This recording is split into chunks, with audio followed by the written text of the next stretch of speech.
that you anticipate the next move and start initiating self-defense.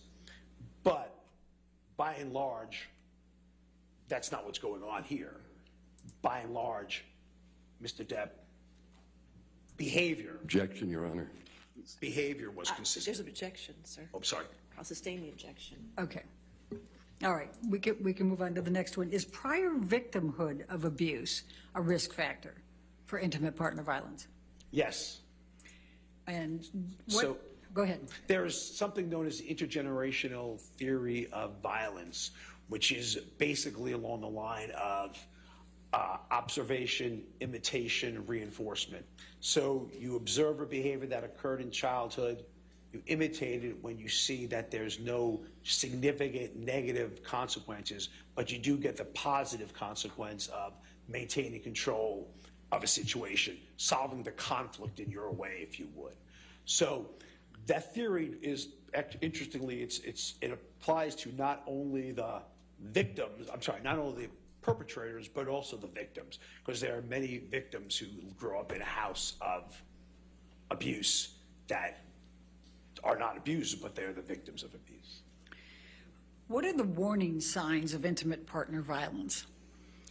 So warning signs would be increasing the tension, escalations of tension. So that's when you start seeing, hey, partners getting angry, okay, starting to break down the communication, starting to engage in verbal, nonverbal threats.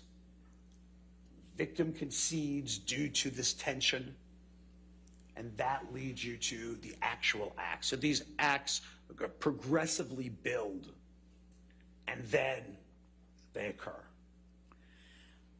What, if anything, have you seen in intimate partner violence about apologies and promises?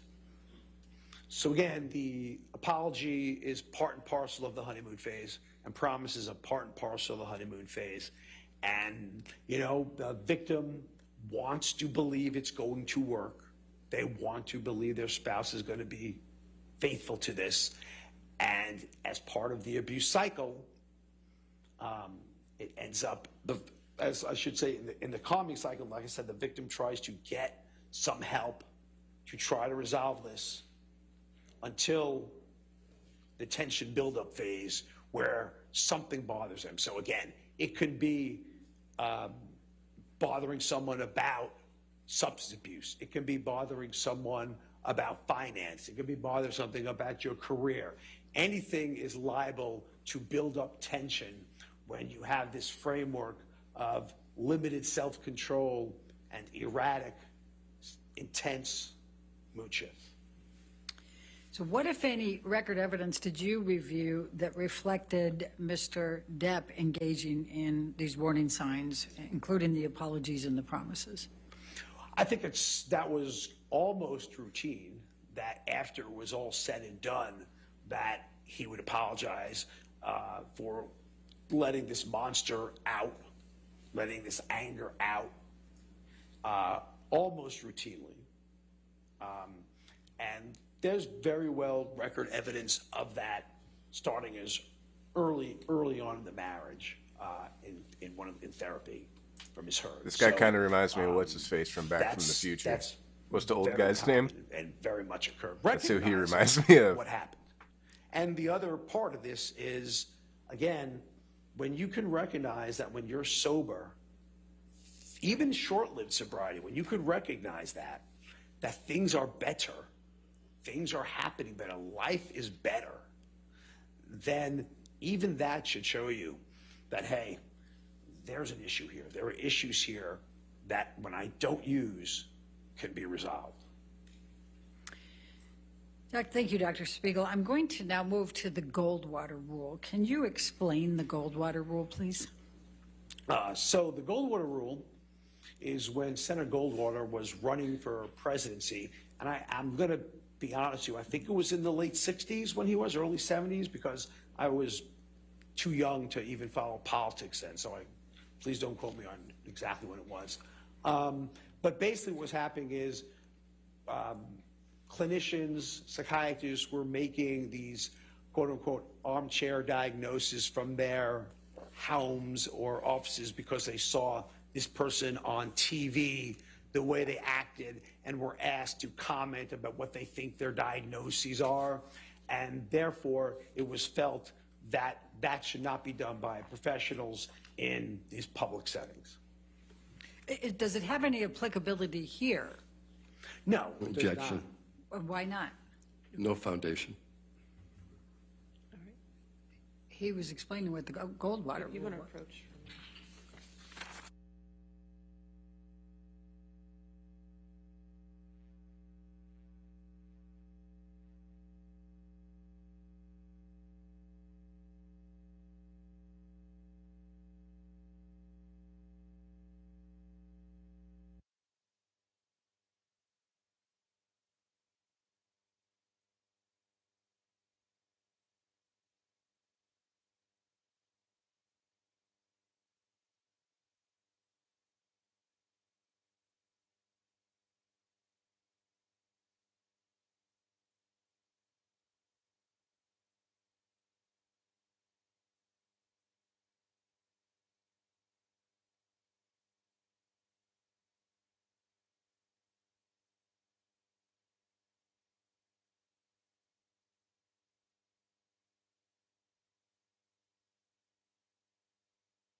Dr. Spiegel, do you remember the question? Does the think the Goldwater rule have any applicability So- here to your testimony and your conclusions and opinions? No, it does not. And for why? Multiple reasons. One, the basics of expert witness testimony would almost be thrown away if you are not allowed to base things on what you evaluated of an individual, what you've read about an individual. So if I'm not allowed to comment on records or charts or information that I look, then expert witness testimony can't be done. But more specifically for this case, in the Goldwater rule, the pure version of it was the armchair diagnosis of watching someone on TV. Just, you don't make a diagnosis. More recently, I think that's even more recent, we've had examples of that. So you don't make diagnoses like that. This is not the case here, because like I said to you at the beginning, I have reviewed a lot of professionals and their evaluations and their treatment course, video deposition, picture deposition, court filings, emails. I mean, I reviewed a whole lot of things that directly describe Mr. Depp and his behavior. So I'm not commenting on a public opinion, and I have absolutely no knowledge of what's in Mr. Depp's history. If I was just doing that, it would be like watching a movie. That's not relevant here. And in fact, I think you testified earlier, you invited Mr. Depp to Oh, yes. give an And again, examination. Objection leading. Overruled. Thank you. So to be fair, for an evaluation, for my own direct evaluation, again, I was offered twice that I can do an evaluation of Mr. Depp directly, and both times Mr. Depp and or his lawyers decided that that wasn't going to happen. Okay. And in fact, the court did not require Mr. Depp to. No, and the court did not require Mr. Depp to undergo this evaluation. Okay. Dr. Spiegel, these opinions that you have offered here, do you hold them to within a reasonable degree of medical and psychiatric probability or certainty? Absolutely. Thank you. All right, cross-examination. Thank you, Mr. Dennison.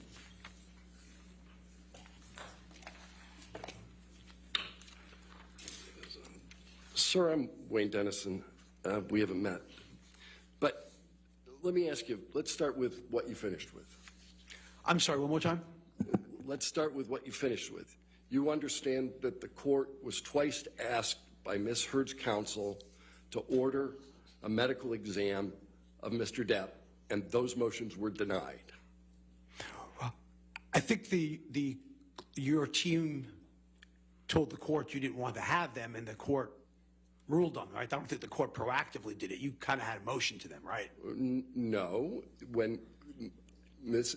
Heard's lawyers moved for them and asked for them and did not get them. Isn't that right, sir? If you're saying that's what happened, my understanding of was that you all did not want him to undergo one. They petitioned for it. The court said no. Yes, that's what my understanding of it was. The court said no to ordering Mr. Depp to do the medical exam. Right, I said the court did not require it, right? And there was one that was ordered, in fact, right? There was. All right.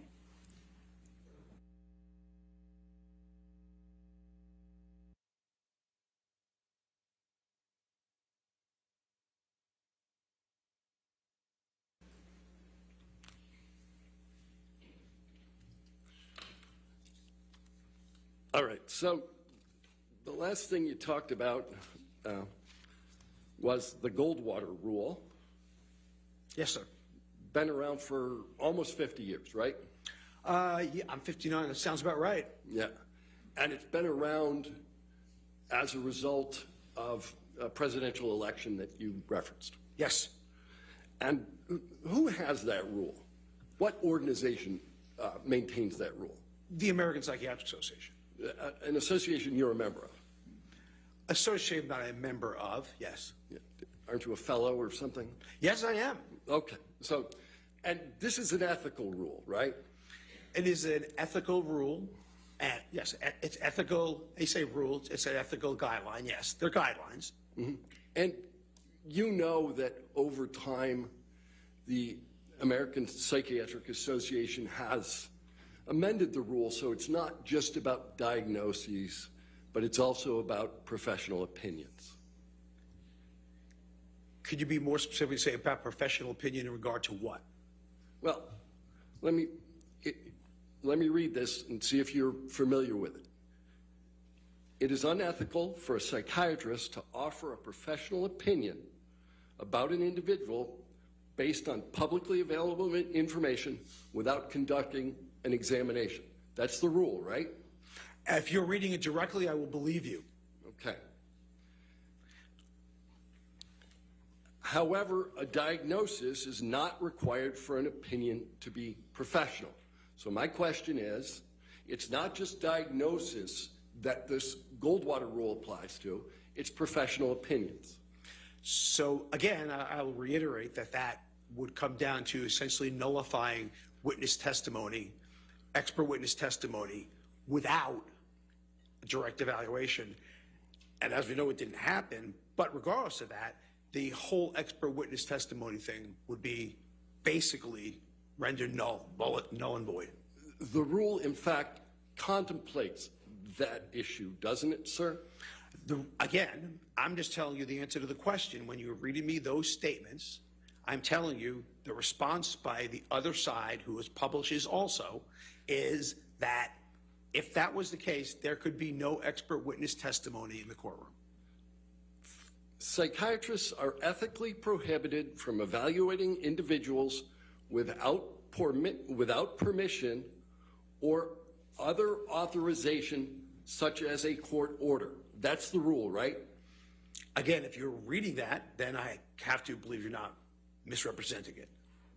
And I would come back to, again, then this whole thing on expert, we might as well get rid of all the expert witnesses we've had throughout all of time for court proceedings. Because what you're saying is unless a court orders it, and that's what you just said, or the APA said, then therefore expert witnesses cannot do an evaluation based on an observation of the medical records.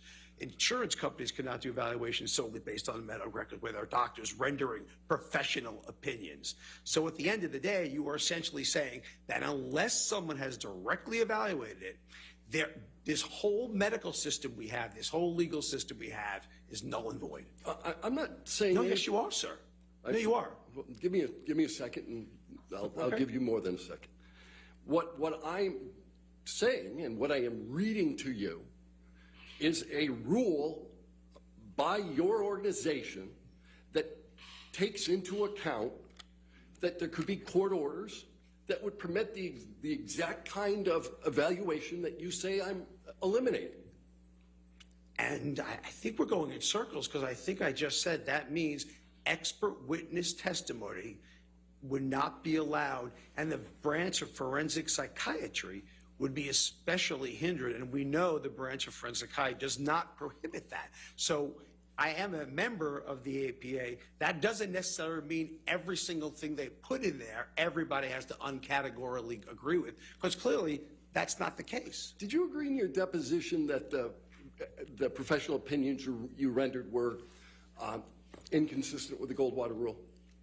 Yeah, my first was inconsistent. If we're saying that if the Goldwater rule says, and I very much said that during deposition, that the Goldwater rule was made for presidents and public figures such as that, but regardless of that, because that's what it was made for. It's not made for Hollywood, but I'll even take that Mr. Depp's a public figure. What I'm saying to you is that the Goldwater rule is saying we cannot do any expert witness testimony in our field. That is exactly what the Goldwater rule is saying based on exactly what you read. And I'm just telling you what you are saying that rule encompasses.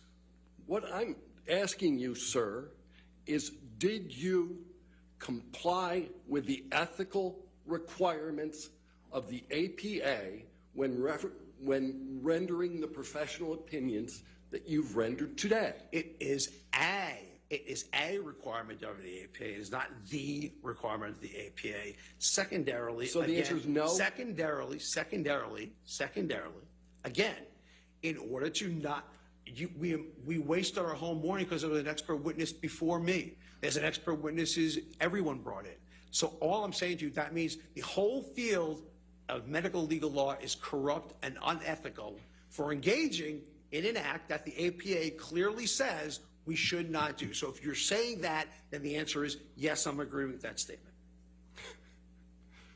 You're agreeing that the APA would deem your testimony and your professional opinions rendered unethical? I am saying you are saying that I'm an expert witness. I am saying as an expert witness, and solely as an expert witness, that guideline is permitting that from occurring. I would say then that the whole field of expert witness testimony, again, would be disavowed by what you are quoting in the Goldwater rule. And we know that's not the case, because if it was, we would not be allowed to do it. And you said the rule was for presidents, right? And that was initially for presidents, yes. Well, and the name of the rule came from that. But the rule says it is unethical for a psychiatrist to offer a professional opinion about an individual. That's right, sir. It's not just presidents, it's not public figures, it's individuals. Funny, it was named after according to your logic, if you don't put something in the title, it's not true. That's what you told me this morning, I believe, at my intimate partner violence. So what I would say to you then, sir, is that if you say this about an individual, again, any court would have to render an expert witness testimony invalid. Any doctor that reviews charts would have to render it invalid. I can go on the list of docs that do not see or interview patients directly, and that's a violation. So basically, you are saying that unless you do a direct clinical evaluation, then all of the field of forensic psychiatry and all of managed care is doing an unethical violation because we are not seeing the presence. We deny patients medications all the time without seeing them. We deny patients treatments, unfortunately, without seeing them. And I'm on the receiving end of that. So the answer to your question, again, unless you are saying to me that all of this is unethical, which is what you are saying. This is how I'm interpreting what you are saying to me. That unless you do the evaluation directly yourself, therefore, it cannot be considered ethical. And I'm telling you how that's applicable to not just expert law, but also managed care. It's applicable to multiple branches of medicine. Duration of hospitalization stay, they get evaluated. So tell me where you want me to end this. Well, why don't we talk about what you just testified to, because I didn't ask you anything about that. I asked you whether, under this rubric, under this principle of medical ethics, have you acted unethically? Yes or no?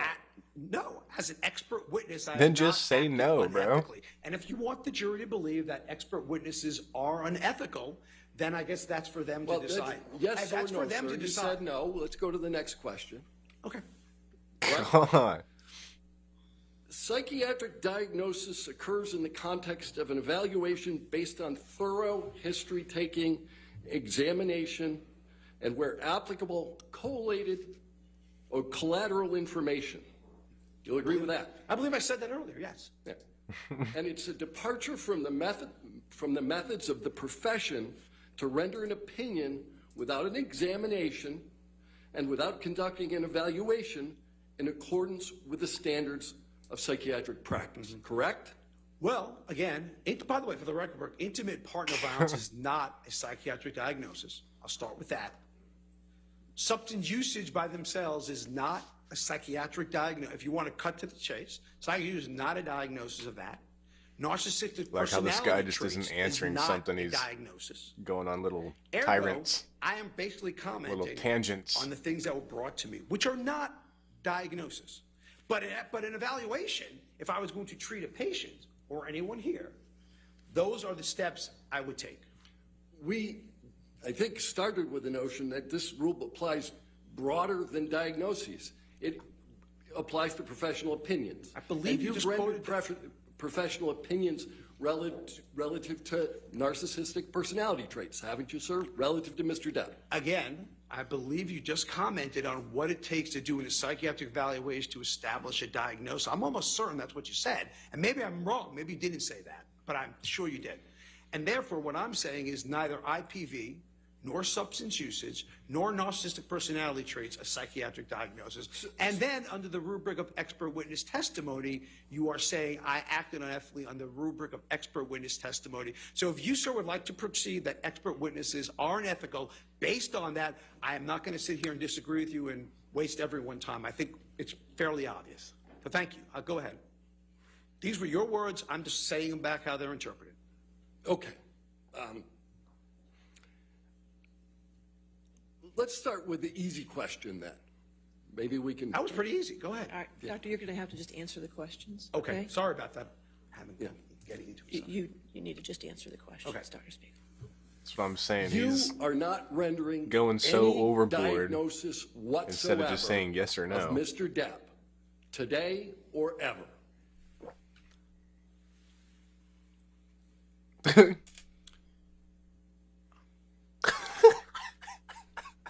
No, I probably would say to you that certainly I would not say narcissistic personalities, or I would say traits.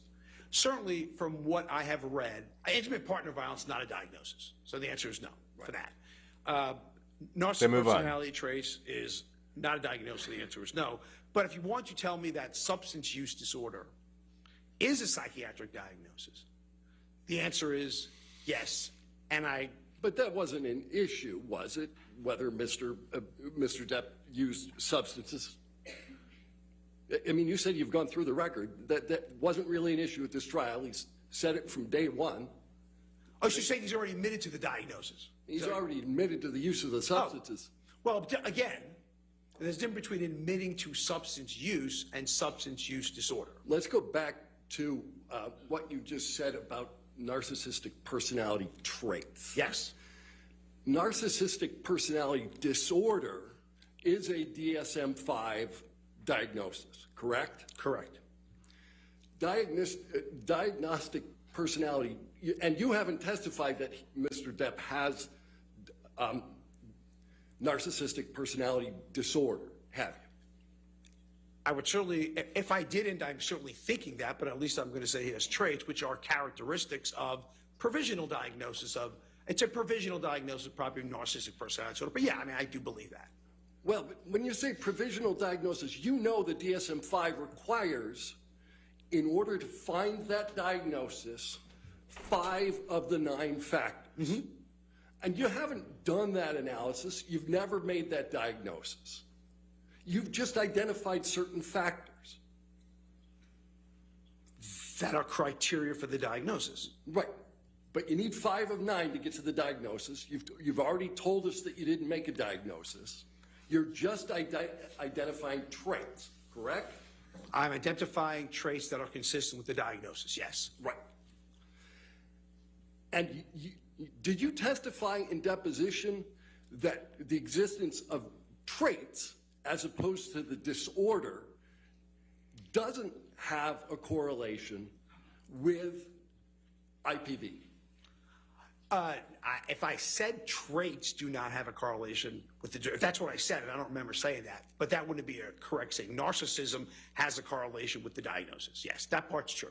All right, how far are we going to back this up? Because there's a diagnosis of narcissistic personality disorder, right?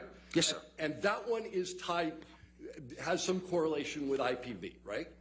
Narcissism has correlation with IP. Again, sir, you're not allowing me to answer. You're splitting hairs. You're splitting hairs between the traits that are consistent with, which all I'm commenting on is behaviors and traits that are consistent with the diagnosis and Mr. Depp. Narcissism absolutely has risk factors associated with IPV. Let's go back again, and maybe we can focus on the question I ask you, and we can get an answer that's addressed to that question. Narcissistic personality disorder is a risk factor for IPV, yes or no? Yes. And you previously testified that there is no literature at which you are currently aware that the mere presence of narcissistic traits is a risk factor for IPV. Am I answering the question? Yes. That's incorrect. You didn't testify that. Cluster B traits, which narcissistic personality disorder is part of, is a huge risk factor for intimate partner violence, which include, cluster B traits include narcissistic personality disorder, antisocial personality disorder, amongst others. So the answer to the question is every resource on intimate partner violence will support that cluster B traits, where narcissistic personality falls under, is a risk factor for intimate partner violence. Any single trait is a risk factor for IPV. Again, I will repeat, cluster B traits. I didn't say any trait. I said cluster. No, Let me be more precise then. Okay. Any narcissistic trait in and of itself is a risk factor for IPV. But you are mischaracterizing what I said. What I said, I'm pretty sure I said cluster.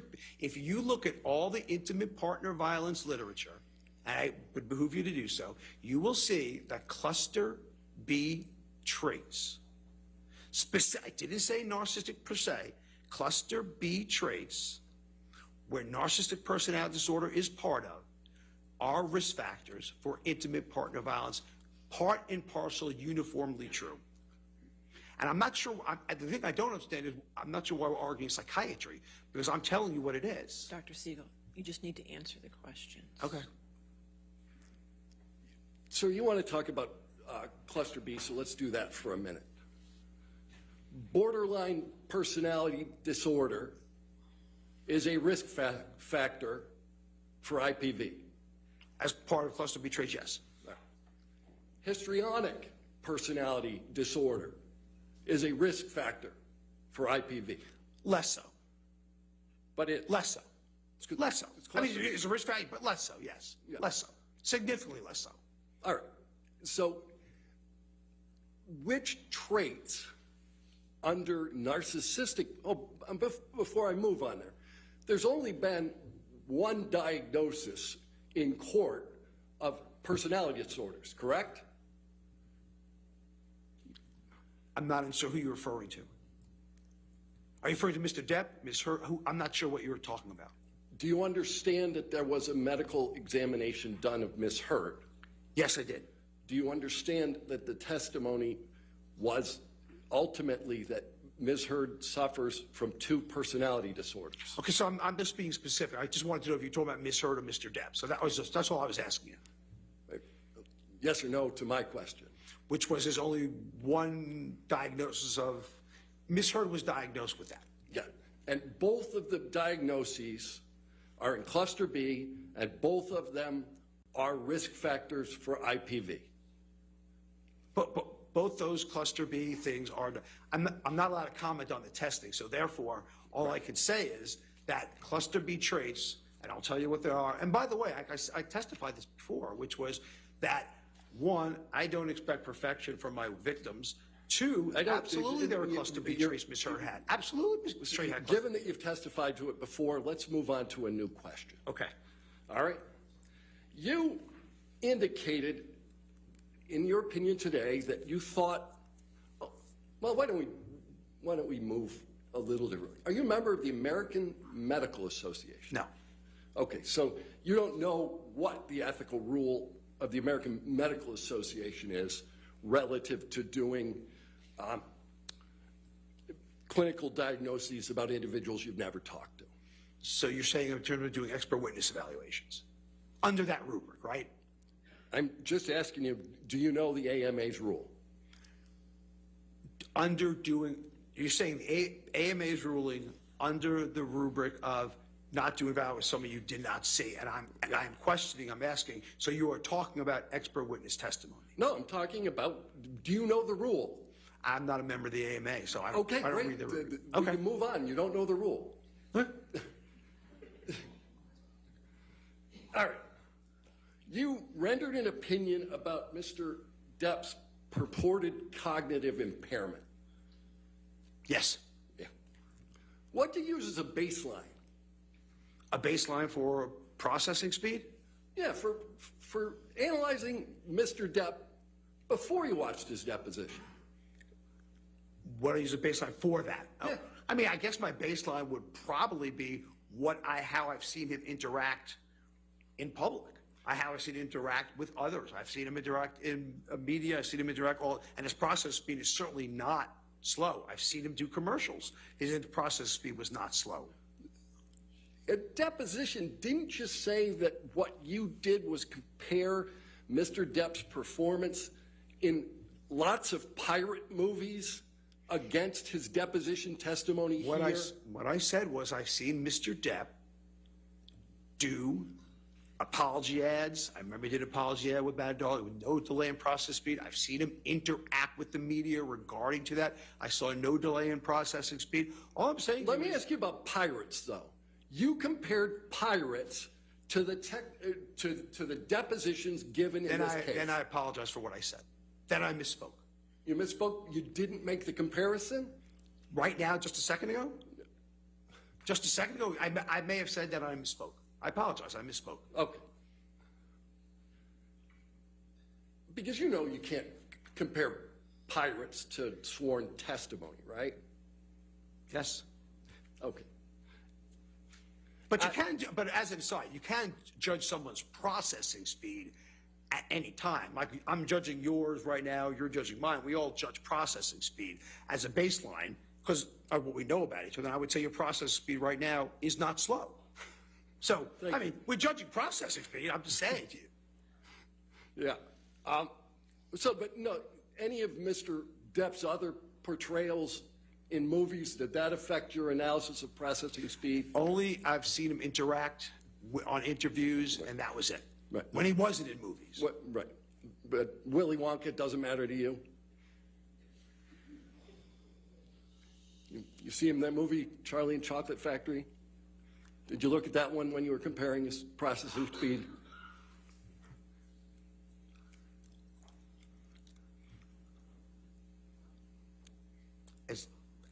Do I have to answer that question, Your Honor? You have to answer questions. Yes, sir. No, you'll be happy to know I didn't see Willy Wonka I didn't see 21 Jump Street when it happened, or whatever it was about. No, I did not. All right. You made a very kind admission, I think, early on in your deposition, that you're not claiming to be a better actor than Mr. Depp. That's correct, isn't it? 100%. All right. But with respect to acting, you know that actors actually rehearse for their parts and work on the language, diction, timing of their dialogue as part of that rehearsal? If you say that's, I'm not an actor, so I don't know what goes on. I can't tell you. I have no idea what goes on in acting. Okay, but you don't know enough about acting to know whether actors rehearse? Sir, I am not an expert in acting. I have no idea what an actor does. Okay.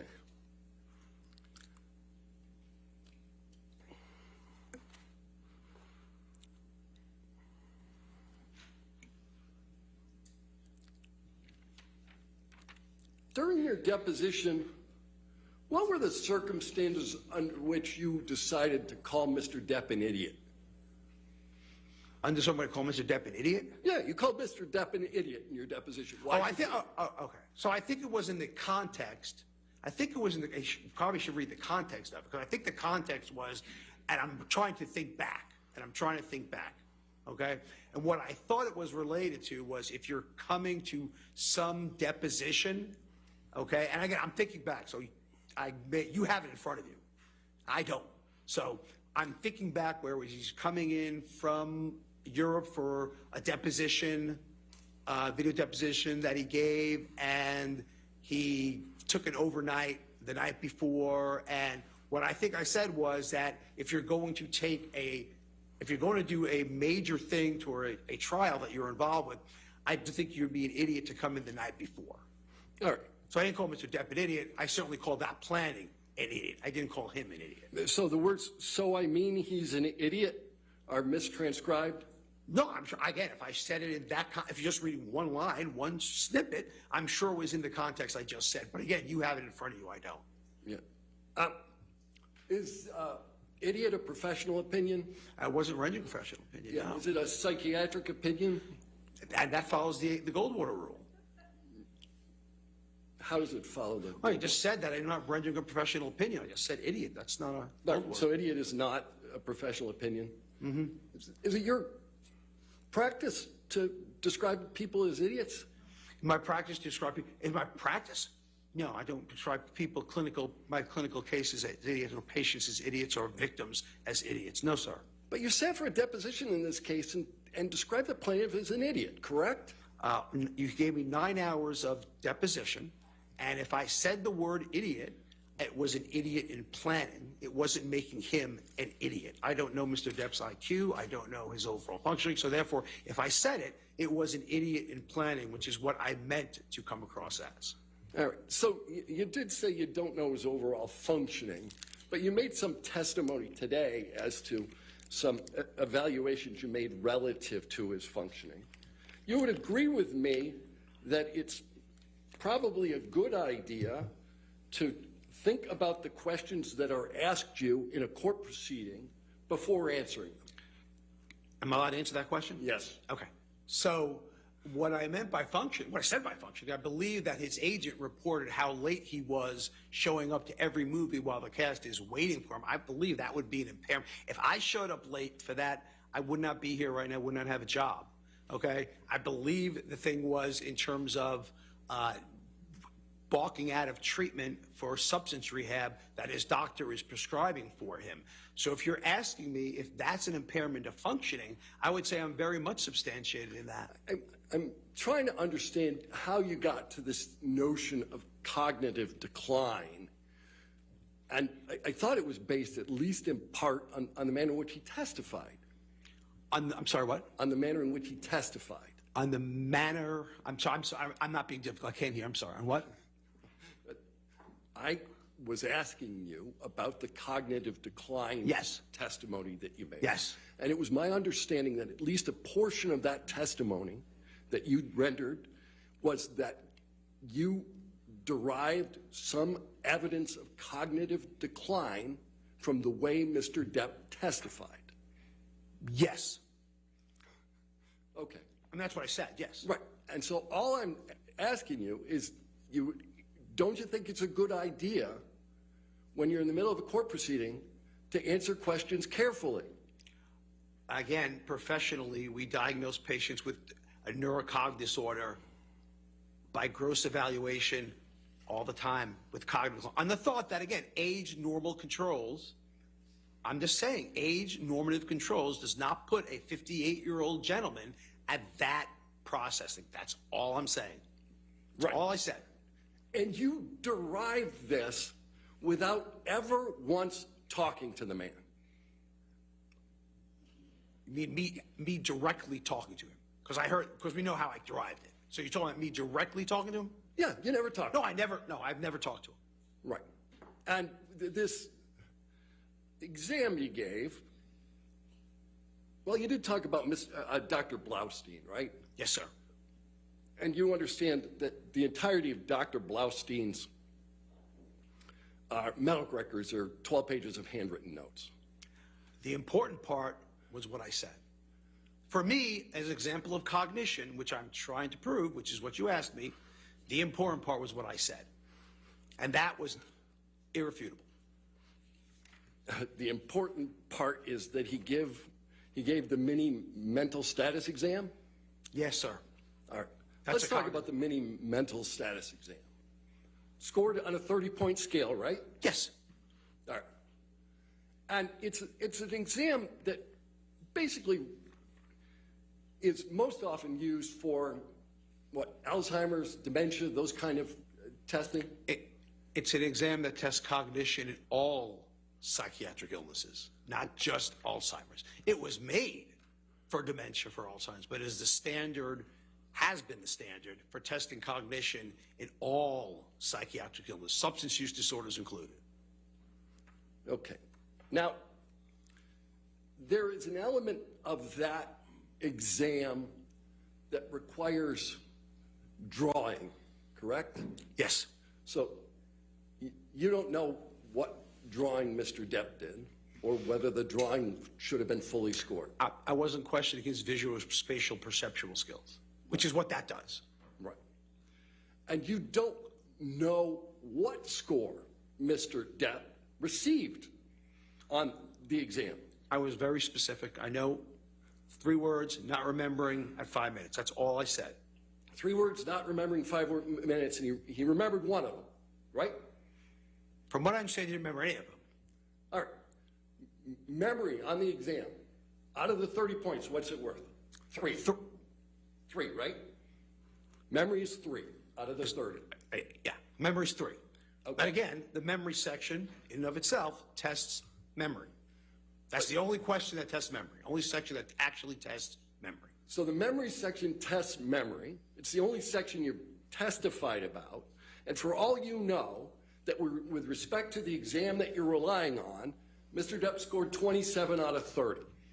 And that would be telling, though, cognitive, if you score 27 out of 30 and you miss 3 points on memory. That would be very telling. You don't know if Mr. Depp had been up all night the night before. Again, you wouldn't expect to not recall any words at 3 minutes unless there's a cognitive issue. You don't know if Mr. Depp was high. And again, now that could affect memory, but I'm not refuting that. I'm not refuting that at all. He could have been high, he could have been drunk, he could have been using cocaine, and that would absolutely affect his memory, which is what I said. Yes, you're right. So ultimately, you have no idea what state Mr. Depp was in at the time he took the exam that you're relying on. Short of what you just said about drugs and alcohol, okay, there shouldn't be a reason why a 58-year-old also with strokes and other neurocognitive conditions, but short of that, there shouldn't be a really good reason why someone at that age shouldn't come up with at least one.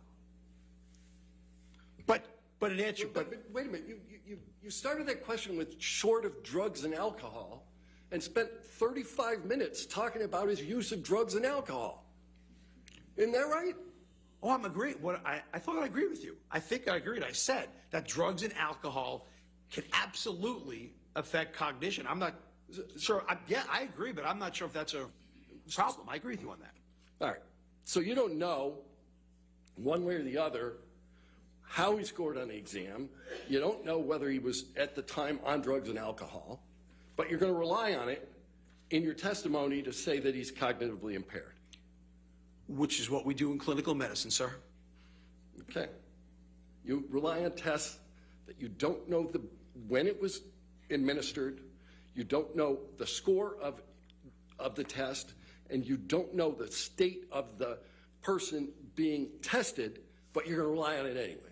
Again, if we had to know every test, when people get the mini mental state exam, we have no idea clinically if they are high, wasted, stoned, stroke. We have no idea. So if you're going to say that, that means everybody needs a drug test before they do a mini mental study, and that's not the standard of care. And I think you know that. So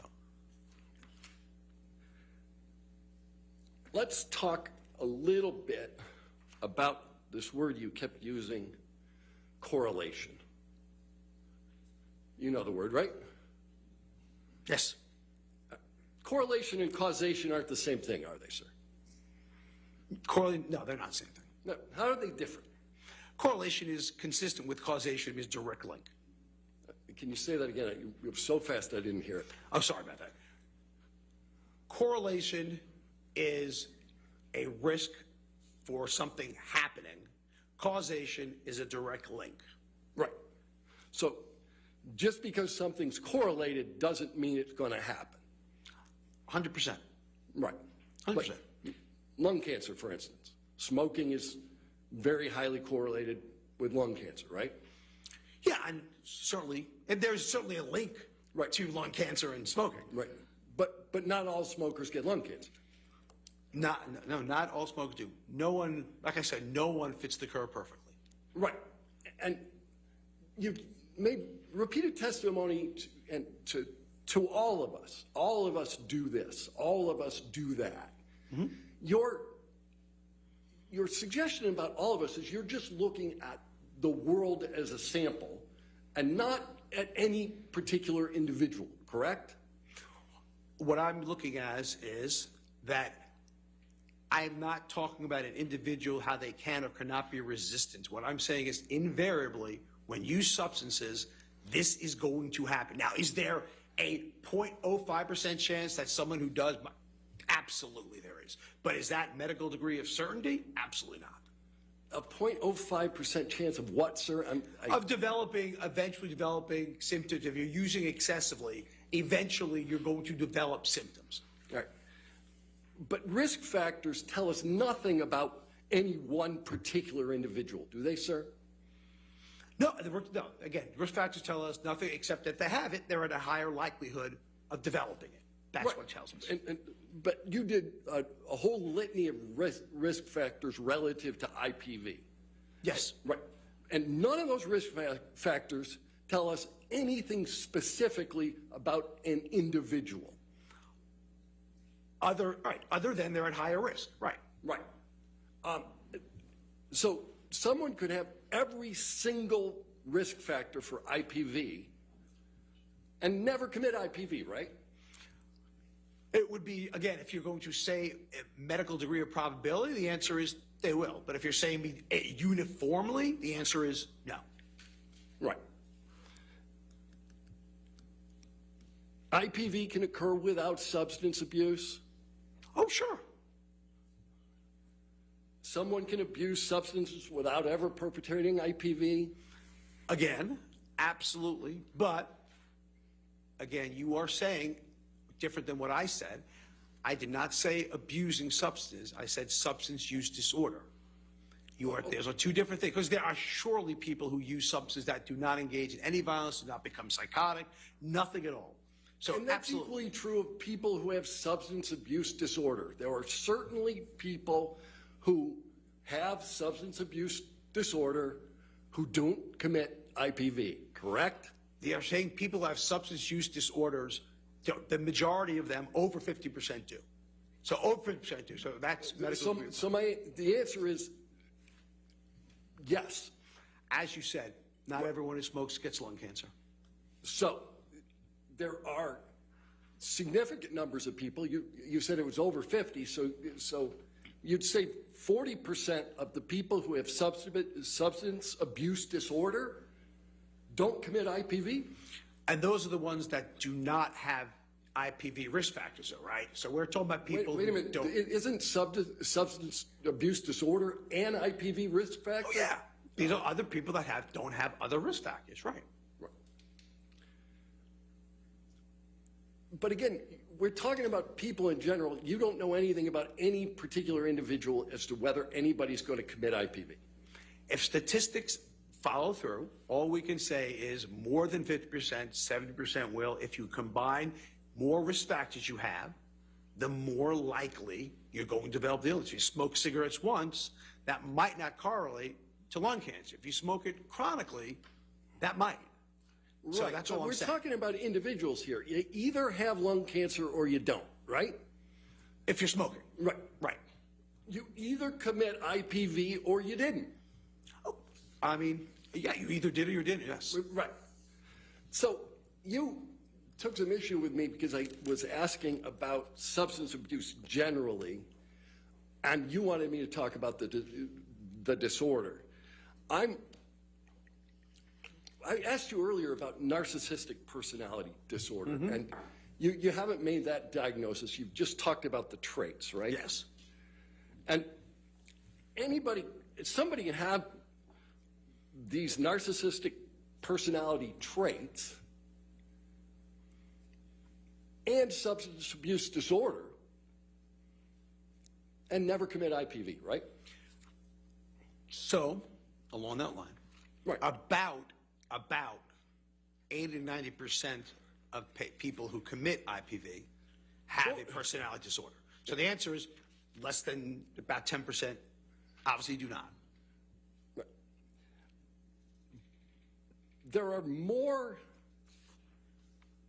close links with IPV for borderline personality disorder than narcissistic personality disorder, correct, sir? I'm not going to agree with that. No? I'm not saying there are more links. I would say to you, there are absolute, if you're asking me if there are links, the answer is absolutely.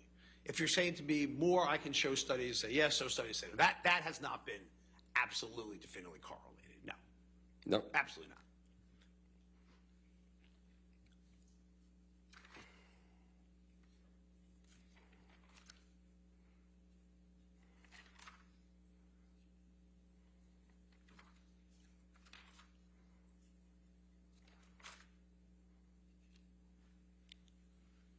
MDMA.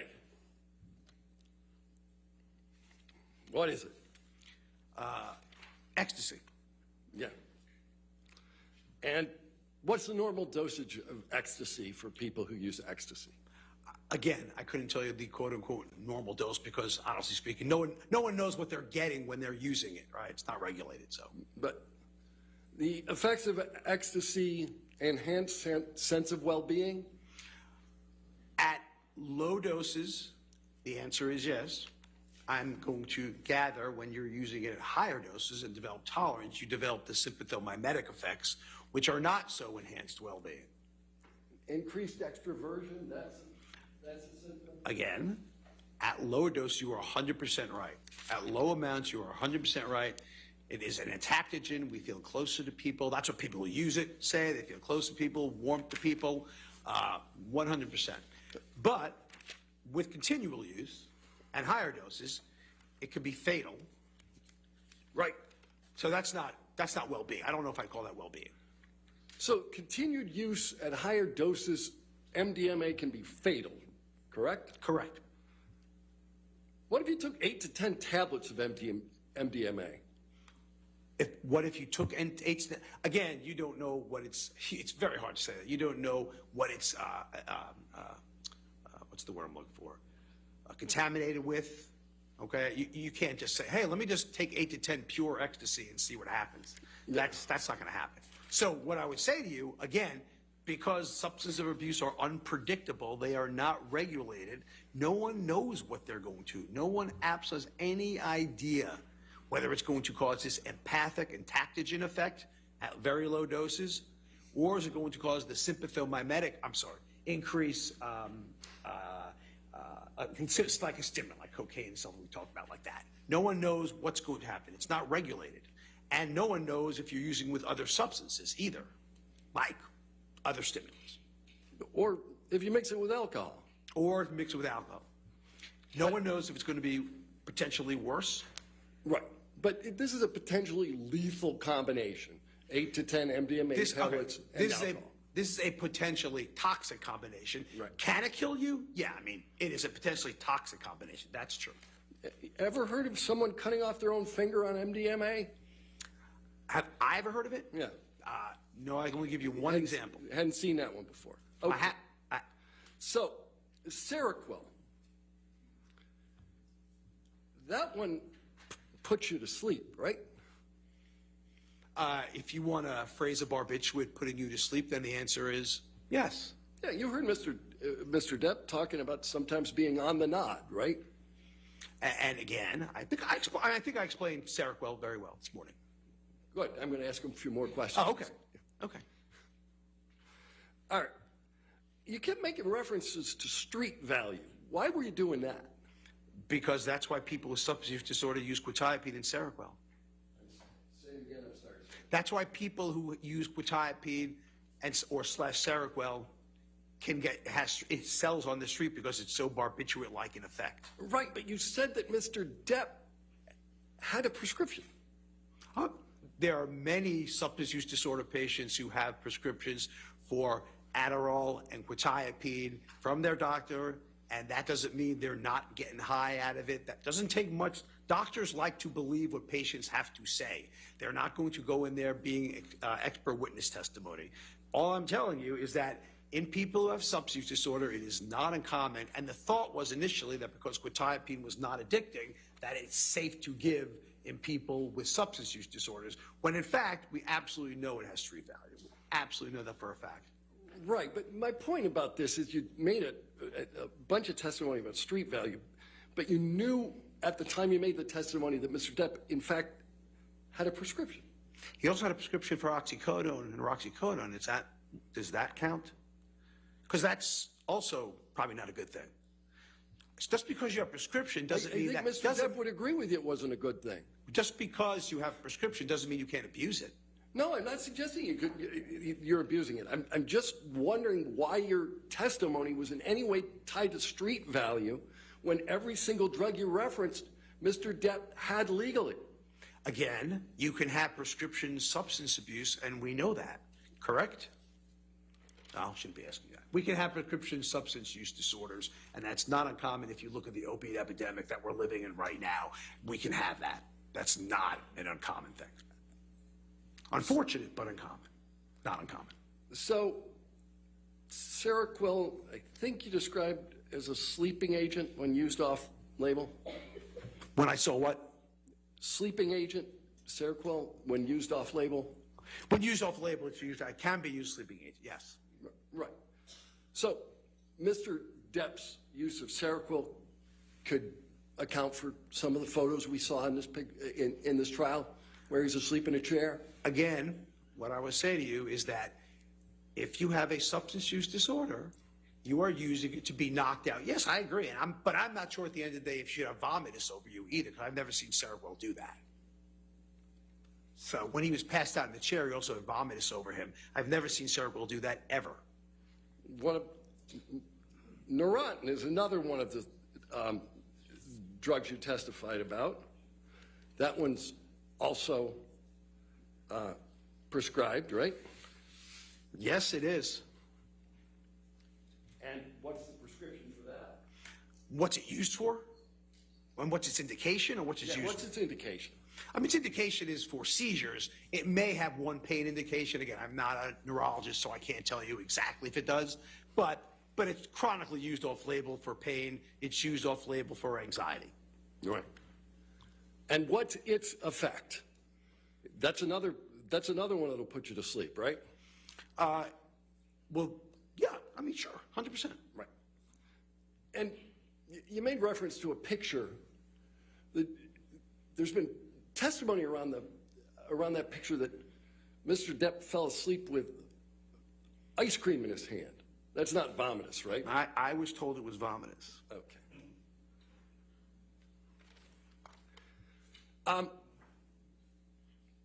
You talked about the fact that Mr. Depp indicates that from time to time he uses an earpiece.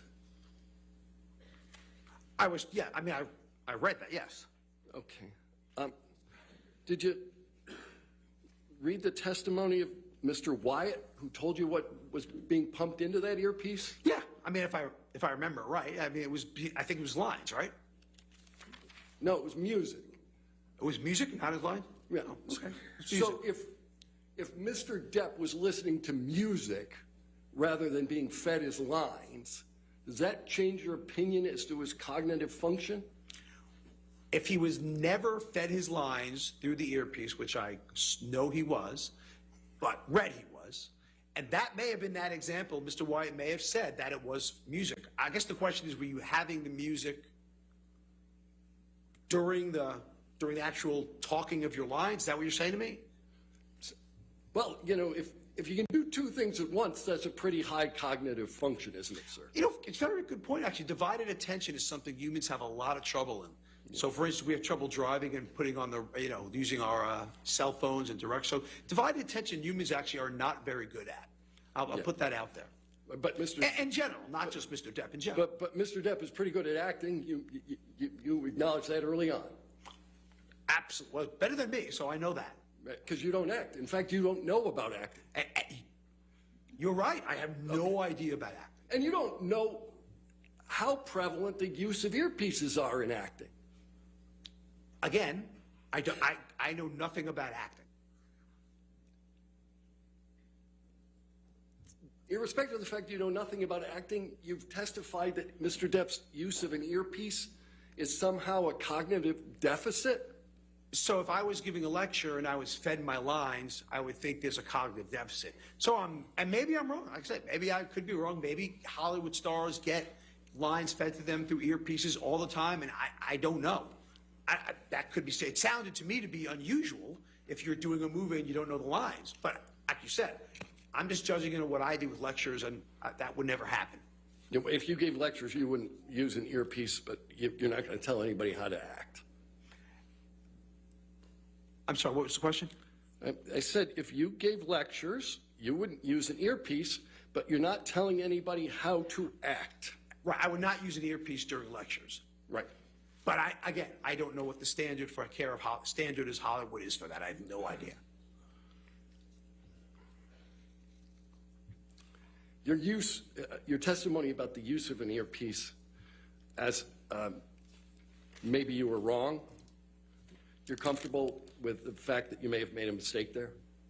No, because I think in the basis of what I've read about it, I'm comfortable that I don't believe that actors are routinely given their entire script through earpieces. I find that hard to believe. Yeah, but not one whit of evidence that this ever happened here. I guess what I said. I just said I find it hard to believe. I didn't say it. I said I find it hard to believe.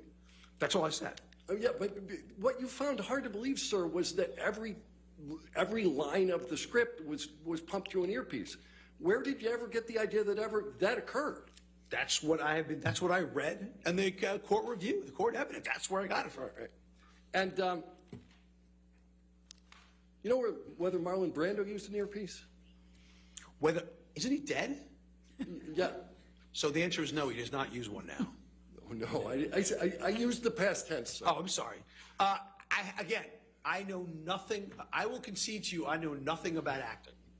I will concede to you 100%. If that is the standard and people are done that acting, then I apologize and that was wrong on my part. If that's the standard, I'm wrong. I don't know. Okay. Let's go with that. No further questions. All right. How long is your return? A bit. You may want to take. All right. Let's go ahead and break for lunch then, ladies and gentlemen. Again, do not do any outside research. Do not discuss your testimony with anybody, okay?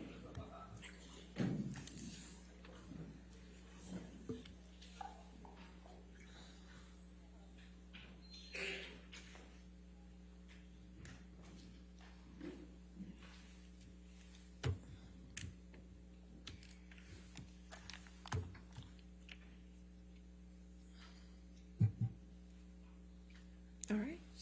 So let's come back at 1:55 then. All right. Is that fine? All right. Thank you. 1:55. All right.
And welcome to a very special For the Record, everybody. I'm Jesse Weber, live in Fairfax County, Virginia, outside of the Fairfax County Courthouse, where we are live in the Johnny Depp Amber Heard defamation trial, day 20. Clearly a lot to break down, but in this hour, we're doing something special for all of our YouTube viewers, all of our Twitch viewers, all of our viewers on social media, and our network viewers. If you have a question about this case, email us, tweet us, pin it on the YouTube channel. We are going to answer your questions right now in real time, me and my very special guest. This is the Johnny Depp case where he is suing Amber Heard for $50 million, claiming she defamed him in a Washington Post op-ed piece. She is countersuing him for $100 million, saying he orchestrated a public smear campaign against her. Amber Heard's side is continuing to present some witnesses. I know there are constant developments in this case, including the fact we learned that Kate Moss, Johnny Depp's ex, will now testify this Wednesday. Pretty big development. So throw in your questions. We're going to answer them in real time. Right now, we'll start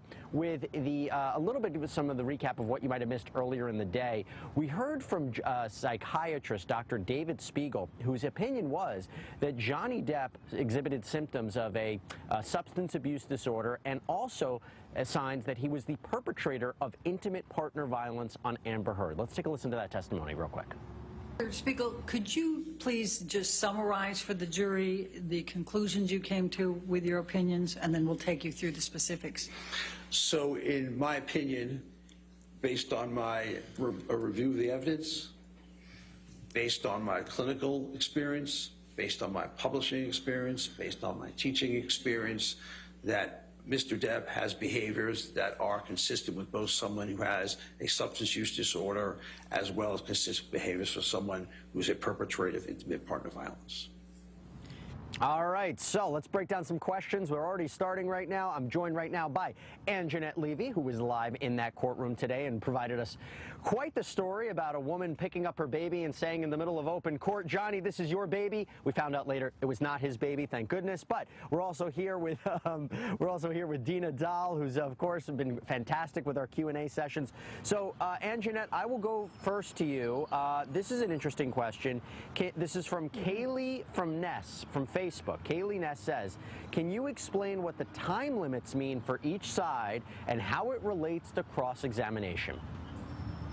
It means the clock is ticking.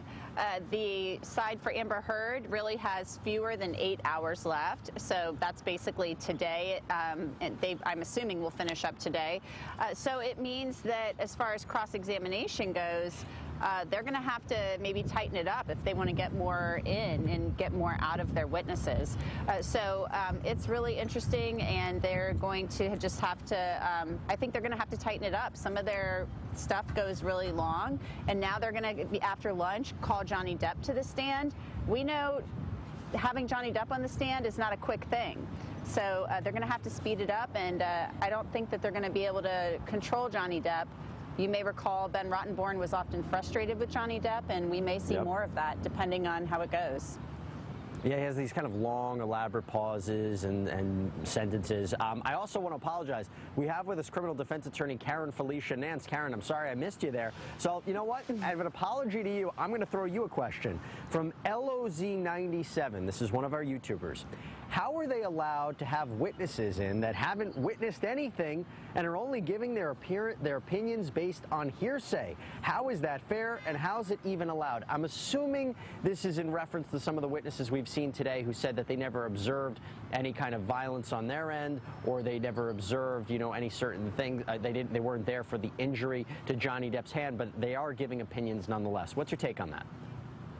Great question. It's with regard to the experts that testify. So expert witnesses can look at all of the evidence that's presented in the case, written reports, testimony, to give it their opinion based on their expertise, which is why in the beginning of each, when these witnesses are called to the stand, they have to be asked certain questions as to why they're qualified to make their judgments, either in terms of a diagnosis or their opinion as to what's they're specifically called for. So the most recent one, right, is Dr. Spiegel, and that's why he's allowed to ask certain questions or make certain diagnoses, but on cross-examination, he's really being questioned as to whether or not he does have the expertise and the information before him to answer these questions that he's been asked and making these diagnoses, which obviously Johnny Depp's attorneys are objecting to.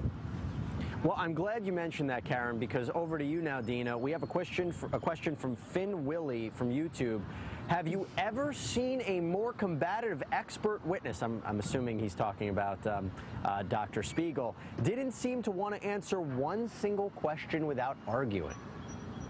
I was surprised at how argumentative he was. And I think he was so argumentative that it basically didn't even matter what he said on direct. I think some of the things he said on direct could very well have hurt Johnny Depp if the jury had found him credible and wanted to kind of rely on his expert opinion.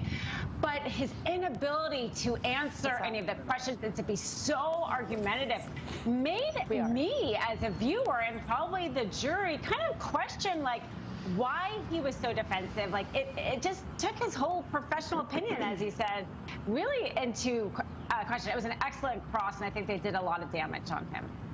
Yeah, it was a little weird when they were asking him, well, didn't Marlon Brando use an earpiece? And he goes, isn't Marlon Brando dead? I mean, that's not the substance of the question here. I mean, he was trying to make the point that a lot of actors had used earpieces before, and Johnny Depp was not kind of this mess that needed it. All right, Anjanette, before we go to another clip, again, we are taking everybody's questions right now on YouTube, Twitch, Twitter, Facebook. Throw them in there. This is kind of a follow-up to what I just asked you. This is from 8 Chicago Typewriter 8. From YouTube. Does the cross-examination from Johnny's team burn Johnny's clock? We talked about how there was time limits. Yeah, I think it does. And it's not going to be, it does burn their time up, but he's going to be called after lunch. And so he will be there, they'll be questioning him on direct. So he'll be what's considered an adverse witness. So it did burn their clock up quite a bit. That's why you have to be strategic in your cross-examination in this case in particular. Again, we're taking more of your questions. I want to actually go back to Dr. David Spiegel, the psychiatrist who testified on behalf of Amber Heard. If you haven't seen some of his testimony, it was quite colorful. Take a look. Has Mr. Depp suggested, based on your review of the record evidence, that alcohol and drugs actually help him? In review of the evidence, he has suggested that alcohol, Xanax, I'm in the list of medications, do help. Although I will also tell you on review of the evidence that there were at least 2 times I can remember that Mr. Depp was referring to at least short-lived periods of sobriety, and I cannot exactly tell you what that included. That both times he said that he functioned better and that he recognized that alcohol and drugs was at the root of his problems. Again, this today is really just about dirtying up Johnny Depp and showing that what Amber Heard accused him of, she's having corroborating witnesses. All right, so let me go to you, Karen. Unwired Emmy from YouTube says, if Amber Heard wins, will she have to legally hand over the $7 million? I think that's in reference to maybe what the money she promised to donate to the ACLU and other kinds of charities. I think I'm reading that correct. What do you think about that? That's a great question because we've heard testimony about that. But that was with regard to their dissolution, their divorce. That was the agreement. The settlement agreement was that Johnny Depp would pay her the $7 million. And so the issue was $3.5 million going to go to Children's Hospital and $3.5 million going to the ACLU. And so even though that's been raised as an issue in this trial, that is not the determinative factor. It has to do with her credibility, I believe, which is why Johnny Depp's attorneys were asking about that. And on cross-examination, Amber makes the distinction between donation and a pledge. And so for her, those 2 things are the same, but in reality, they're not. She has not donated, and she's not obligated with regard to this trial to donate, even though she had made that promise. It does affect her credibility, but it doesn't have anything to do with whether Johnny succeeds in his claim or Amber succeeds in her claim. I did read online that I think there was this kind of betting odds, and if she wins, the first thing she's going to do is donate the money to, because obviously from an optics point of view, it would look much better for her to do that. Okay, so Anjanette, I can't have a Q&A session without talking about Kate Moss. Beth Ann Allen from YouTube says, is Kate Moss testifying on behalf of Johnny or on behalf of Amber? Well, Kate Moss will be testifying on behalf of Johnny Depp. She will be what's called a rebuttal witness for him. And the reason she's being brought in on rebuttal is because Amber Heard opened the door to all of this. You'll recall that when Amber Heard was testifying a couple of weeks ago, she talked about that March 23rd, 2015 incident with Johnny Depp and Whitney Enriquez, Amber's sister, in which they were at the top of the stairs. And she said that was the first time she'd ever landed a blow on Johnny. She hit him because all she could think about was Kate Moss and the stairs. And when that happened, you saw Johnny Depp looking down at the table, smiling. His attorney, Ben Chu, turned around, gave a fist pump to Camille Vasquez, who would be cross-examining Amber Heard, because she opened the door. That Kate Moss wouldn't have been allowed to testify in this case at all had Amber Heard not mentioned her. She opened the door to Kate Moss coming in because she is claiming that she heard some rumor that Johnny Depp threw her down the stairs one time. Kate Moss has said in interviews in the past, and she's still friends with Johnny Depp, that she cried for years after they broke up. She loved him dearly, and she said that Johnny Depp took care of her. So I think we're going to hear that Kate Moss tell people that Johnny Depp didn't throw her down the stairs. Well, I mean, just adding to that, Dina Dahl, we have a user from Twitch, Tony Scungilli. What can Kate Moss's testimony do to help Johnny Depp's side, or is it more designed to hurt Amber's credibility? I mean, again, it all depends what Kate Moss is actually going to testify to. They believe they're going to use her as a weapon. Well, you know, we heard an opening statement by Johnny Depp's attorney that, you know, nobody has ever alleged physical abuse against Johnny Depp in, 30 years. And here now, the jury, if Kate Moss does testify and testifies to how we think, we're going to hear somebody who was in a long relationship with him say that he never physically abused her. That helps quite a bit, especially with the testimony we just heard with that expert who really tried to say that because he's a substance abuser, which he's admitted, he's more likely to be a physical abuser. And if you now have a past relationship say, well, he didn't abuse me, it kind of discredits that whole thing that somehow it's tied together, because the expert also said it doesn't have to be a substance abuser hits a physical abuser. Right. So every little bit of past relationships that come in showing Johnny Depp never did that before certainly helps him here.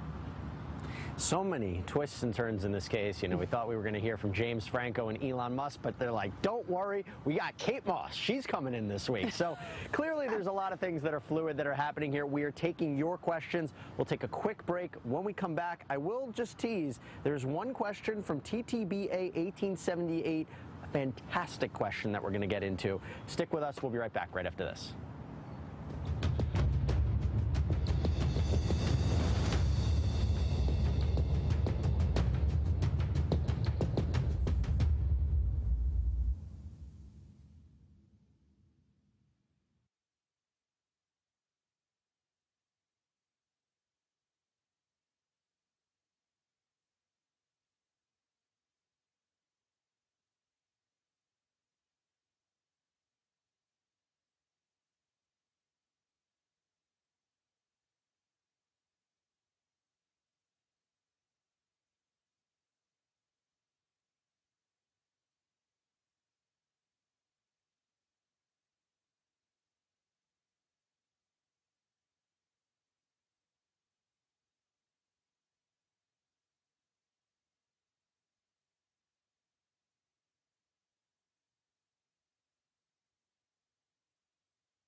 right, welcome back, everybody. We have a very special lunch break right now in the Johnny Depp Amber Heard trial. As soon as it starts up again right behind me in the Fairfax County Courthouse, we will jump live. But right now in our lunch break, we are taking your questions. If you're on YouTube or Twitch or Twitter or Facebook on our network, send us the questions. We will answer them. You can tweet us. You can pin the questions. We're answering them in real time.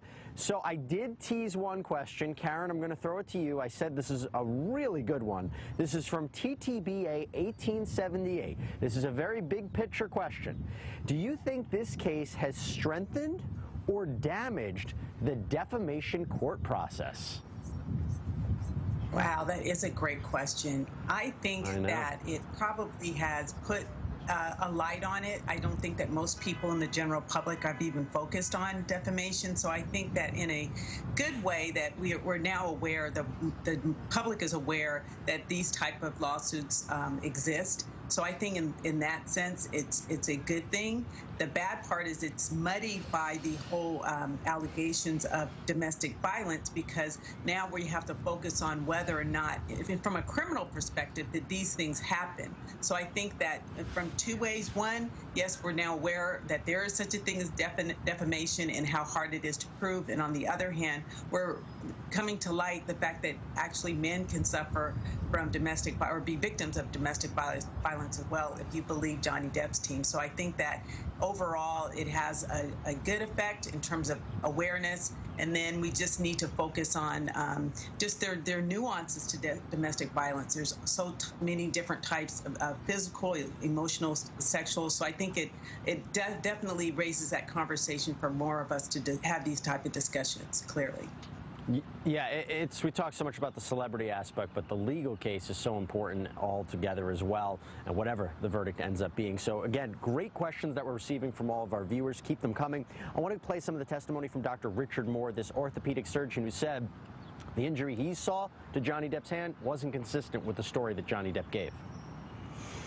And because there's been talk of a glass explosion, Dr. Moore, there's seems to have been a suggestion that somehow glass may have sliced off the end of Mr. Depp's finger. Is that what's going on here?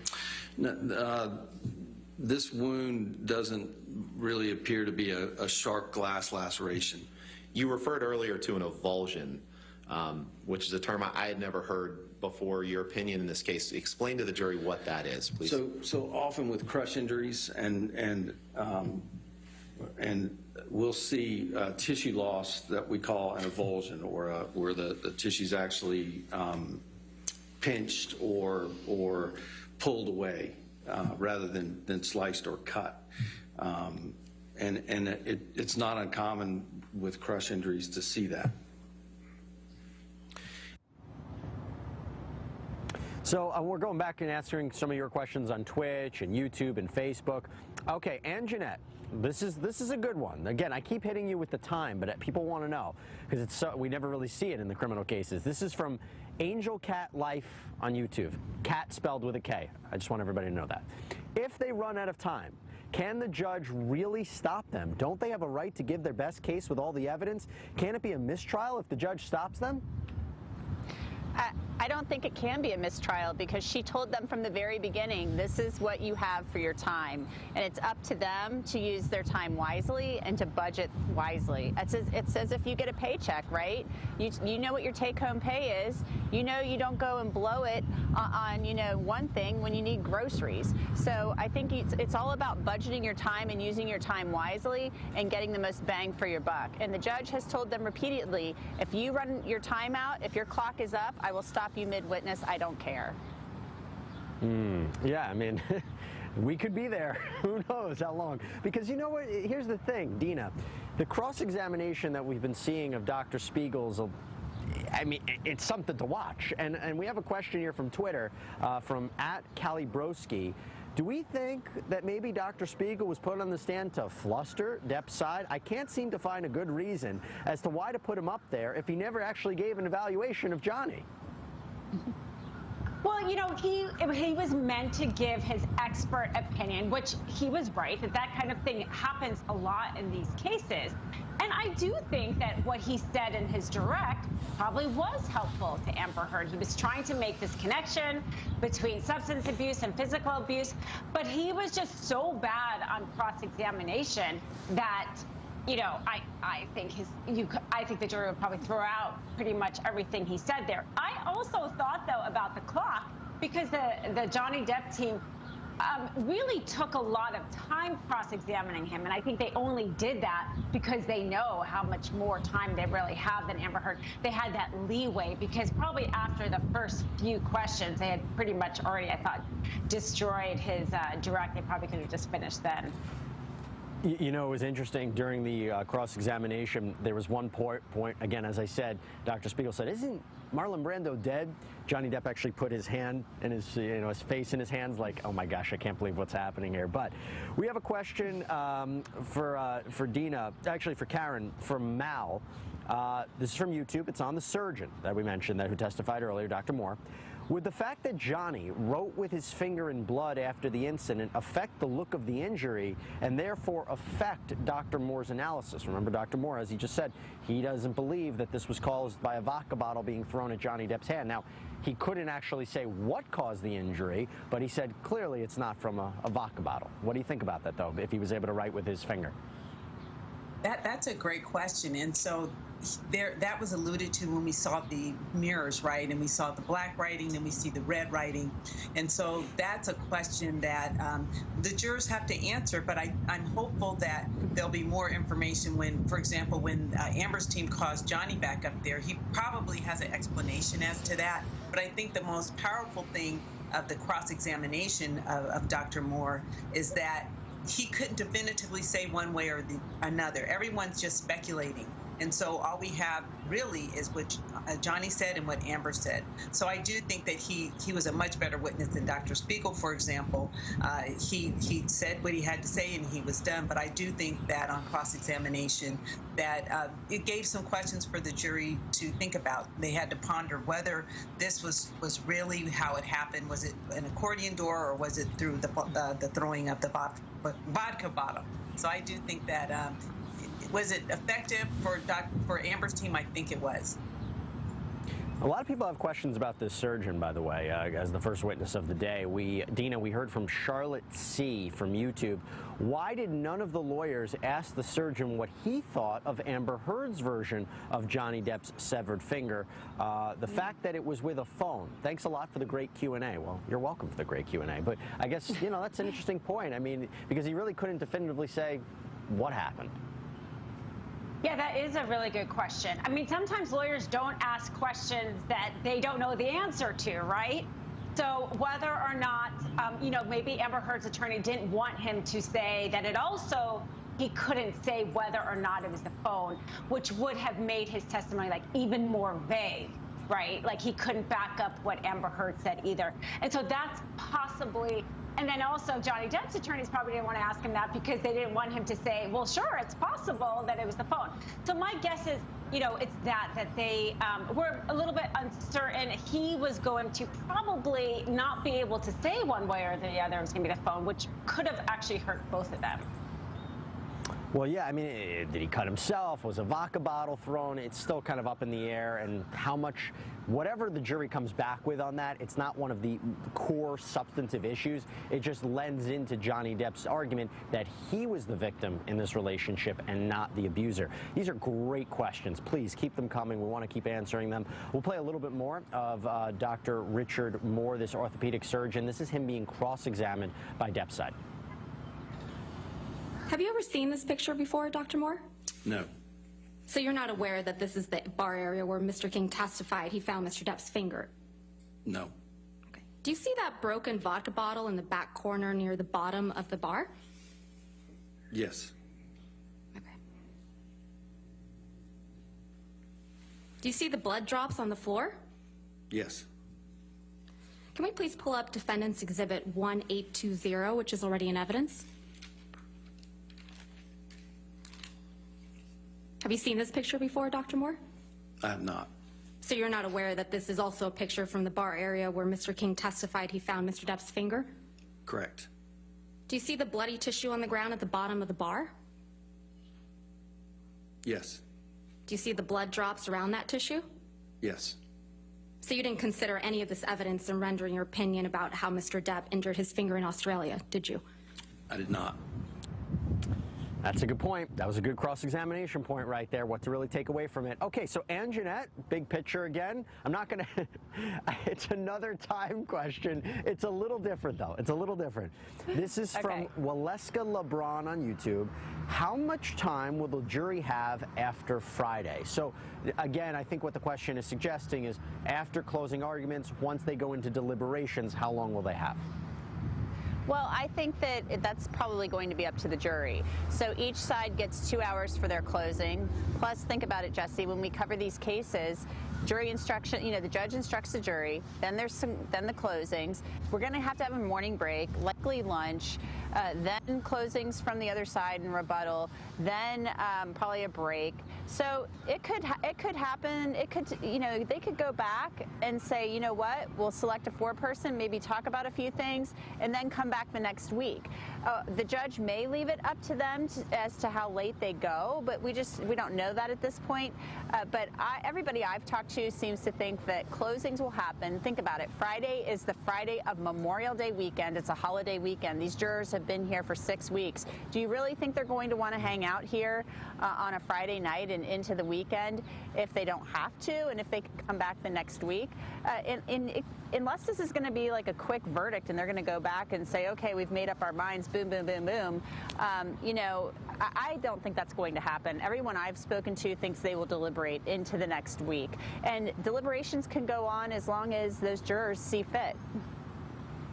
Could you imagine? They come back, they go, yep, you both lose, we're going home, everybody enjoy Memorial Day weekend. I don't think that's going to happen, but it would have been fun nonetheless. No. All right, so before we hit a break, Karen, this is a good one, okay? This is from Hedgehog the Fencer on YouTube.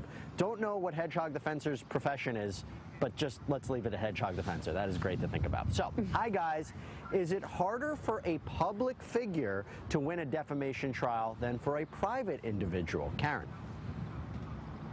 That's a great question. Love the name also. So both, in this particular case, right, both of these individuals, both Amber Heard and Johnny Depp, are public figures. And so there is a certain standard that has to be met. There's a certain amount of leeway that in terms of making a determination as to whether defamation has been proved is, did it, the harm that Johnny Depp is alleging. So we're talking about his case against Amber. Has he proven that? One, obviously, the article, was it about him? I think that even from Amber's perspective, her team's perspective, even though she's denying it, that was clearly about him. So it's step two is, did it cause the harm that he's claiming with regard to his career? So we've heard testimony on both sides. It's the alcohol, it's this, it's that. So I think that from that perspective, it's a harder case to prove from Johnny Depp's perspective. So I think that that's where we are at this point, and we'll see how it goes. And that's why we've said at the very beginning, despite all of the support you're seeing for Johnny Depp and how he might be even winning in the court of public opinion, winning a legal case for defamation is an entirely different thing and is a very uphill battle. We're going to take a break. We're going to take more of your questions. Stay with us here on Law and Crime. We'll be right back.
All right, welcome back, everybody. Right now, we are having a very special lunch break in the Johnny Depp Amber Heard defamation trial because we are taking your questions on YouTube, Twitch, Facebook, Twitter, any which way you want to send them to us. Please do. We will answer them online.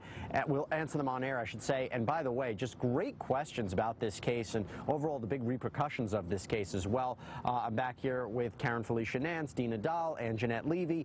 So, okay, here's a good one. Here's a good one for you, Jeanette. This is from Malfunctioning Zen on Twitch. Malfunctioning Zen, first of all, I hope you're okay. I hope you're okay. But wants to know, why did not any of the doctors from the hospital in Australia testify? Obviously, this is in regards to Johnny Depp's injured finger.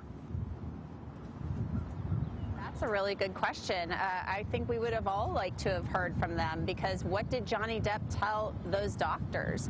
We know that he kind of was saying that he did this, right? We know that he was telling people that, and his sister Christy had testified actually that they didn't want this out in the press, that Amber Heard had thrown this bottle and cut his finger off. Now, you know, her side, Amber Heard's side, is saying, well, of course, you know, he's just saying, he's already said he cut his finger off. He's just kind of trying to say she did this, and he, you know, they're kind of throwing some shade at him and saying he's basically accepted responsibility for cutting off his own finger by slamming that phone that was on the wall.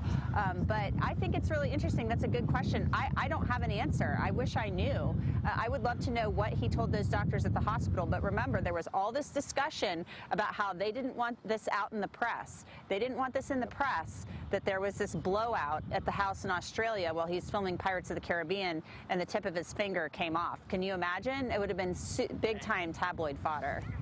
And I will tell you, it's fascinating that his defense was, well, I didn't want to get Amber Heard in trouble. And when she was on the stand and was asked, well, why didn't you say what Johnny Depp really did to you on one incident? She says, because I didn't want to get Johnny Depp in trouble. And so they're literally mirror responses to one another, which is, again, this he said, she said. And sometimes I wonder if the jury's going to maybe put away aside some of the testimony and focus more on what we heard, and specifically audio recordings of the couple, which gives us such an inside glimpse into what might have happened. Let's take a listen to one of those between Johnny Depp and Amber Heard. The last time that it got crazy between us, I really did think I was going to lose my life, and I thought you would do it on accident. And I told you that. I said, oh my God, I thought the first time. Amber, I lost a finger, man. Come on. I had a mineral can, a jar of can of mineral spirits thrown at my nose.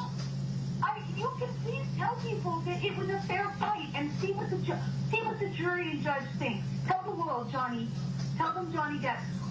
Johnny Depp, man, I'm a victim too of domestic violence, and yes. You know, it's a fair fight. And see how many people believe or side with you. It doesn't matter if it's a fair fight. My exactly, because you're.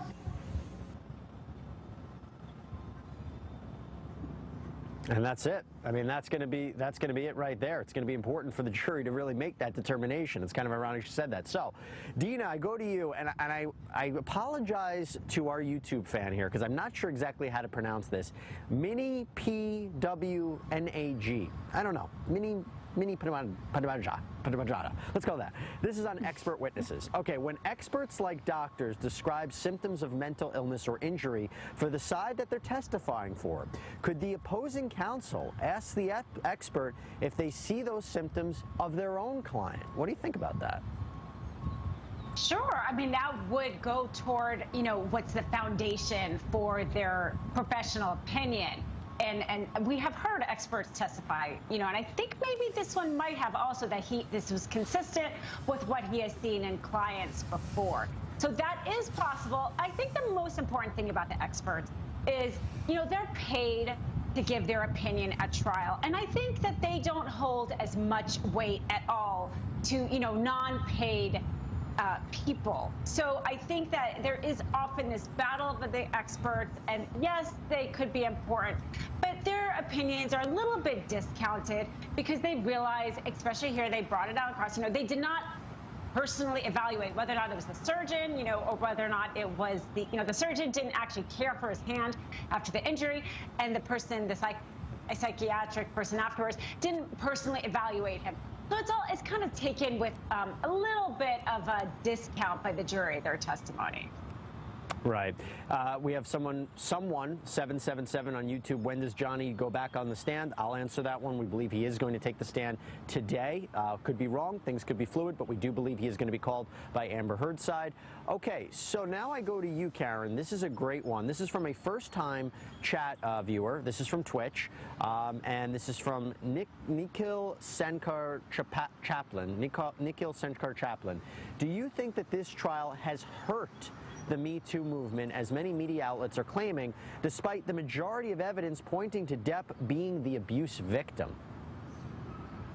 That's an awesome question. And I really do agree that it has, to a certain extent, hurt the movement because of Amber's testimony and the fact that she taped Johnny, and we actually heard firsthand how she sounded and how she was reacting to him, and actually sounded like the aggressor in many of these instances. So I believe that if you take it in a vacuum and just look at how she presents in this particular case, I think that it would hurt the movement. It doesn't help it. But if you look at it globally and look at other circumstances and other victims and survivors of domestic abuse, I think that it doesn't hurt it. But this particular case, looking at what Amber's alleging, I don't think that it helps movement at all. We have a question here, Dina, from Perfect R6 on Twitch. Why is Dr. Spiegel saying that NPD, I think this might be BPD, bipolar, I think you're talking about borderline personality disorder. So why is Dr. Spiegel saying borderline personality disorder and substance abuse is prone to interpartner violence in regards of Johnny Depp, but not for Amber Heard, as she has borderline personality disorder and other personality disorders? Did Dr. Spiegel spend time with Miss Heard? Because he testified he didn't spend any time with Johnny Depp. How is that fair? You know, I think that actually on cross-examination, it was Johnny Depp's attorney that had him link border personality disorder with this violence, because he had testified that narcissistic personality was tied to violence, and he said that Johnny Depp had traits of it based on not a personal evaluation, but all of the publicly available information and court information he had seen of him. And so I think as a way of rebutting that, Johnny Depp's attorney said, well, is it also linked with borderline personality disorder? And he said that because of the testimony earlier by Dr. Curry, who had diagnosed Amber Heard after personally evaluating her with the borderline personality disorder, which I think just continued to kind of, like I said, destroy the direct testimony by this expert witness, because now he's admitted that both of them, with their respective diagnosis, could have been perpetrators of domestic violence. I mean, a lot of our questions today are focused on Dr. Spiegel and how questionable his testimony has been. I'll give you one, Karen. This is from Lauren Johnson Martin from Facebook. Can Depp's team ask to have Dr. Spiegel's testimony be thrown out due to him being a hostile witness?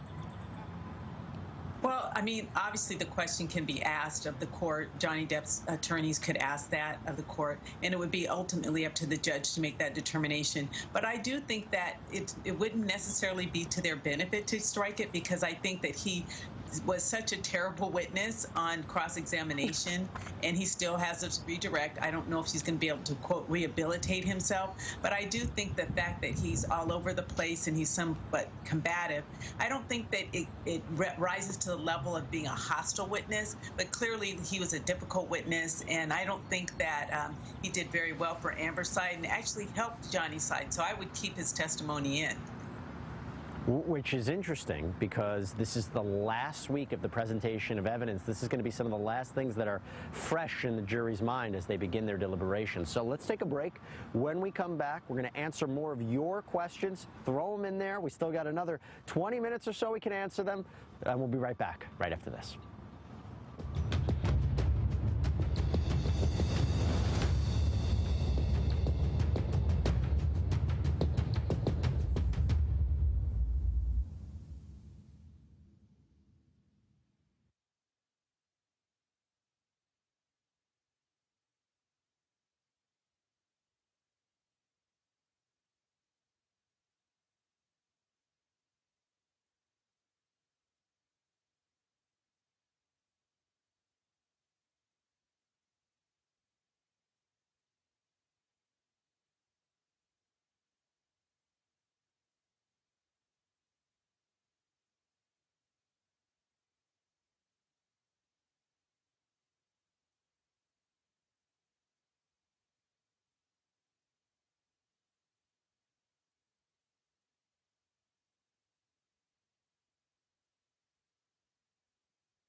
All right, welcome back, everybody, to our live Q&A session as we are currently in a lunch break in the Johnny Depp Amber Heard trial. Once it starts up right behind me, we will jump live once again. You won't miss a minute, but we're taking your questions right now on YouTube, Twitch, Twitter, email, Facebook, wherever you're watching us. Send in your questions. We'll answer them on the air.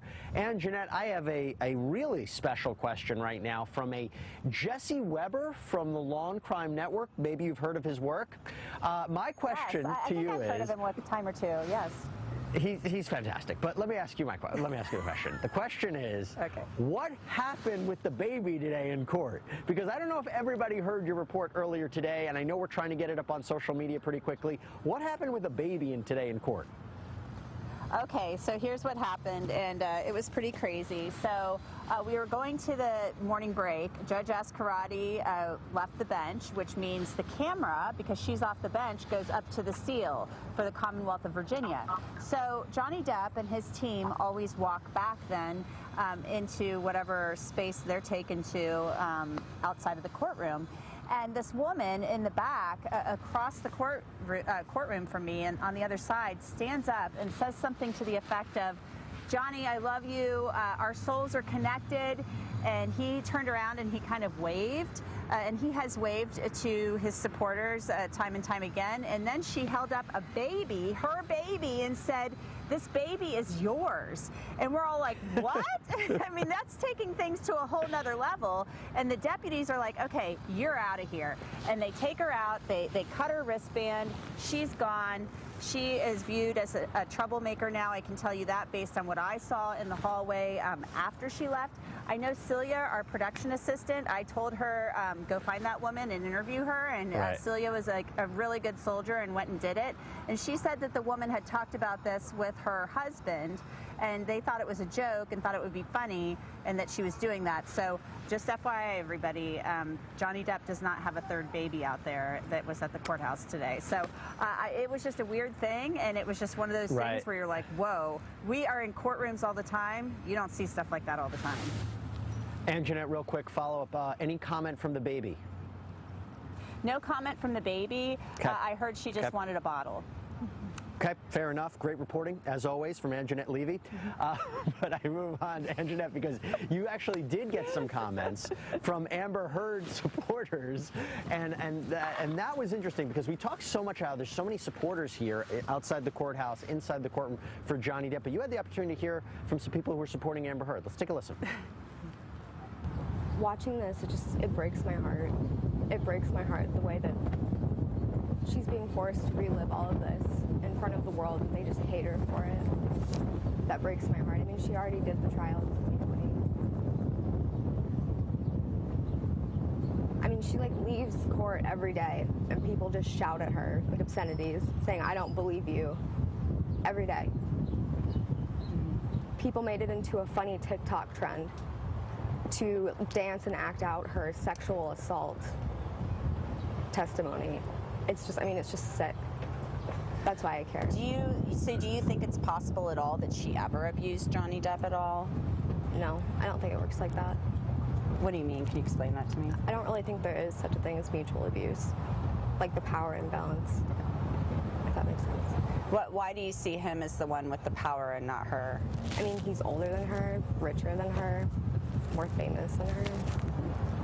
So again, you're seeing mixed reactions across the board, and Dina Dahl, I'll go to you. This is from one of our followers on Twitch, LLNU. It seems that everyone, including the media, are on Johnny's side.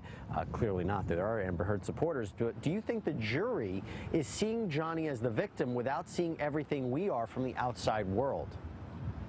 You know, it is true. A lot of comments I get about people who are supporting Johnny Depp are looking at evidence that actually is not part of the trial, some of audio, the UK transcript, and comparing them.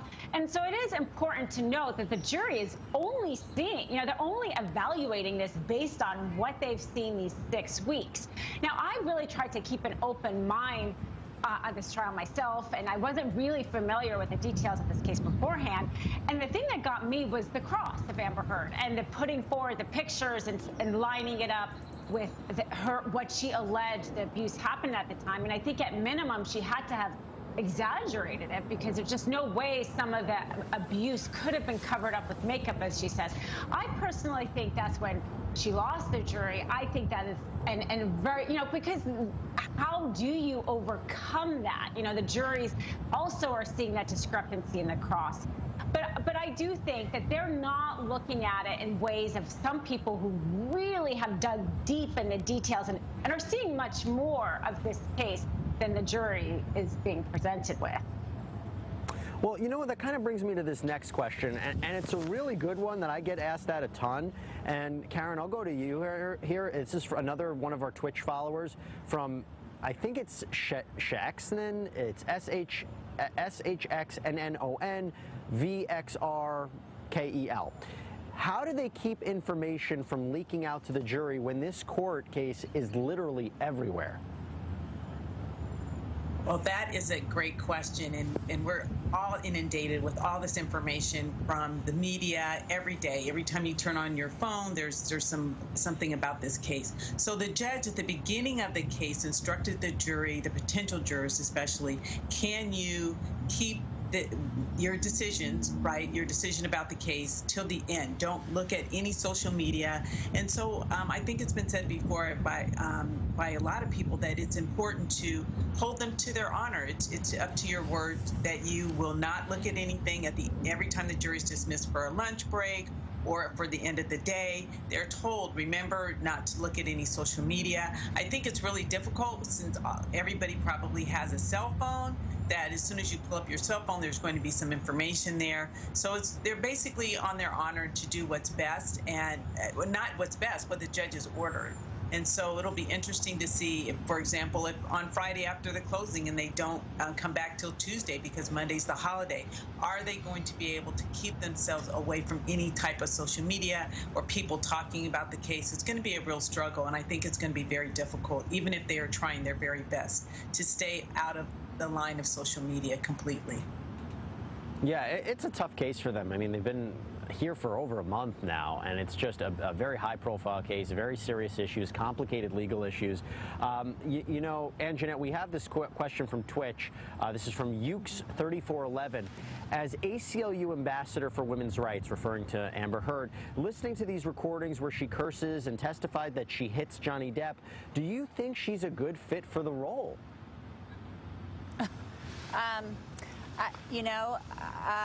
There's a lot in this case, and I probably don't have time to elaborate a lot, but there's a lot that we are learning about that has gone on with regard to Amber Heard and a woman named Jennifer Howell, Nurse Debbie Lloyd, things of that nature, maybe trying to silence people. The American Civil Liberties Union is all about protecting all of our civil liberties, First Amendment rights, freedom of speech, and we're learning more and more things that Amber Heard and her team are accused of doing to try to keep people silent and to shut them down and to harm them. I don't think that aligns with the views and the values of the ACLU. Fair statement. I want to thank everybody out there for your comments, your questions on YouTube, Twitch, Facebook, Twitter. Really, just phenomenal. Thank you so much. We really do appreciate it. Dina Dahl, Anjanette Levy, Karen Felicia Nance, excellent job as always. Thank you so much for breaking down all these questions for us. I am signing off. You are in terrific hands. Michelle Yu is back up here. We're going to jump live once again into the Johnny Depp Amber Heard defamation trial. We'll be back.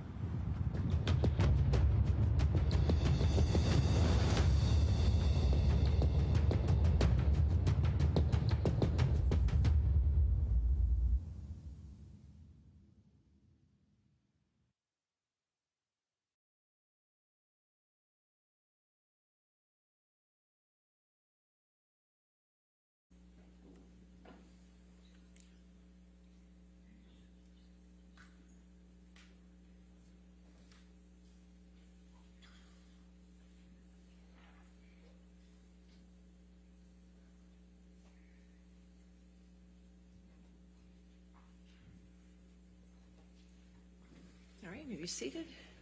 Your next question or redirect. Thank you, Your Honor. Dr. Spiegel, you were asked about whether you were able to examine Mr. Depp. Do you recall those questions back and forth? Yes. And so if I understand your testimony, you asked twice for Mr. Depp to be interviewed by you, correct? Yes. Objection leading. And Overruled. And then, in addition to that, Ms. Heard requested twice of the court for Mr. Depp to be submitting to an examination of you, correct? Yes. And those were denied, correct? Yes. And now Mr. Depp is contending that it's unethical for you to provide an opinion in this case because you didn't get an opportunity to interview him. Do you think that makes sense? Objection, Your Honor. I'll sustain the objection. All right. Is that your understanding? That is my understanding of it. yes. Okay. Now, when counsel for Mr. Depp was reading to you the Goldwater rule, there were two words that he kind of went over pretty quickly, and I'm going to go over them again with you a little bit slower. And that was that the Goldwater rule was that you cannot make an armchair diagnosis, right? Objection. Based on, quote, Okay. publicly available records. Do you recall that? Yes. Okay. Now, the records that you reviewed in this case were private, were they not? Yes. And in fact, Dr. Blaustein's records were marked confidential, correct? Yes. And his deposition was marked confidential? Yes. Okay. And Dr. Kipper's records were all marked confidential? Yes. Objection leading. And I'll sustain. okay, what if any labeling was there on Dr. Kipper's deposition? All the documents I reviewed were confidential, and I also signed the confidentiality agreement, so everything I looked at was confidential. Okay, so that, in fact, does not even comport, that doesn't meet the restrictions that were put. Objection leading. I mean, so would it be fair to say that you have not, have you rendered any opinions in this case as an expert witness based on publicly available records? I have not rendered any opinion based on any publicly available records. Thank you. Now, you were asked a number of questions about narcissistic traits and your diagnosis or findings that Mr. Depp exhibited narcissistic traits or had that disorder. Do you recall that testimony? Yes. All right. And the question was asked of you of the whether if you have 5 of 9 narcissistic traits. Do you remember that testimony? Yes. Okay. Now, one of the ones you testified before was for narcissism, it requires admiration, correct? Yes. What, if any, record evidence was there that Mr. Depp requires admiration? The very people that surround him need to admire him, or they're no longer in his employment or his working circle. Okay.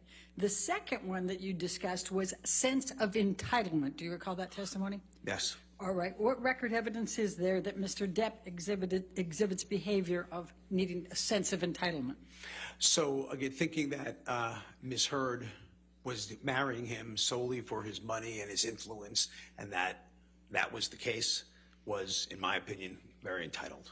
All right. And the third one you discussed was exploitative. Do you recall that? Yes. Okay. And what is the record evidence that Mr. Depp exhibits behaviors that are exploitative? Again, I think the whole concept of abuse is exploitative. Okay. The fourth one was lacks empathy. Do you recall that? Yes. And what is the record evidence that Mr. Depp exhibits lacking empathy? To be able to commit intimate partner violence and the control you have over someone. I'm sorry? Can I be heard? Okay.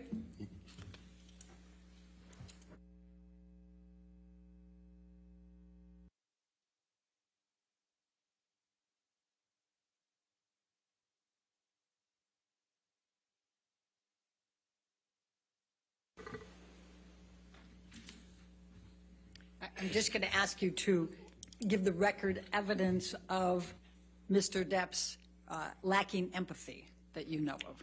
Yes. Am I allowed to elaborate? Yes, Okay. just a little different than what you said before. Okay. So if one does, so I'll make it more direct. So if you're not agreeing with what Mr. Depp has to say, you are no longer useful.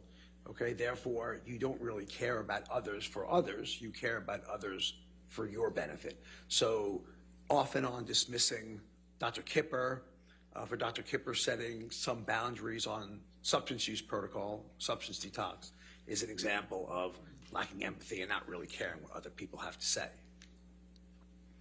All right. Another one of the characteristics that you cited was envious. Do you recall that testimony? Yes. What is the record evidence that Mr. Depp exhibits envy? I think jealousy is a good start for that. I think that Ms. Heard wanting to have a career, start with that, beyond what she has, and the jealousy parts of with Mr. Franco and I think others commented this week. Last week Ms. Burston commented about things about jealousy. So I think it's pretty apparent. Okay. And the next one you listed was fragile self-esteem. Do you recall that? Yeah. And what is the record evidence of Mr. Depp exhibiting that? So fragile self-esteem would be more along the line of a cluster B trait. I should put that in. It's not necessarily the criteria for narcissism, so it's a trait. And basically what that means will be that the combination of poor self-control and rapid mood states is fragile self-esteem, fragile personality, so traits. So it would go in the line of cluster B rather than per se narcissistic. All right. Now, we've seen Mr. Depp during this trial doodling and eating candy. What, if any, evidence would that suggest that he has narcissistic traits? Objection, Your Honor. No foundation. I'll sustain the objection. Doodling and eating candy equals narcissism? Now, you were asked about the cluster B, and counsel for Mr. Depp came back and said, are you aware Ms. Heard has been diagnosed with borderline personality disorder or histrionic personality disorder? Now, you reviewed, I think you testified at the beginning, you reviewed the therapy and counseling and medical records for Ms. Heard, correct? Correct. What, if any, evidence was there that Bonnie Jacobs diagnosed Amber Heard with either borderline personality or a histrionic personality disorder? Objection, Your Honor. That's fair cross. He asked the question. That's fair. Redirect. It's beyond the scope. It's not overruled. Thank you. So if I could start, Ms. Jacobs demonstrated no type of personality disorder, borderline or otherwise. And on a review of Dr.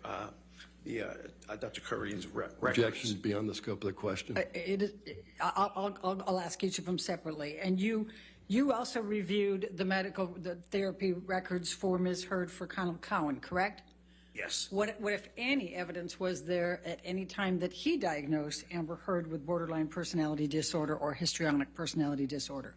Not only did he not, he referred to Mr. Depp as a narcissist. Okay. Now, you also reviewed all of Dawn Hughes' records and her testing, correct? Yes. And what, if any, evidence did you find in any of that extensive testing and note-taking that she had found that Amber Heard had borderline personality disorder or histrionic personality disorder? Objection leading. What, if any? Overruled. None. Okay. And you also reviewed Dr. Curry's notes and her testing, correct?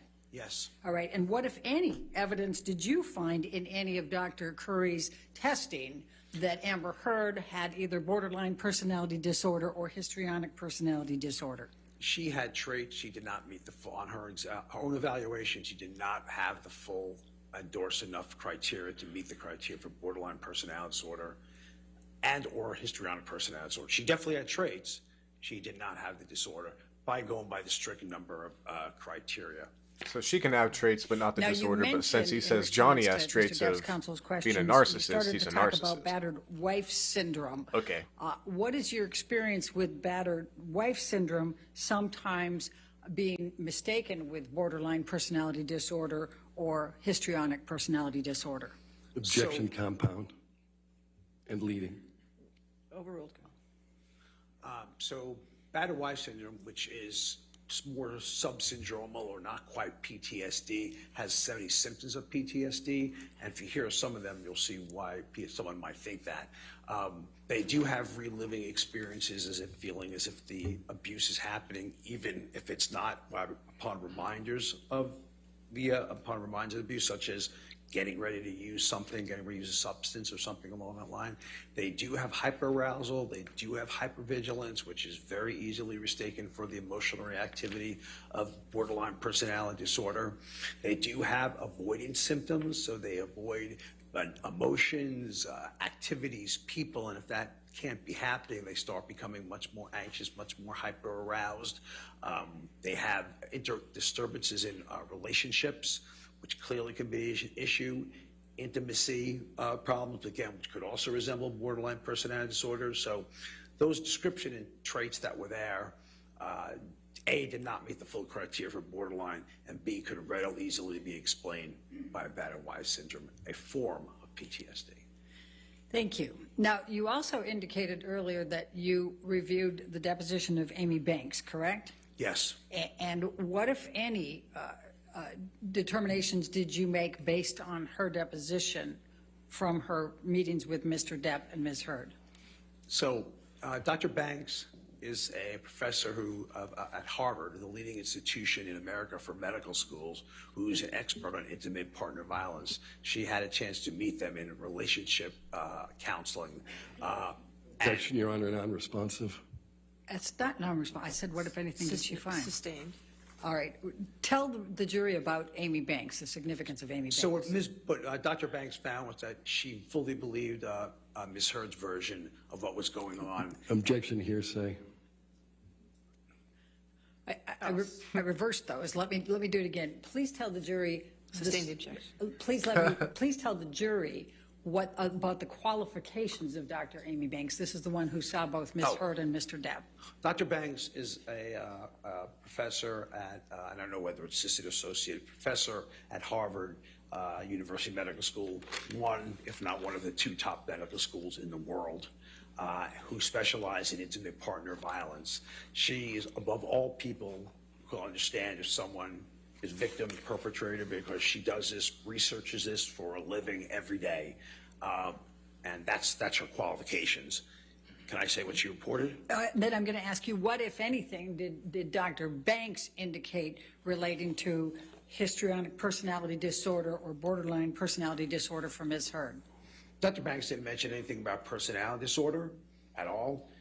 What she did mention was whom she felt gave a more accurate version of...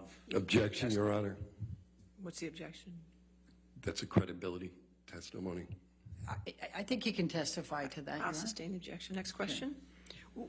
What, if anything, did Dr. Banks report, not saying what the ultimate conclusion was, what, if anything, did Dr. Banks say about what was reported to her by Ms. Heard and Mr. Depp and how they responded?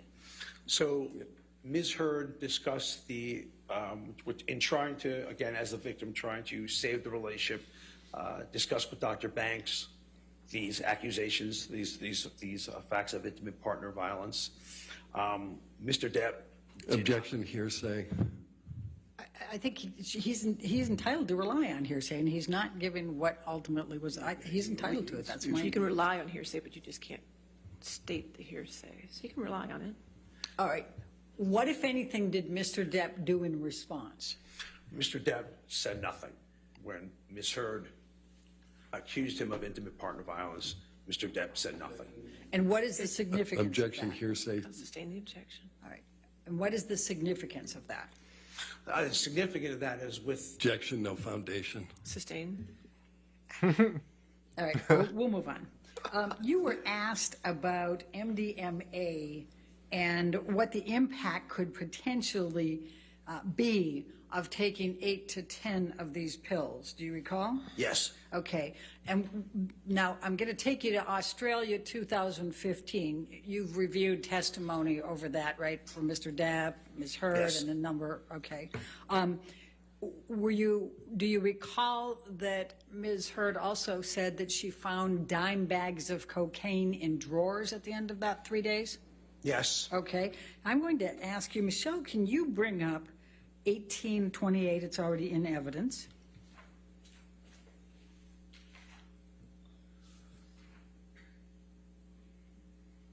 And if we could publish that, okay, we can. Thank you. I'm going to, this is one of the pictures that was taken in Australia, and the testimony's been that these two canvases of Ms. Heard's were painted completely over.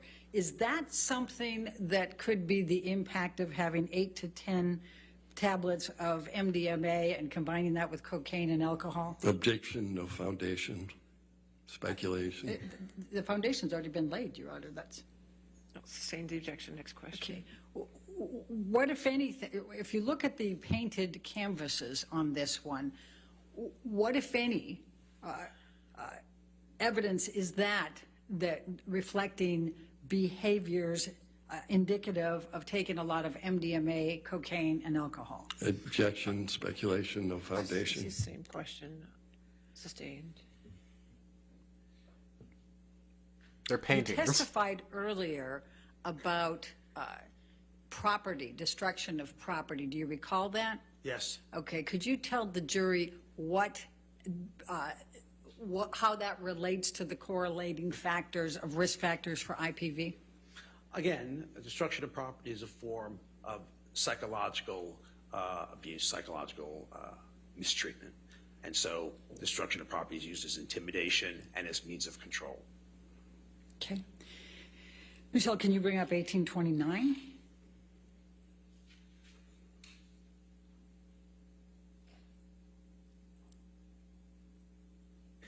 And this has already been admitted. Yes, thank you, Your Honor. And what, if any, evidence does this reflect as correlating behavior to risk factors of IPV? I would say that, one, that demonstrates a good deal of violence and psychological abuse. I think it's pretty clear that they're trying to be intimidating. I don't think... Objection, Your Honor. Thank you. Please continue. It would be people who would misuse ecstasy without cocaine, are prone to agitation, suspicion, jealousy, violence. What we're seeing there would be very consistent with that presentation. Okay. Thank you. Michelle, can you now bring up 1830, I guess? And that's already been admitted into evidence as well, Your Honor. I'd ask that it be published. And what, if any, evidence does this correlate with behavior indicative of IPV perpetration? Again, this is intimidation, psychological abuse, where you're solely trying to emotionally... Objection, Your Honor. Can we be heard? Okay, if you want to.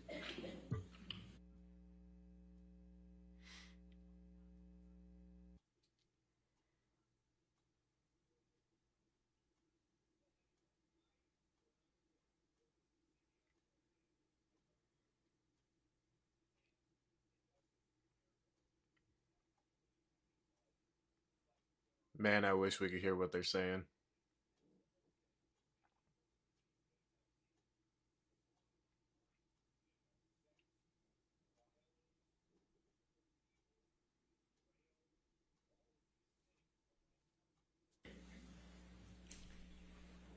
Dr. Spiegel, if you can answer the question, what, if any, evidence is this correlating to the risk factors for IPV perpetrator?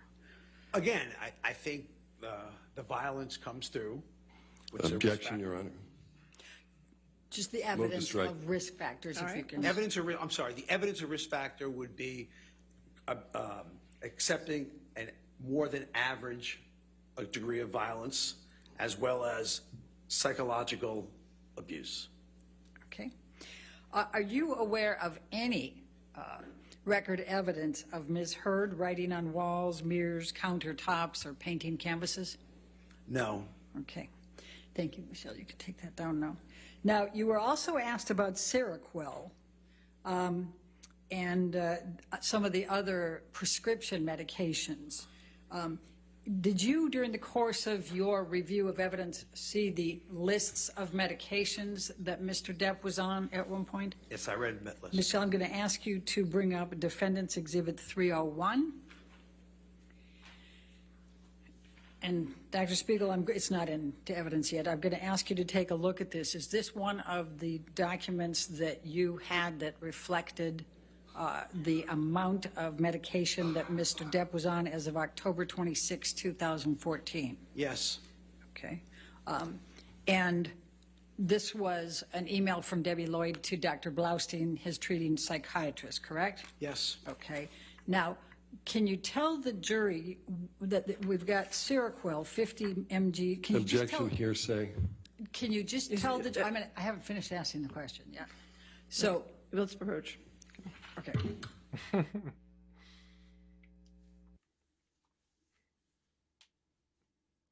Oh my gosh.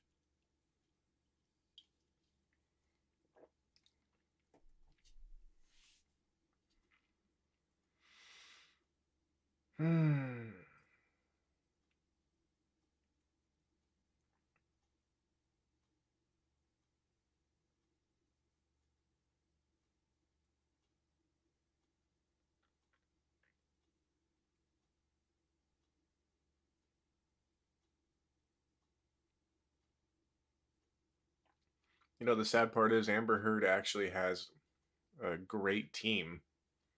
Just in this case, I think that she is just very hard to represent. I think she's a difficult client. Michelle, can you scroll up just so I can see all of them at the same time? Thank you. So, Dr. Siegel, if someone was taking 50 milligrams of Seroquel, 25 milligrams of Seroquel, and 50 milligrams of Seroquel and 50 all in one day, how would that impact them? So obviously this is not for sleep, because I'm presuming you're not wanting to sleep in the morning, noon, and from 4 to 6, although you're sleeping at night. What I would say is he's using it for one purpose. As I say, with substance use disorder, they're using it to calm down. They're using it just as a down to relax. And given that you're taking 45 milligrams of Adderall a day to stay awake, and that's more than the prescribed for adults and children for that matter,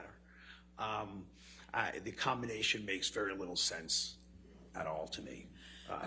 And if a person was taking 300 milligrams of Neurontin, I'm going to pronounce that wrong again, 4 times a day and 600 later in the day, how would that impact? Again, you're looking at medications that are there solely for a substance use disorder patient to get them up and to calm them down. That's all this regimen is about.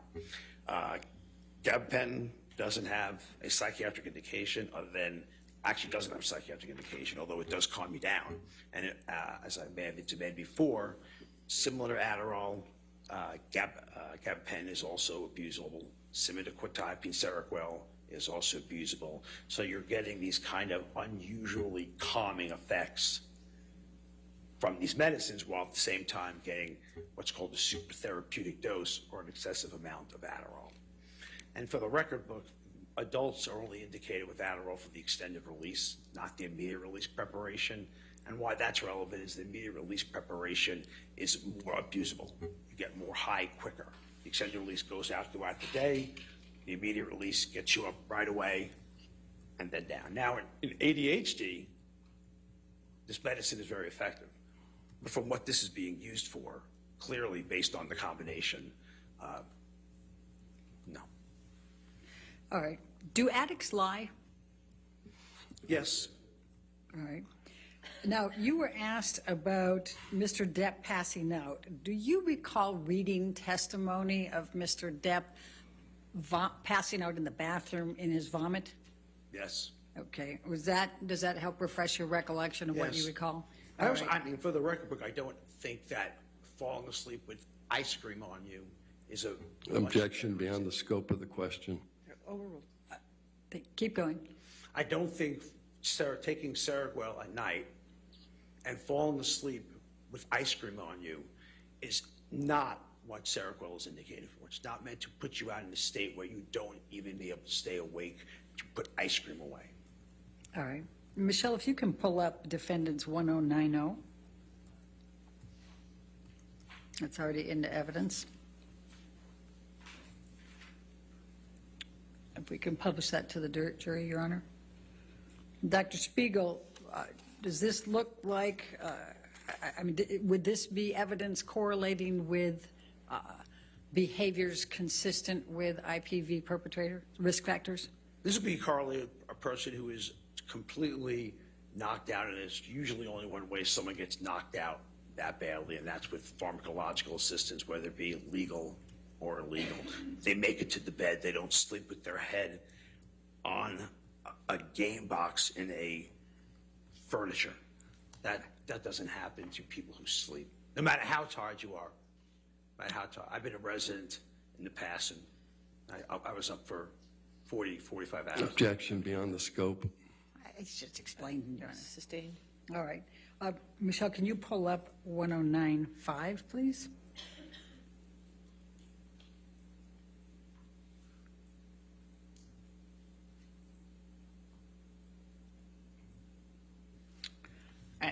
And I'm going to ask you the same question, Dr. Spiegel. What, if anything, does this indicate relating to risk factors for IPV perpetrators? Again, colloquially passed out, and there's very few ways to get like that without pharmacological assistance, legal or illegal, or illegal. And then let's pull up 1094, please, Michelle. Defense, and that's also been admitted.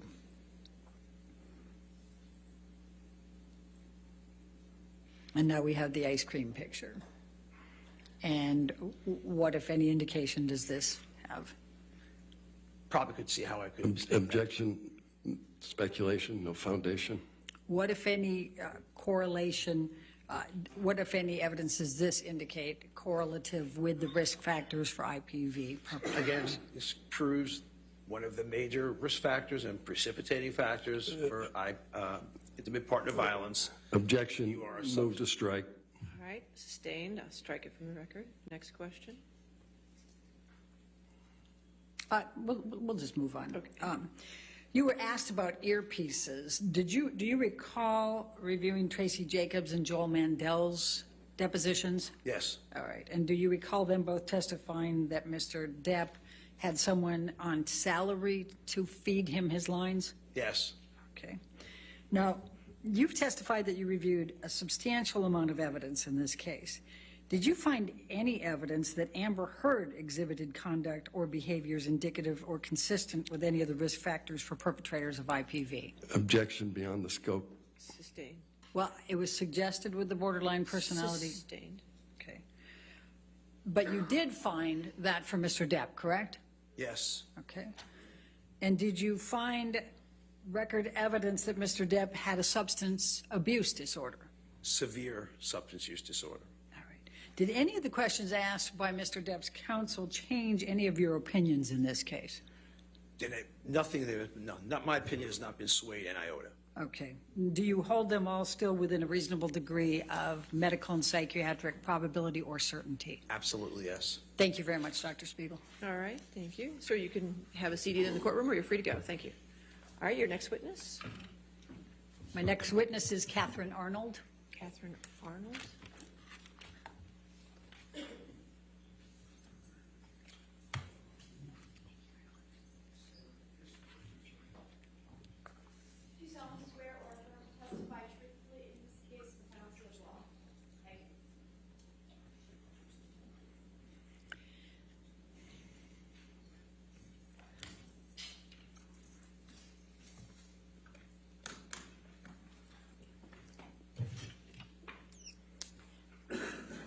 Yes, ma'am. Thank you.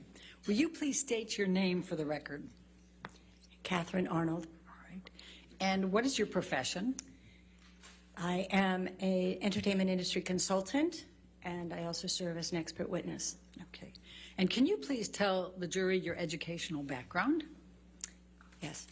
So I've been in the entertainment industry for over 20 plus years. I started as an assistant at ICM, which is one of the largest talent agencies in Los Angeles that represents actors, writers, and directors. And I worked with the talent agent there. And then I also worked at William Morris, for William Morris, as a script reader. So I was working on scripts that they were delivered and submitted to for their actors, writers, and directors. After that, I went into development of film and television projects for a company based in New York called the Maltese Company, which actually produced animated television shows and feature films based on Wall Street, animated product, like toys. And then I went to work with a company called the Goober Peters Company. And Goober Peters was, at the time, one of the largest production companies in Los Angeles. They did films like Batman and Rain Man and Tango and Cash. They did TV shows like Witches of Eastwick. And there I was involved in the development of scripts. We worked with the studio directly in terms of what cast would be attached to the scripts and brought directors and talent to those projects. I then went on to work in, there's a lot. I went on to work in the independent film world as a film producer. So I found the material, I would get the financing, I would get the cast and the director attached to the project. We call that packaging. And then we would go and obtain financing for that either through equity sources or international sales and financing and bank financing. And then I also went on after that. I produced 5 or 6 films with actors that you may know, including Salma Hayek, Vincent D'Onofrio, Kirstie Alley, Thomas Jane, Ethan Hawke.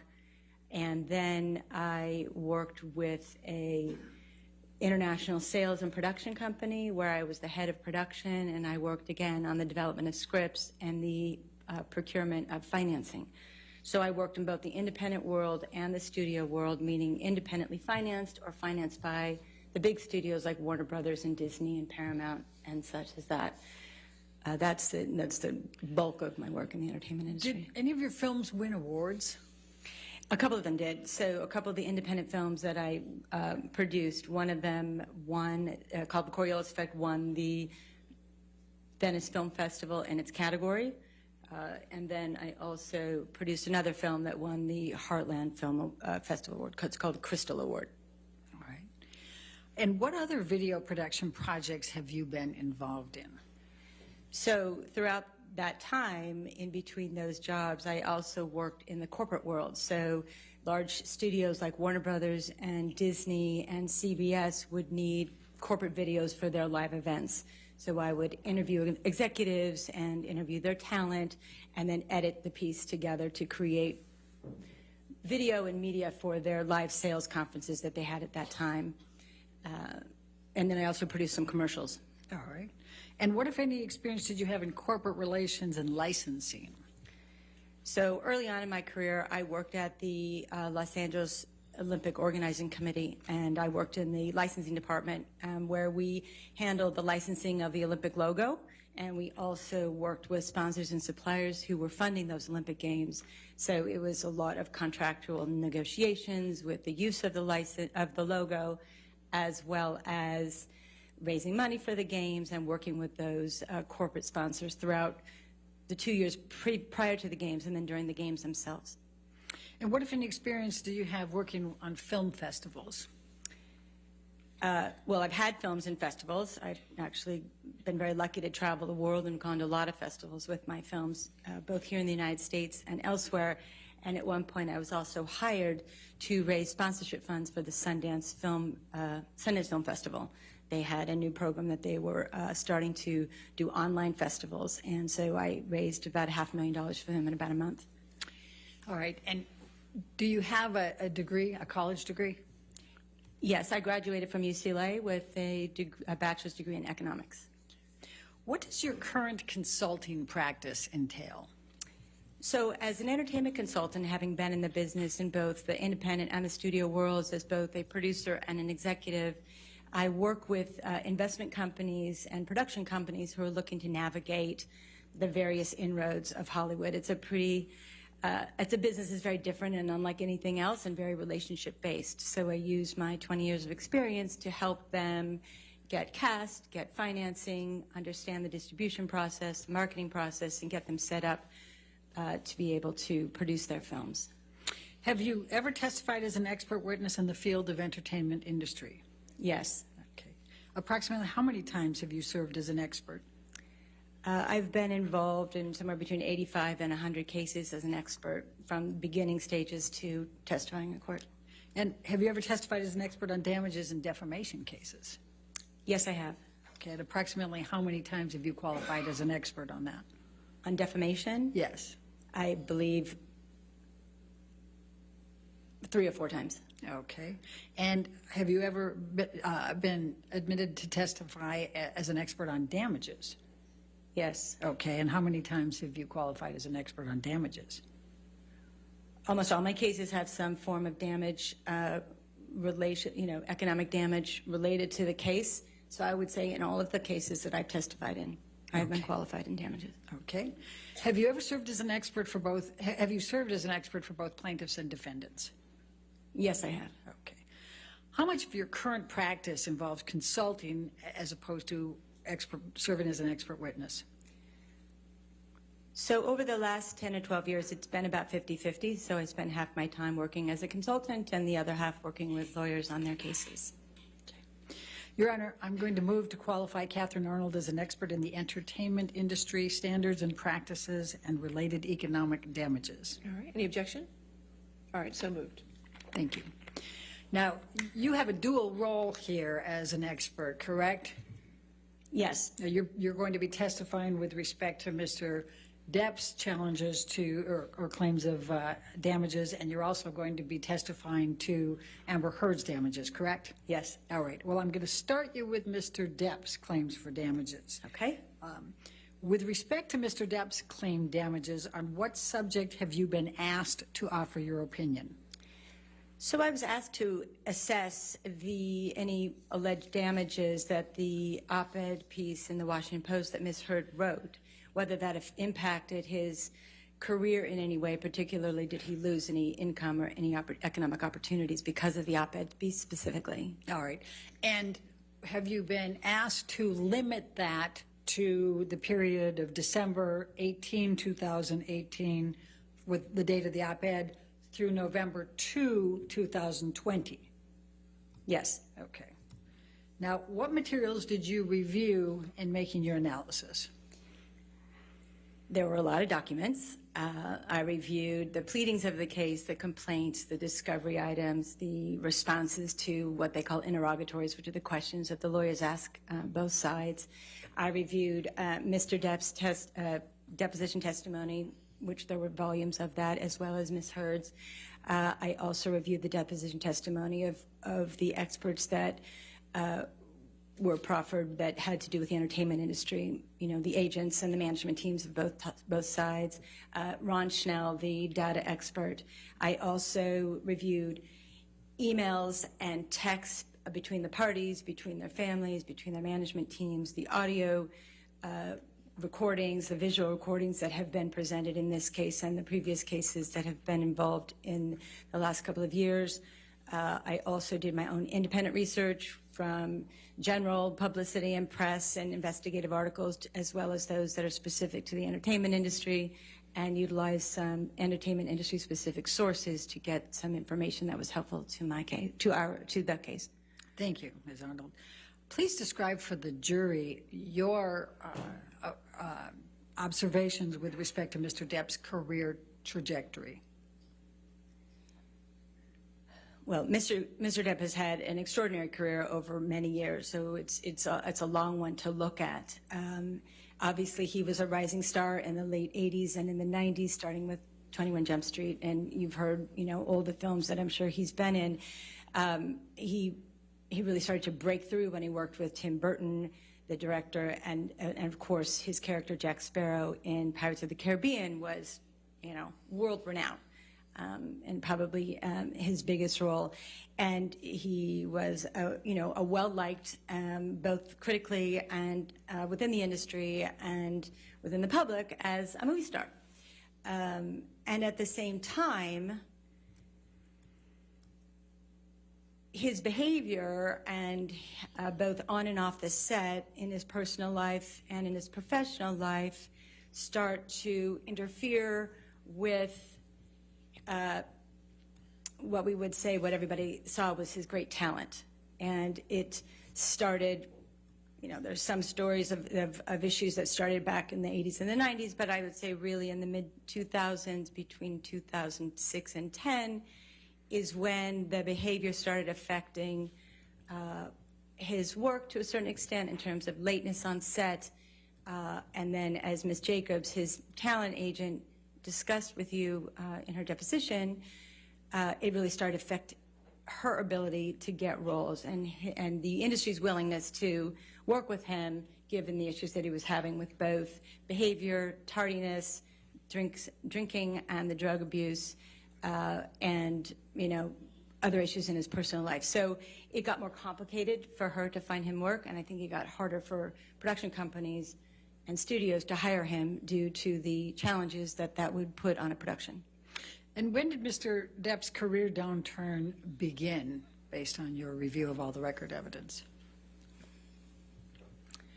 Well, again, according to Ms. Jacobs, his agent, she mentioned that it started getting more challenging for her around 2010. The lateness on set was being made, well, she was being made aware of that more and more often from production executives and the producers that she was working with on the Pirates movie. And not only Pirates, it continued on the other films, including Mordecai and Murder on the Orient Express. And in around 2014, when he had the appearance, it was presumed that he was under the effects of alcohol at the Hollywood Film Awards in 2014. Objection, Your Honor, non-responsive. She's answering the career downturn, Your Honor. Overruled. Please continue. Thank you. In 2014, when Mr. Depp appeared in the Hollywood Film Awards, Ms. Jacobs received many phone calls from both producers, casting directors, and production executives asking her what is going on with your client, why, you know, what's going on with his behavior, can we get him under control? And then I think it really started to shift around the Pirates 5 movie in Australia with, again, the lateness and the issues with the finger that stopped production and things of that nature, and then it got harder and harder. Now, based on your analysis, what has caused Mr. Depp's career downturn? Objection, no foundation. Overruled. Can you please repeat the question? Based on your analysis, what has caused Mr. Depp's career downturn? And I realize you've said a number of those, so just, is there anything else? Sure. Well, we've talked about the erratic behavior, the tardiness, the drugs and alcohol abuse, and the lawsuits have had a really big impact, not just this lawsuit, but previous lawsuits that Mr. Depp has been involved with, because there's a lot of publicity around anything that he does. And every time he has filed a lawsuit, it has brought to light various issues with respect to whatever that lawsuit was about, whether it was about, you know, erratic behavior or domestic abuse or drugs and alcohol and even spending habits. So every time a lawsuit has been filed, the press and the publicity has just been charged up and brought everything back to light. And it's been an unfortunate problem on that level for the industry to continue to work with him, even though all this is out in the public. For the films that were shortly before Pirates 5, how successful were they? We're talking Mordecai, Alice Through the Looking Glass. I think you testified to some of those. The Lone Ranger, Tonto. Right. Objection, compound. Overruled. Of course, Mr. Depp has had some obviously extremely successful films, but also in the 4 or 5 years prior and, through Pirates, there were films that didn't do well at all and were considered what the industry calls a bomb, which could have been Alice Through the Looking Glass, The Transcendence, the Lone Ranger, and Mordecai were films that just didn't perform, although they were valued in their financing based on Mr. Depp's star quality and acting ability. Unfortunately, they just didn't perform. So as many hits as he's had, he's also had a lot of recent, what they call failures in the business. And what, if anything, did Mr. Depp do with respect to showing up for a press conference in Japan for Mordecai? Ms. Jacobs mentioned in her deposition testimony that Mr. Depp didn't show up for the press conference in Mordecai, which he was not only an actor for, he was also a producer, and he didn't show up. Apparently, he was sleeping, so he wasn't able to make it. Okay. Now, what, if any, impact did the Brooks litigation have on Mr. Depp's career? Is the jury familiar with this already, or? Well, I think you can go, I mean. Okay, so the Brooks litigation was, there was a litigation around Mr. Depp had punched someone on one of the, I think it was a location manager, on the set of a film called City of Lies. I don't know exactly what happened to that litigation. However, of course, again, it was written a lot about in the press, and unfortunately came to the forefront that he had, violent behavior yet again. So in 2018, and I'm going to say before the op-ed on December 18, 2018, right, was there any negative articles, negative press about Mr. Depp?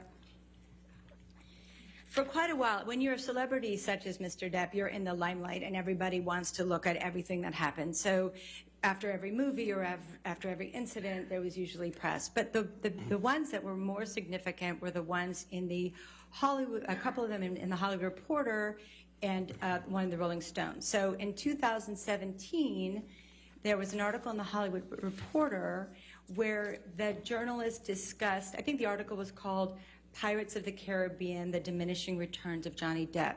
And that Pirates, the last one was 5, right? And that one didn't perform nearly as well as the other previous Pirates of the Caribbean films. And there was some discussion that the character... Objection, hearsay, Your Honor. I think you could explain generally. Sustained. Okay. Let me ask you this. When was that Hollywood Reporter article on diminishing returns of Johnny Depp? That was in the spring of 2017. Okay. And you said, and I just want to make sure we understand, how well did Pirates 5 do compared to 1 through 4? It performed less well by over $200 million. Okay. What, if any, other negative press was there in this time frame? We'll take 2017, 2018, before the op-ed. So in 2018, there was the Rolling Stones article that was an in-depth expose on Mr. Depp's life. Again, his erratic behavior, the money he was spending on wine. Objection, Your Honor, hearsay. I think she can give generally, Your Honor, the negative. Sustained. All right. What, if any, knowledge do you have of whether Disney saw the Rolling Stone article? There were emails between the publicity department and the co-chairs and some of the senior executive Disney that they would forward the articles as they came out, both the Hollywood Reporter article and the Rolling Stones article, and they would make commentary. And Alan Horn, who is the one of the co-chairs of Disney, used the word sad, and I think one of the other executives used depressing, that their film star was now being shown in this light to the public in a Rolling Stones magazine. Objection, hearsay. Sustained. All right. Was there any more articles about Pirates of the Caribbean prior to the op-ed in December of 2018? There was an article in October 28th, the Hollywood Reporter, October 28th, 2018, where the journalist had spoken to 2 writers of the film, and they were talking Objection, about rebooting the franchise. She's entitled to rely on hearsay, and she's just giving the general. She's not approached.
So without saying what the article said, say what it's about.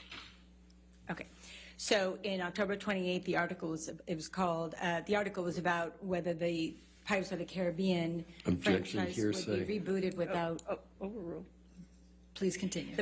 In the article in October 2018 was about whether or not the Pirates franchise was going to be what they call redefined without Johnny Depp, and that was regarding 2 writers that were on the project.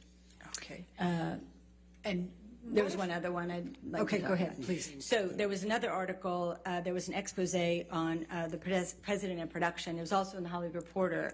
And this is the one that Mr. Marks, Mr. Depp's expert, pointed to regarding the op-ed's impact on Mr. Depp's career. And the online article was, as Mr. Marks pointed out, published on December 20th of 2018. But the same article was in print on the morning of December 18th, 2018, which is the same morning of the op-ed. So that Hollywood Reporter article that Mr. Marks used to say... Objection, no foundation. Overruled. Please continue. Mr. Marks had used that article to show that Disney wanted to let go of Mr. Depp because of the op-ed, but it was actually printed in the Reporter the same morning that the Washington Post article was printed. So there's no way that the Washington Post article had any impact on what the Hollywood Reporter journalist wrote. So they were on the same morning. They were released simultaneously, interestingly enough. And the one that was 2 days later was the same article, just online? Same article, just online, yeah. Okay, thank you. Now, what, if anything, was there about press in 2018 relating to The Sun and Dan Wooten and any litigation that Mr. Depp was bringing? So a lot of press was about the UK trial in the lawsuit that Mr. Depp brought against the Sun in the UK about the wife-beater title that they used. So there was a ton of press around that, both at the time that it was filed and throughout as documents were being shared with the public, and then, of course, during the trial itself. Okay. And what is your understanding of when the article, the wife-beater article, first appeared? I believe it was in July of 2018, about 6 months before the op-ed piece. And what is your understanding of when Mr. Depp filed suit against The Sun and Mr. Wooten? Again, in 2018, I believe. Okay. June, would it be? Would it refresh your recollection? It was in the spring or summer. It was fairly shortly after the article, so it was long before the op-ed piece was out. Okay. And what, if any, impact did Mr. Depp's litigation in the Sun case have on his career? That was a really tough one on Mr. Depp's career because every allegation of abuse and every text, every email, all the audio, all the visual stuff was brought to light and made public. And so not only did the public get to see it, but the industry was watching closely, and it's hard for studios, especially a studio like Disney, who's family-oriented, be connected to a star that has texts about burnt corpses and violent behavior in video. So it was a big conflict for a lot of the people in the industry to how to navigate that if they're going to work with a star. And what, if any, impact did Mr. Depp's other litigation against Mandel and Bloom have during that time period?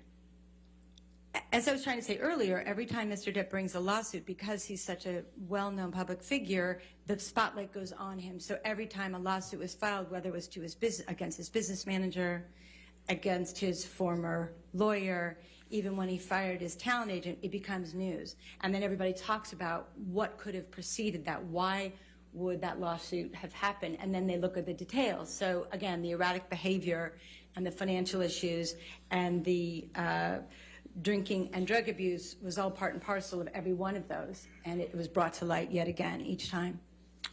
What is your understanding of Mr. Depp's claims regarding Pirates of the Caribbean 6 and how that impacted? Well, Mr. Depp is claiming that he's lost money on Pirate 6, but Pirate 6 hasn't even been made yet, nor is there even a script that has been what we call greenlit, moved towards production. So I don't know how you lose something that hasn't happened. So I think that's what you're looking for me to. And in fact, since Mr. Depp's damages are limited November 2, 2020 and nothing since, and that hasn't happened, is there any way he could claim damages for Pirate 6? Well, Objection leading. Overruled. Again, you can't claim damages for something that hasn't even happened, whether he was in it or not in it, or was going to be in it, or might have been in it, whether it was 2018 or now. There just is no Pirate 6.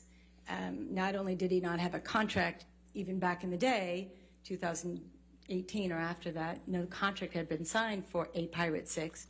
It doesn't exist as we... Objection, legal conclusion. I sustain the last part. How do you know he doesn't have a legal contract? Well, Ms. Jacobs said he didn't have a legal contract, and also his agents at CAA said he had not yet negotiated a contract for Pirate 6. And again, there is no script, so they haven't greenlit it, as we say. They don't have it cast or with the director yet. Okay. Based on your analysis, what, if any, impact did Ms. Heard's op-ed have on whether Mr. Depp could claim a loss for Pirate 6? Zero. Okay. And why do you say that? Again, well, many things. The movie doesn't exist yet, so that's one. But even as important is that Disney, in their file for this trial, did not have the op-ed piece as part of all of the information they had read and looked about and discussed. The conversations of Mr. Depp not being in whatever new version of Pirates, the franchise that goes forward, those were in discussions long before the op-ed piece even came out. And there are other factors that Disney was considering: the lateness on set, the cost overruns that costs, which can go from hundreds of thousands of dollars to millions of dollars when you have crews sitting around for 2 to 4 hours, 8 hours, or even several weeks to a month when the finger incident happened.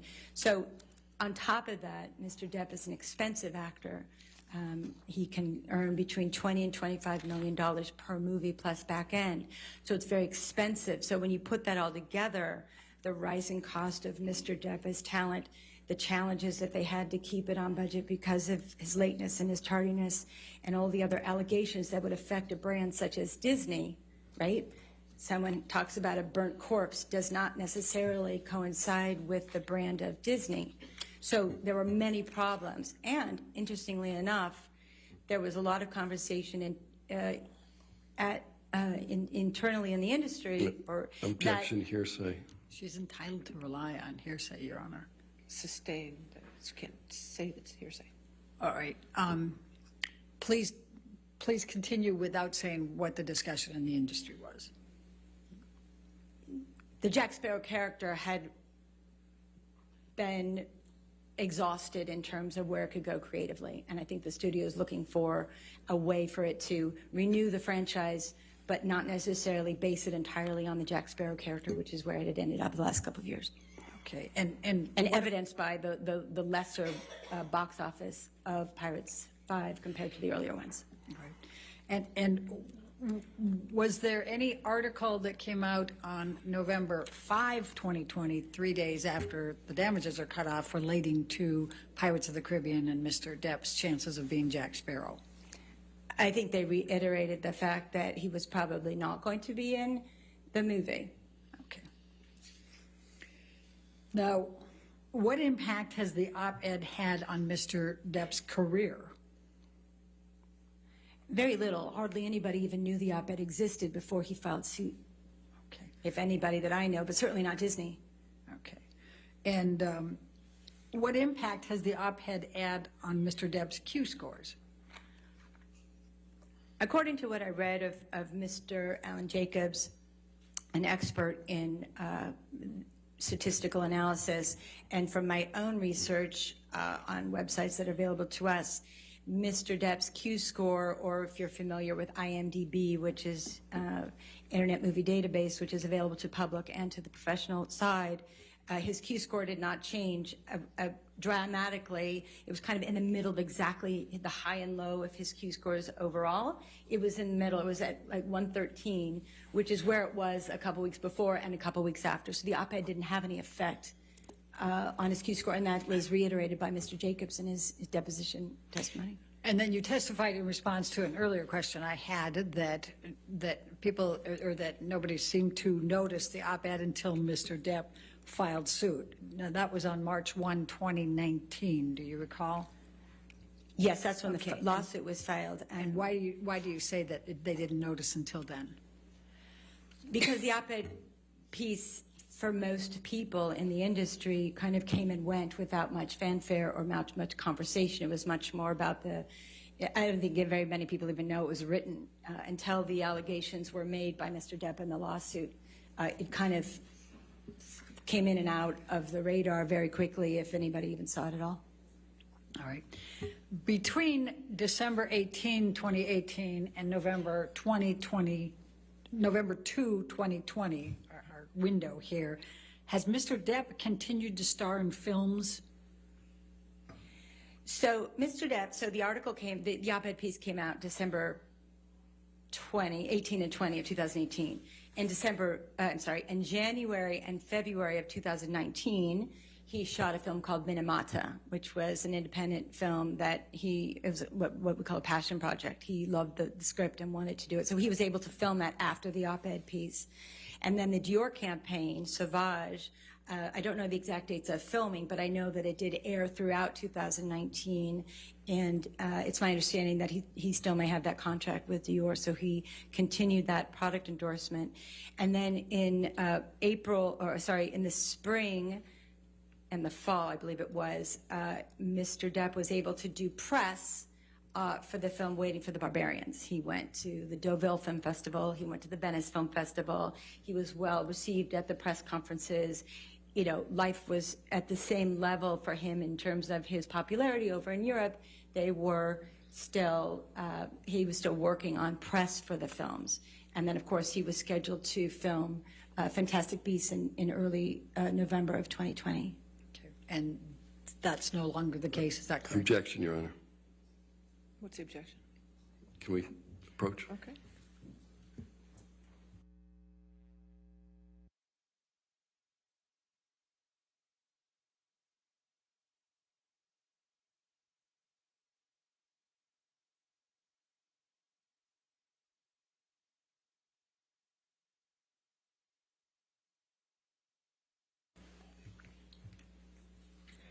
And that's no longer the case, correct, on Fantastic Beasts? I don't want you to say anything more than that. That's no longer. It's no longer the case, correct. He's no longer in that film, correct? He was paid for it, but he does not star in the film. Okay, thank you.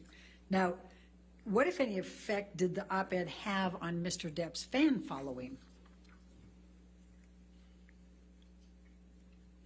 I don't know I don't think it had any effect on his fan following. Again, his Q scores didn't shift, and he clearly has a strong fan base. In your opinion, what or who has caused the damage, if there is any, to Mr. Depp on his career and reputation between December 18, 2018 and November 2, 2020? Objection, speculation. Overruled. Mr. Depp. And why do you say that? Well, again, filing the lawsuits, bringing to light the issues, is Mr. Depp doing that on his own accord? And any statements that were made by his team, Mr. Waldman or anyone else, is associated with Mr. Depp, and those statements that came out, the defamatory statements, which we'll talk about in a minute, were also put out by Mr. Depp's team. So in actuality, he's causing his own demise by bringing these lawsuits forward and continuing to kind of ignite the fire of negative publicity around both of them. Okay. Are all of your opinions to within a reasonable degree of probability or certainty with respect to Mr. Depp's damages? Yes. Okay, thank you. Now I'm going to move you to Amber Heard's damages.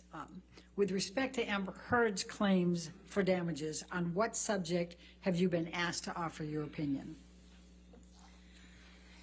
So I was asked to look at the reputational harm and economic loss that Ms.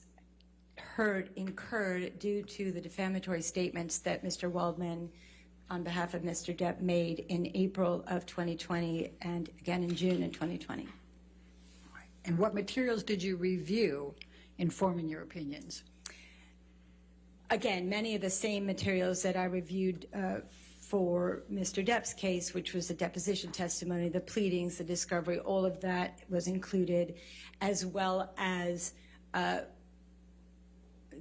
expert testimony that was based on statistical analysis of negative social media campaigns that were created, as well as what happened. I talked to Ms. Heard's agents. I read their depositions. I talked to her publicist. I read her deposition. I talked to Ms. Heard herself to get a first-person accounting of what happened from her perspective after those defamatory statements were made. And then I looked at the, again, emails back and forth and texts back and forth with the studio, Warner Brothers, and other producers that the management team is working with to get Ms. Heard more work. Okay. Now, before I go into the questions that I'm going to ask, I'm going to go ahead and just kind of define this so that we're all on the same page going through it. The jury has seen the 3 defamatory statements. They're defendants 1245, 1246A, and 1247. And I'm just going to refer to them as the Depp/Waldman statements in asking you all these questions. Will you understand what I'm talking about? Yes. Okay, good. Please describe Amber Heard's career prior to the publication of the Depp-Waldman statements. So Amber's had a long career for someone who is not, is fairly young still. She was in over 50 productions, I believe including Aquaman and Justice League, but let's just say close to 50 productions. Well, certainly 50 productions before the defamatory statements were made. She had, a consistent working actor's career. Her agents were strategic as she started getting more work, that they wanted her to work with better and better directors, to have, the Danish Girl is a film that had a strong director and a strong critical acclaim.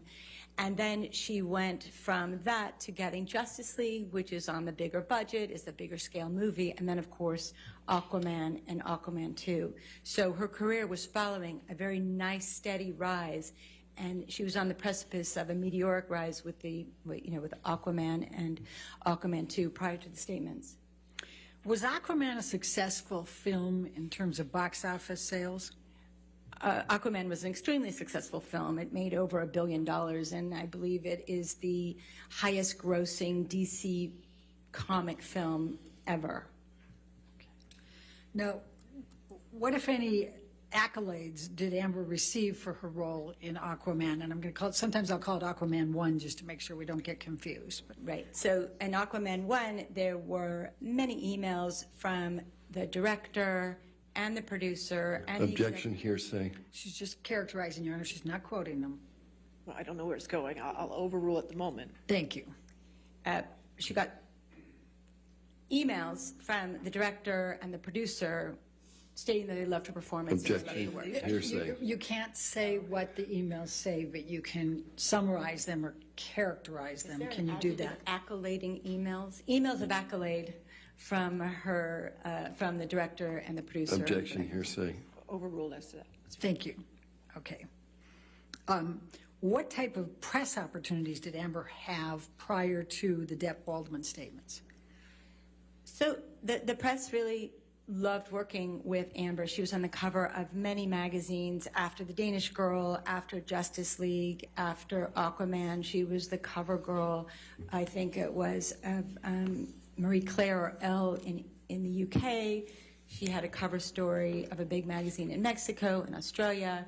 They were, one magazine called her Woman of the Year, another one called her Role Model of the Year. So she got a lot of press.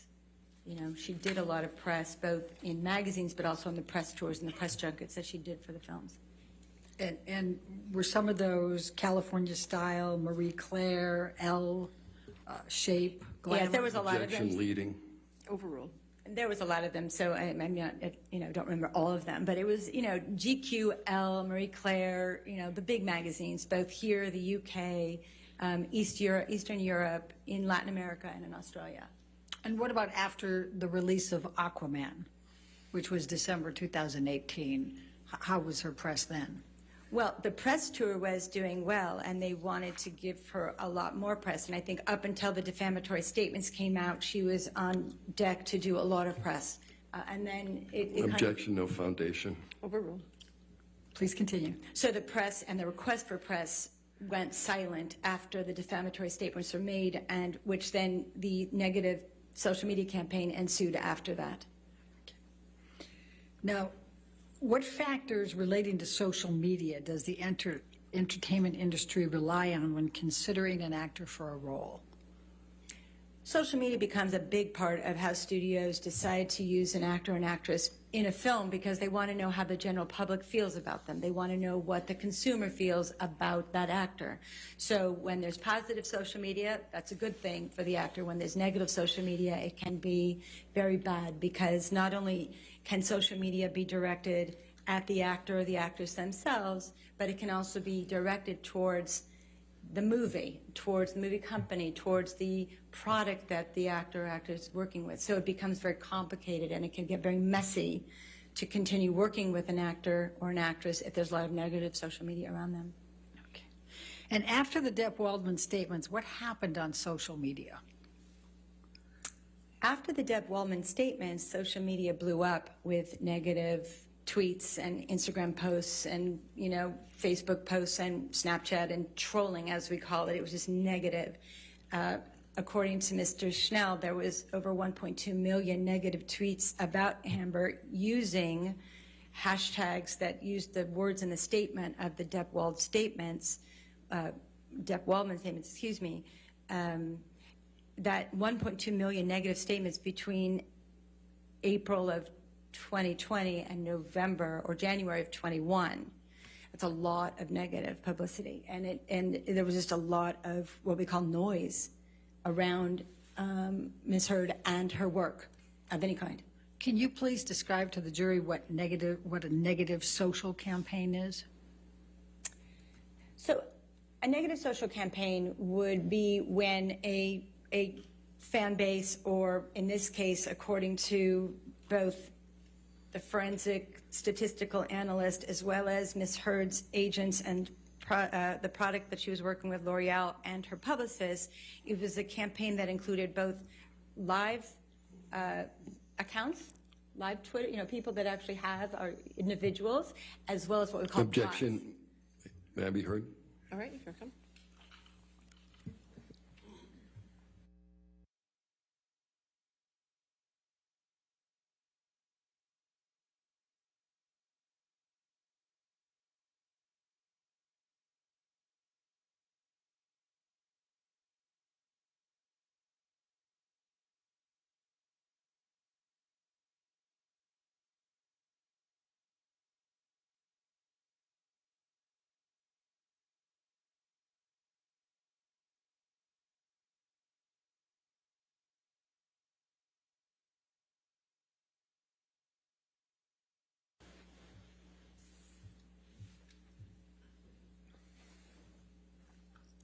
All right.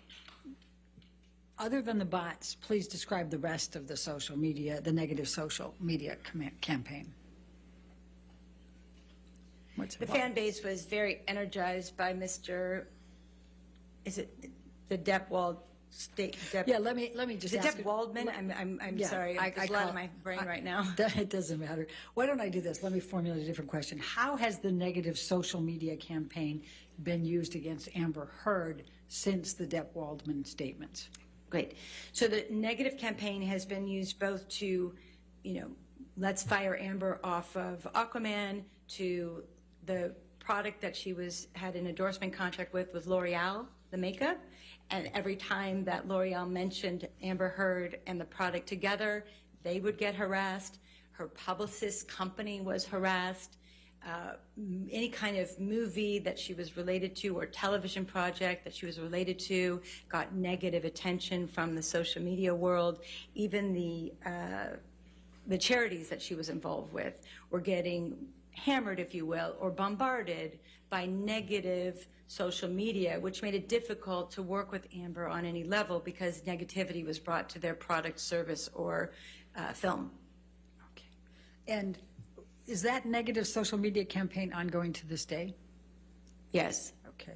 And you were talking a little bit before, I think, about remove Amber Heard from Aquaman 2. What were your observations with respect to that in connection to the Depp-Waldman statements? Again, the statements, the social media campaign, whether called, remove Amber from Aquaman or, negativity for her relationship in that film, it always tended to use words that were inside the defamatory statements. They became hashtags, right? So, if it was said in the defamatory statement, they were often reiterated in the tweets and the posts. Okay. How difficult is it for an actor to repair this type of negative social media? Well, first of all, it has to stop.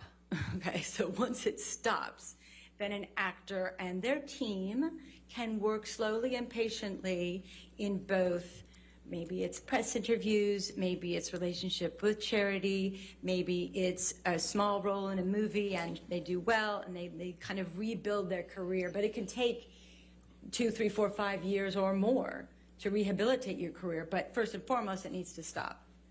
It just needs to stop so that they can, the consumer can get beyond it, and then they can reactivate their career by doing their work again.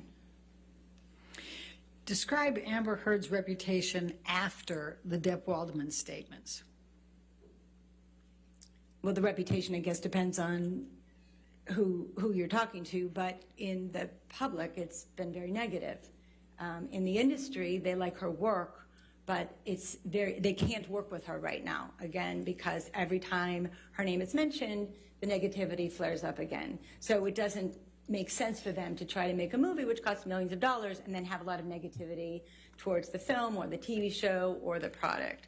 So her world has been silent in terms of opportunities, and even things that she wanted to work on are no longer available to her. Has Amber been able to obtain roles after the Depp-Waldman statements? For a long time, no. Very recently, she was able to do a small independent film from some people out of who get their financing out of Europe. But up until that, no, she has not worked. Now, based on the fact that Amber came out of Aquaman, what should her opportunity, what would you have expected following the release of Aquaman, December 2018, up to what's going on now?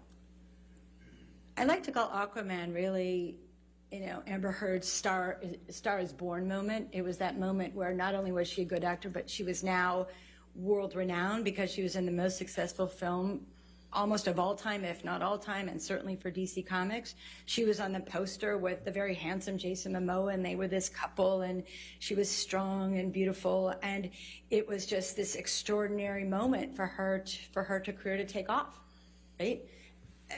Her agents were excited, the producers were excited, everybody just wanted to hit the ground running, and let's do more work. What, if anything, happened to Amber's participation in Aquaman 2?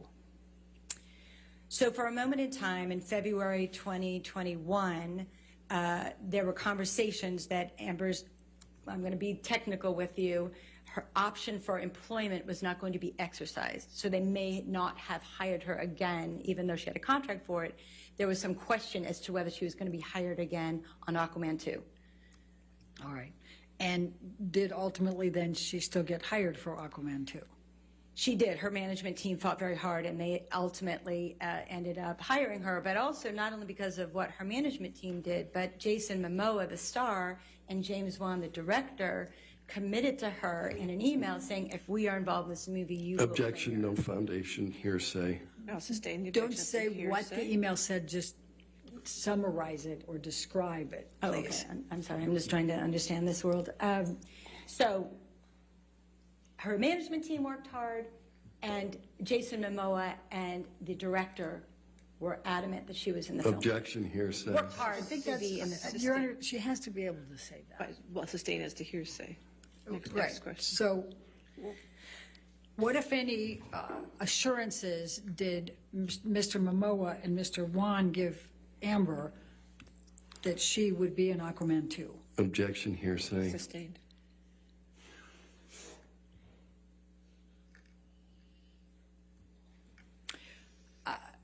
what, if any, are you aware of any chemistry issues between Amber and Jason Momoa from Aquaman? According to the fact that they did a chemistry test with Ms. Heard and Jason Momoa in order for her to be hired, that is a good indication that they thought the two of them had good chemistry. Obviously, when you look at the movie, they have good chemistry, and the poster, they have good chemistry. So I think it's general awareness that they had great chemistry. And what, if anything, would also suggest, with respect to Aquaman 2, that Jason Momoa believed they had good chemistry? He wanted her in the movie. Okay. Hearsay. I think she has to be able to rely on. Sustained. I'll strike it from the record. In your review of all of the record evidence, what, if anything, did you see in writing anywhere that there was ever any chemistry or creative issue with Amber Heard and Jason Momoa from Aquaman 1? There were no communications whatsoever that there was no chemistry between the two. And what, if anything, did you, in all the record evidence, did you see that the producer or Jason Momoa did not want Amber Heard in Aquaman 2? I did not see any evidence of that. Okay. In fact, the opposite, correct? Correct, again. Overruled. Thank you, Your Honor. Now, what, if any, leverage did Amber Heard have to renegotiate her salary under the circumstances of the discussions you were talking about with not exercising her option? She had zero leverage. She was fighting for her life to stay in the film. Okay. Now, is it typical for an actor to be able to negotiate an increase in their salary after a successful franchise? So you may know this already, and so I apologize if you've heard it before. I don't know what's been brought to your attention, but in a franchise such as a potential franchise as Justice League and Aquaman, the customs and practice is that the studio will make an agreement with the actor that incorporates potential future films. So if Justice League does well, they want to know what they're going to pay the actor for the next one and the next one and the next one. And in those successive terms in the contract, the fee for that actor customarily goes up. It can go up by 10%, 20%, 100%. It could double, what have you. And in the case, as Ms. Kovacevic stated in her testimony, that in a successful franchise, that a movie that's made $1 billion, the actors, agents will go back and try to renegotiate that upcoming price tag. So if it was going to be X, they might want it to be 2X or 3X.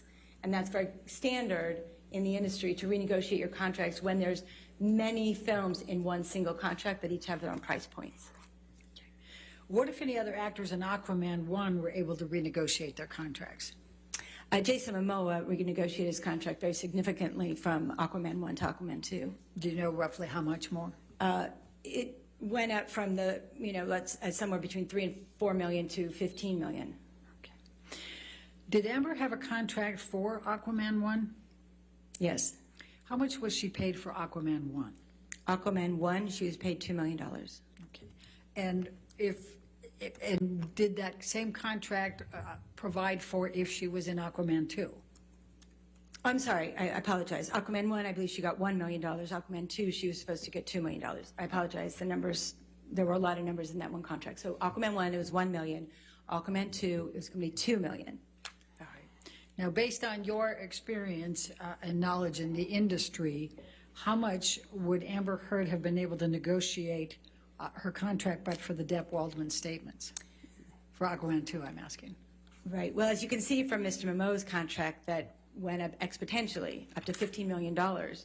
Ms. Heard, I don't know if she would have gotten $15 million for the movie, but she certainly could have increased it by $1 or $2 million or even doubled it. So if it was 2, it could have been 4 or even 5 or 6, depending on the enthusiasm if it had just rolled from Aquaman 1 to Aquaman 2 without any of this negativity that was created by the Depp Waldman statements.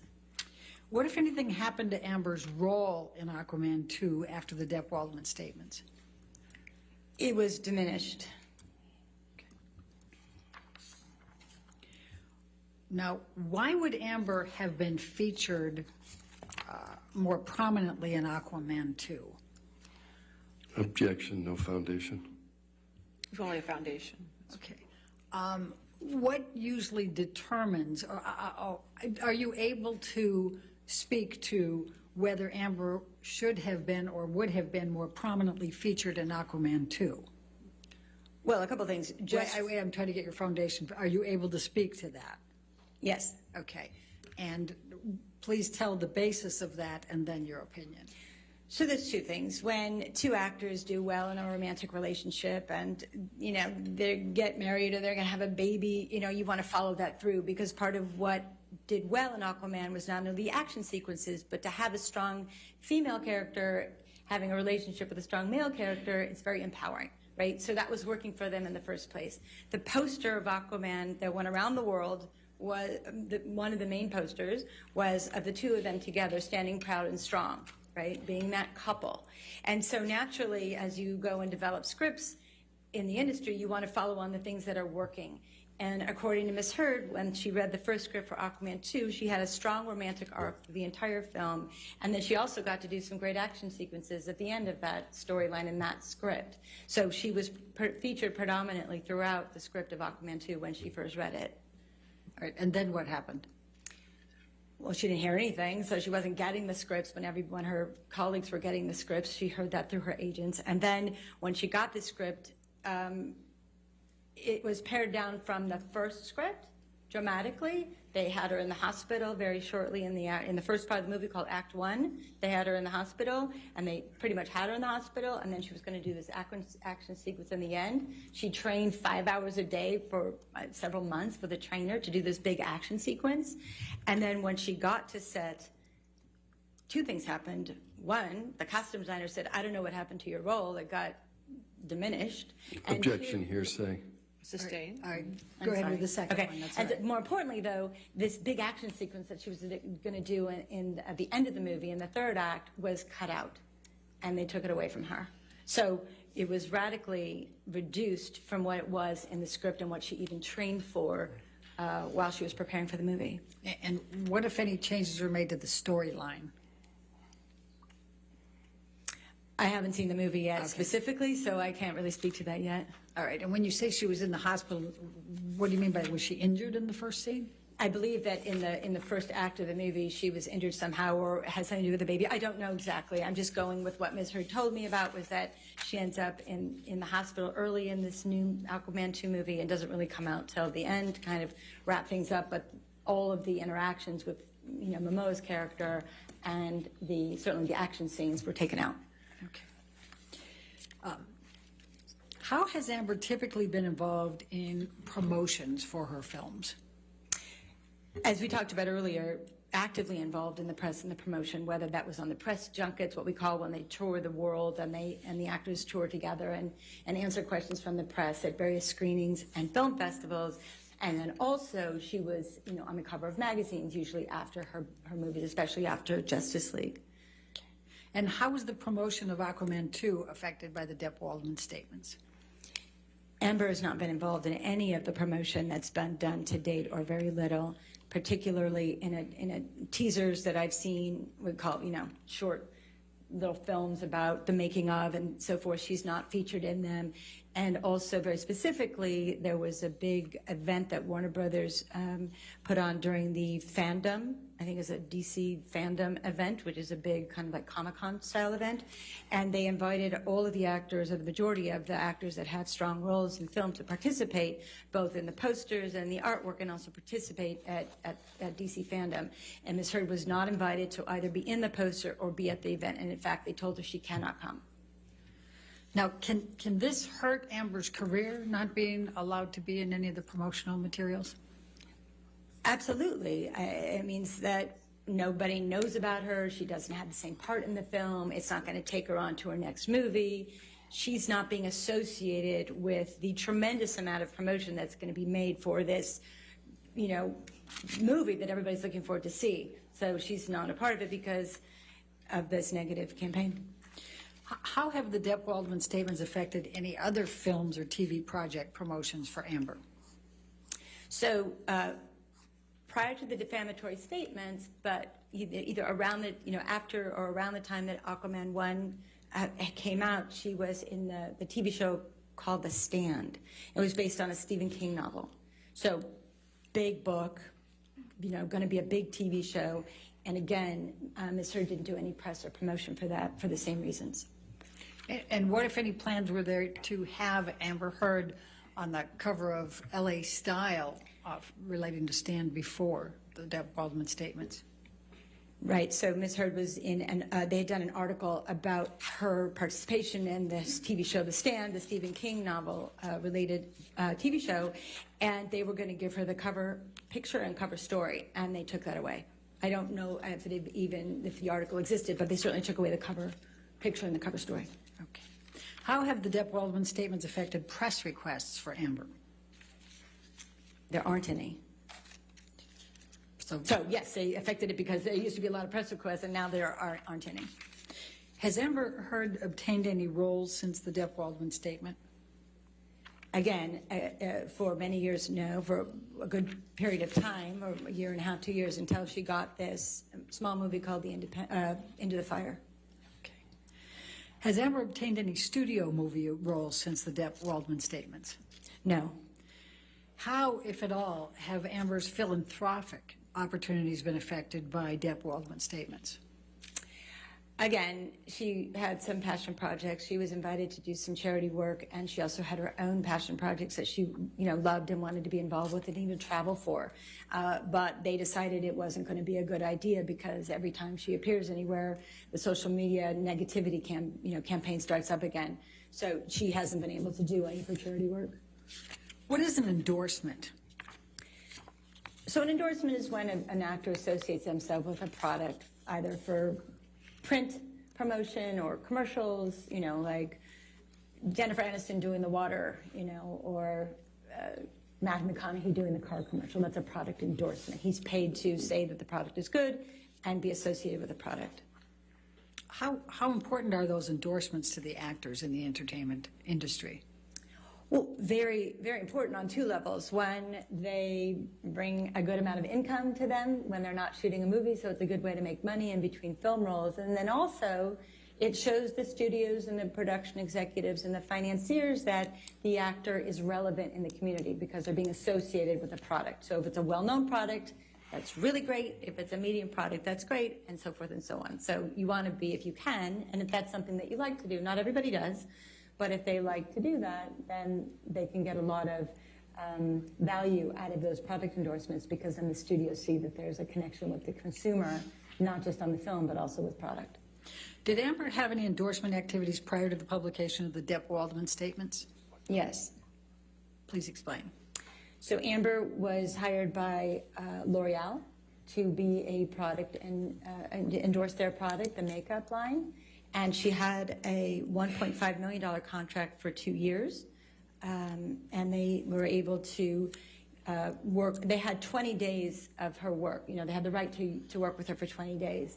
And she started the work. And then when the defamatory statements came out, they essentially put a pause on working with her.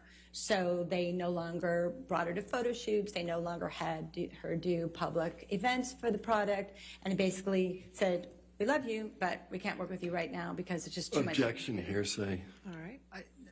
I'll sustain the objection. Okay. Have the Depp Waldman statements affected that deal in any way with L'Oreal? Well, they put it on pause and haven't done any of the work, so she's not out there in the public eye related to the product. And they have decided to continue working with her at some point once, as I said, this all quiets down, this trial is over, and hopefully the negative campaigns will stop. So they extended her contract, but they did not pay her for that extension. And has Amber been hired for any other endorsement deals since the Depp Waldman statements? No.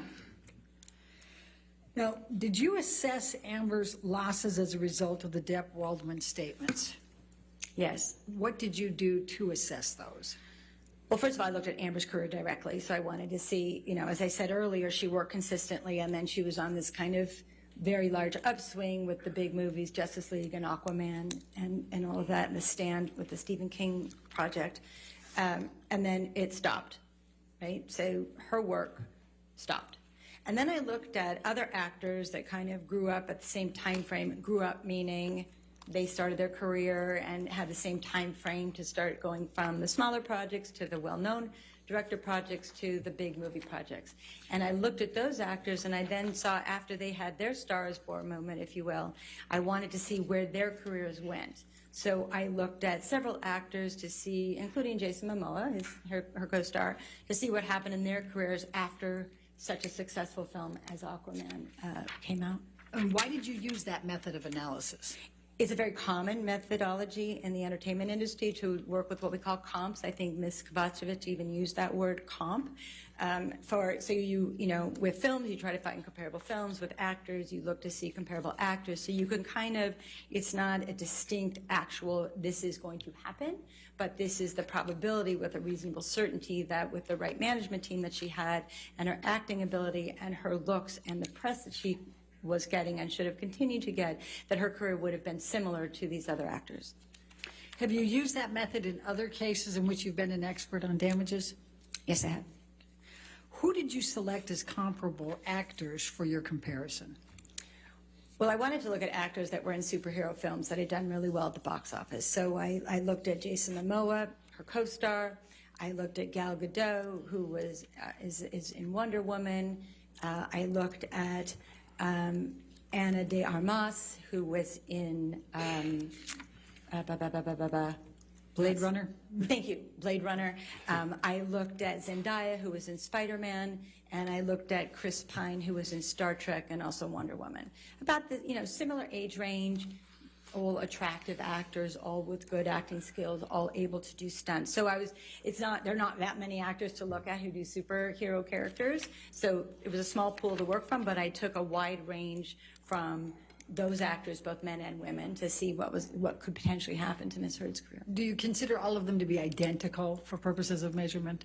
Well, absolutely not. I mean, no two actors are identical. You can only look at that within a range of characteristics and work history, management team, and so forth. And we've heard from Mr. Banya. Did you review Mr. Banya's Q-score analysis regarding the comparables you used? Yes, I did. And what, if any, opinions have you formed in reviewing Mr. Banya's analysis regarding the comparables you selected? So Mr. Banya looked at calendar years to assess, so what happened in December of, 2017 or 18 or 19, what happened in June, what happened in a very specific time frame, which works on some statistical analysis, but when you're talking about actors and their relationships to Q-scores are related to the actor's viability in the consumer's mind, if you will, how well known or how much they're coming up in conversation. And so Mr. Banya did not look at time periods of the actors that I compared them with to the film when it came out, so like right after the success of their big film, what was their Q-score, but moreover, he just looked at them in a year range. So it doesn't coincide from actor to actor just because you look at it over time. You have to look at it specifically after each of those individuals' box office success with a particular film. You look at the Q-score high or low during that, and then you look at how low it drops, say, a couple months afterwards, and then if it comes back up, if they have another film or another event that brings them into the limelight again. So it's not about time, it's related to a specific activity or event, and he did not do that. Okay. What did your comparison show in terms of films that those actors had been in since their breakout roles? I'm talking about the comparables. In terms of their, I'm not quite sure I understand the question. Well, what happened with these other actors after they had their Stars unrelated Born to Q-scores. Right. Oh, okay, sorry.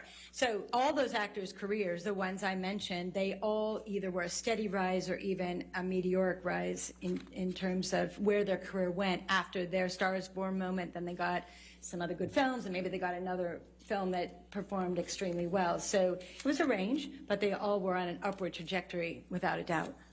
And what does this mean for Amber? With a reason, I mean, the way that the kind of industry works is usually, unless there is a force majeure or some really negative event, her career should have followed that same upward swing in about the same time frame, give or take 6 months to a year. but it would be very reasonable to believe that her career would have been on an upward trajectory within the range of those other actors. What, if any, comparisons did you make respecting endorsement deals of these actors with Amber? You know, again, all those actors that we've talked about all did multiple endorsement deals after their big movies or after their big series of movies. You know, Jason Momoa is on, you know, Rocket Mortgage and Harley Davidson, as well as, you know, 5 or 6 other companies. Zendaya is Lancome and fashion and water and jewelry, and Gal Gadot and Chris Pine and Ana de Armas. They've all done either a couple or many, and all of them have associated with a large brand.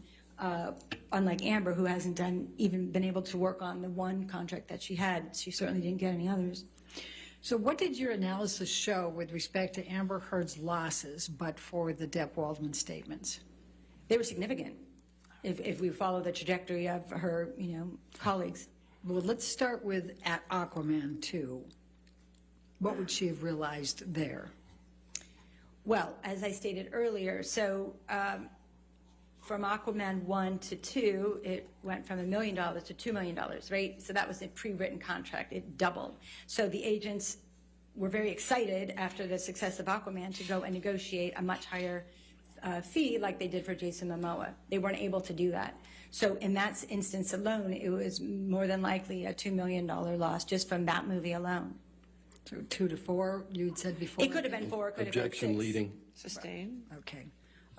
What about other films? So once, as Amber's agent, Ms. Kovacevic, I was doing okay. Ms. Kovacevic said that once you get that quote of the $2 million from Aquaman 2, that kind of was like the baseline for any other movie she would have done. So any other studio movie would have started from there, and depending on the success of Aquaman and how much press she did, maybe she worked on another great director, independent film, whatever, that $2 million for a studio film, and had it jumped to $4 million with the renegotiation, that then would have been the basis. So any future studio film that she would have done, any big budget film, would have been the basis at $4 million, and then most likely have gone up from there if she was able to get others, which she should have, just like the other actors. Let's talk about TV for a minute. What would those losses have included? Well, On the Stand, which was, you know, about the same time as Aquaman, but got the press and the promotion got cut off because of the defamatory statements and the negative campaign. She got paid $200,000 an episode on The Stand. So on a TV series of 9 episodes, it's $1.8 million. So if she had, again, done other TV shows, it's very likely that whether she worked with a streamer or with one of the networks, that fee would have gone up from there. Her agents would have been able to use the leverage of the success of Aquaman 2 to put her, if she had done another television show, given rise to even a higher episodic fee. Some actors go up to $1 million an episode. Jason Momoa's in his TV show got $1 million. So there's an exponential range of where she could have gone. All right. What about endorsements? Same thing. You know, all the other actors were doing over the course of a couple years period, you know, anywhere from 5, 6, 7 other endorsement deals, and Ms. Heard realistically should have gotten endorsement deals in other categories. L'Oreal is makeup, so probably not in makeup, but maybe water or clothing or jewelry or wellness, or it could have been anything else. And so she too should have, with a reasonable degree of certainty, gotten other contract deals based on the success of the films that she's been associated with and the TV shows she's been associated with. And what would that have translated into in terms of dollars? So in terms of dollars, okay, so if it was $1.5 million for L'Oreal for a 2-year contract, and let's give her 4 other $1.5 or $2 million deals, which all those other actors, you know, especially the ladies, have gotten, then you're looking at an additional $8 million of income over time. I'm not saying this is in one period. We're looking at as far back as the defamatory statements of 2020 to now, which is almost 2 years. And again, as I said earlier, even when this is quiet, it will take 3 to 5 years for her to rehabilitate her career if she can. So we have to look at it as a period of a minimum of 5 years. So when I say $8 million for endorsement contracts, it would have been over time. What, if any, losses relating to production or film activities? Well, again, these other actors that we looked at, and there's a wide range of them. Some of them did bigger films and some of them did gigantic films, but it is very reasonable to assume that once you are in an Aquaman-style film, you'll either continue to do those, right? Some of these franchises, as we know, go 4, 5, 6 films, or she would probably have been in another studio film that had nothing to do with Aquaman. But again, so over the course of 5 years, it's very reasonable to consider that she would have been in at least one film a year at a minimum of $4 million, because that's what her precedent would have been had she renegotiated. And it's important to note that in her Justice League contract, if there is a Aquaman 3, her price is set at $4 million. So it's very reasonable to assume and to believe that if she did a film a year for 5 years at a minimum of $4 million a year without any negotiation, which probably would have happened, but let's just say that baseline, that would be another $20 million over that time frame. What, if any, opinions do you have about Amber Heard's earning power over time? That it would continue to rise. It's customary in the industry, as I've talked about earlier, that the negotiations, especially with her agents at William Morris, her fees would have gone higher. So I'm just using the baseline without any ability to foresee in the future that I already know she got negotiated for $4 million from Aquaman 3. So if we use that as a baseline minimum, but it very well would have gone up had her agents done the work that they wanted to do. So combining all of these opinions and calculations that you've had, what, if any, range are the losses you are estimating for Amber Heard but for the Depp-Waldman statements? Right, so again, it's really important that I looked at, and hopefully you understand this, that it's over time, right? So let's just say a minimum of 5 years that we're going to talk about these losses, and it could be more, but at minimum, if you look at the film, the television, and the endorsement contracts, it's very likely that Ms. Heard should have earned between $45 and $50 million over that time period. Are all your opinions to within a reasonable degree of probability or certainty? Yes. All right, thank you very much. All right, let's go ahead and take our afternoon recess, ladies and gentlemen. Do not do any outside research and do not discuss this case with anybody. May I sit down? Yeah, you can step down. That's fine. I'm sorry. No, that's okay. That's all right. I appreciate it, ma'am. Go ahead. This minor court is still in session, please.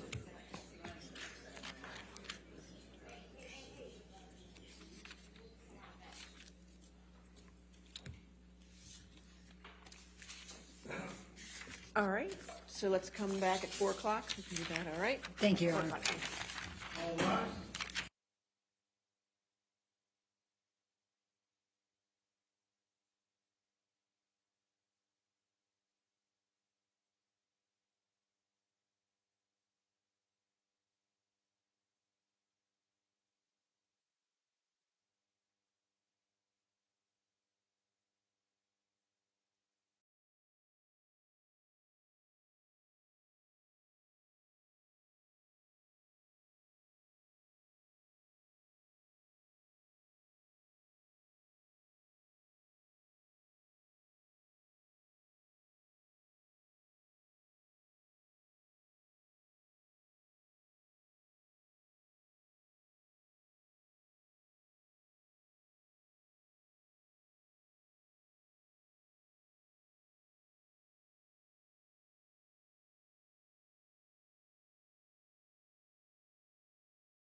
a sound mixer? Excuse me? You're a sound mixer? Yes. All right, we're ready for jury? Do I stand? It's up to you.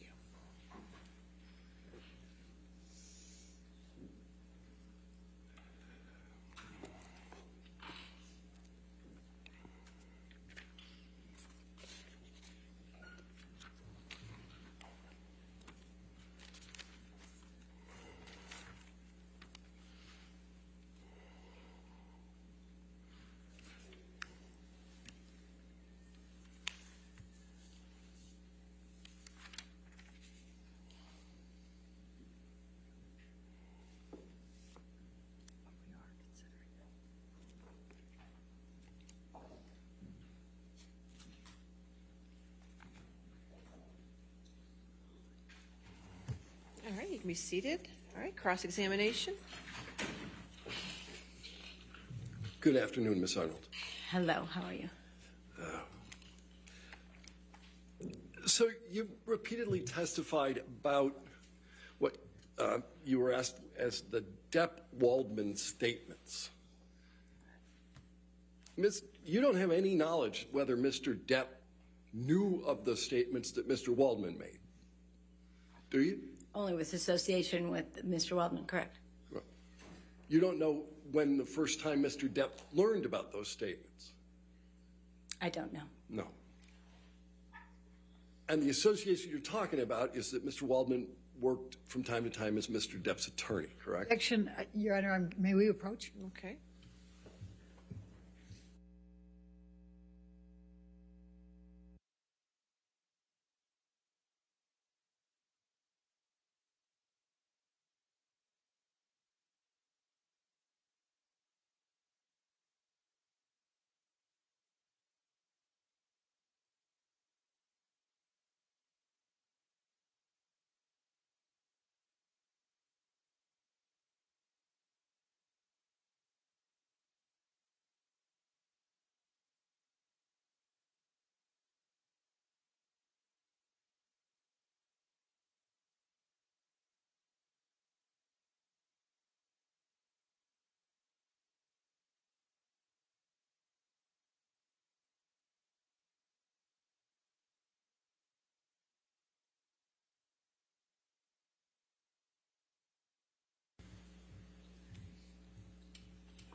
All right, and I understand that you're testifying as a damages expert and wear two hats, talking both about Mr. Depp's damages and about Ms. Heard's purported damages.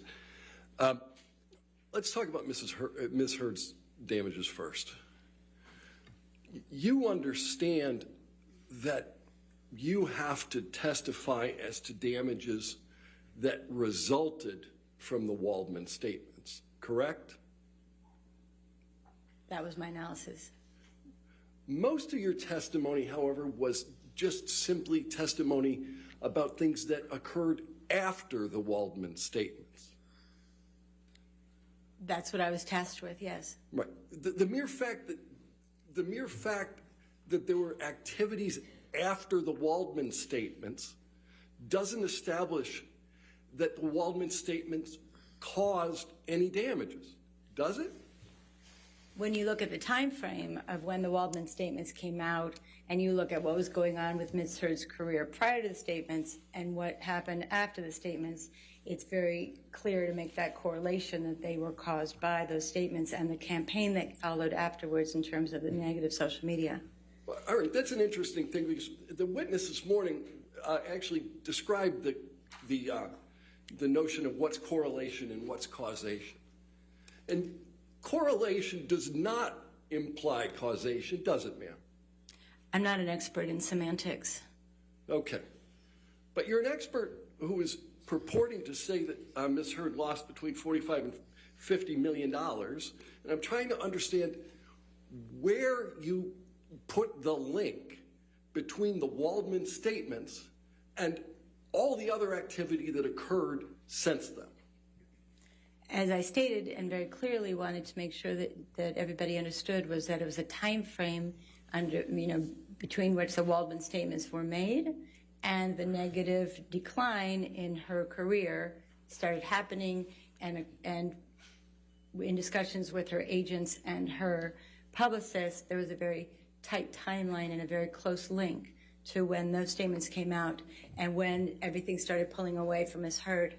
Right, but what you're talking about is just a link in time. You do not put any causal connection between what Mr. Waldman purportedly said and the damages that Ms. Heard purportedly suffered.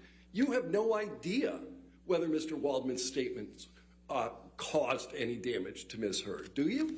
Well, actually, both the words in the statements were used as hashtags in the campaign, as well as when the statistical and the investigative analysis was done on the social media campaign. It turned out that 1 in 4 of the statements had Waldman or Waldminian in them. So that was another connection that I was able to make between the defamatory statements and the negativity that the studios and the product endorsements and the television and the press connected as well.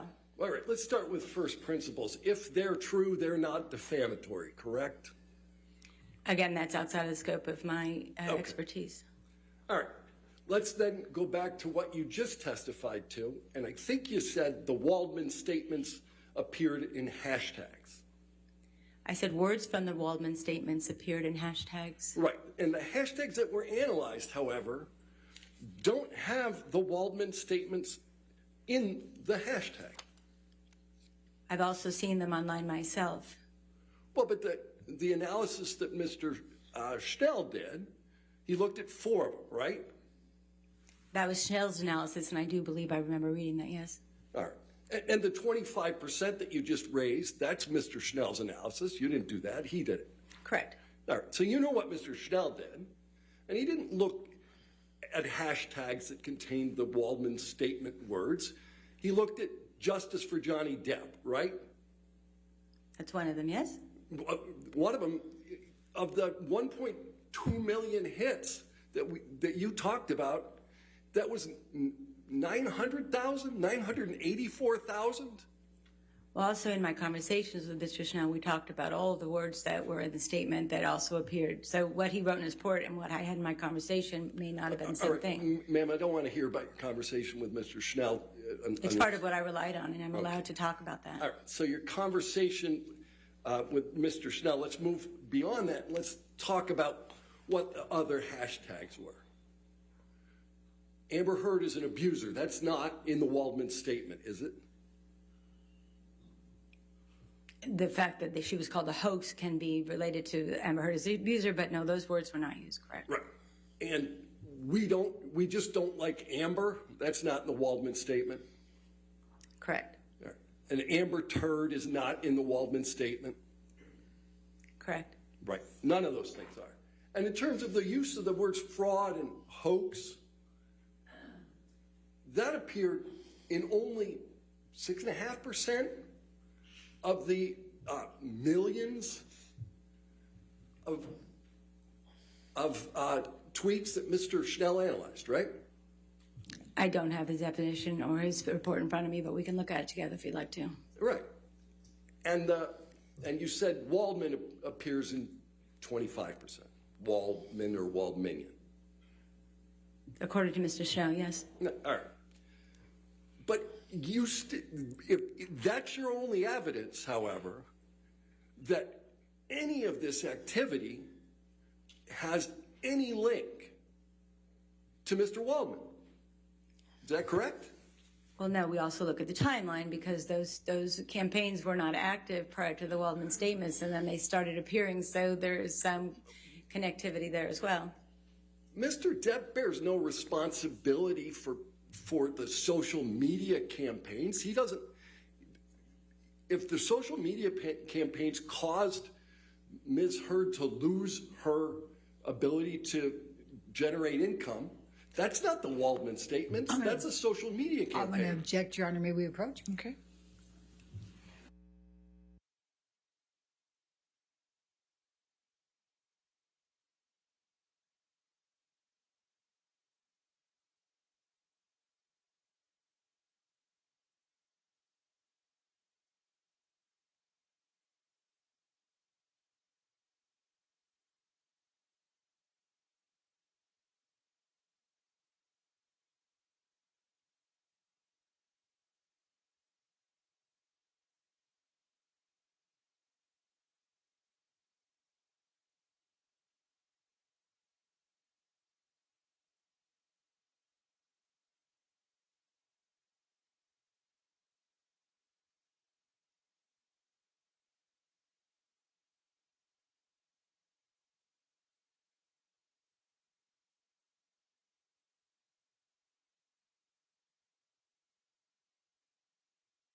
All right, so I'm just looking for all evidence of the causal connection that you claim exists between the $45 million in damages that you assert and the 3 statements made by Mr. Waldman. Well, I also looked at Ms. Heard's career after the divorce proceedings and other lawsuits that she was either involved with or was discussed. And her career might have had a pause, but she was able to overcome that when she did Aquaman and she did The Stand, both very prominent productions. And there was no dramatic downturn in her career after any publicity. Ma'am, I don't mean to interrupt you, but do you have notes with you? No, there's dust. Oh, okay. It's just dust, and I'm just distracting myself. I guess, I'm sorry. It's just nerves. It's really just that. There's just that's okay. dust. Sorry. So you looked at her career, and you looked at the way her career was moving. Right. So as I was saying, her career was moving forward, and even she had been able to overcome the negative publicity surrounding the divorce or the initial filing of the UK lawsuit and the other lawsuits, anything that she was associated, she overcame that. She did Justice League, and she did Aquaman, and she did The Stand, and she got the L'Oreal contract all after that. The only time her career slowed down and stopped was at the same time that those defamatory statements came out. So, but there was a lot of other activity that happened following the defamatory statements. You said every time Mr. Depp files a lawsuit, it ignites the fire around the both of them. Right? No, I actually said it ignites the fire mostly around Mr. Depp. That was excuse me, please. I'm sorry. That was in context of when I was asked about Mr. Depp's career. That was not in context of when I was asked about Ms. Heard's career. It's not the same fire? It is and isn't. Who's the protagonist in the case in the UK was Mr. Depp. Ms. Heard was a witness to that case. She was not a part of the case. So most of the negative press went. There was enormous amounts of negative activity around Ms. Heard as a result of the UK case. Isn't that true? There was negativity, yes, about it. Remember both of them in the case, yes. You're right. Substantial amounts of negativity. Right. Right? And so you can't tell me that that negativity isn't the thing that keeps your or Ms. Heard from working.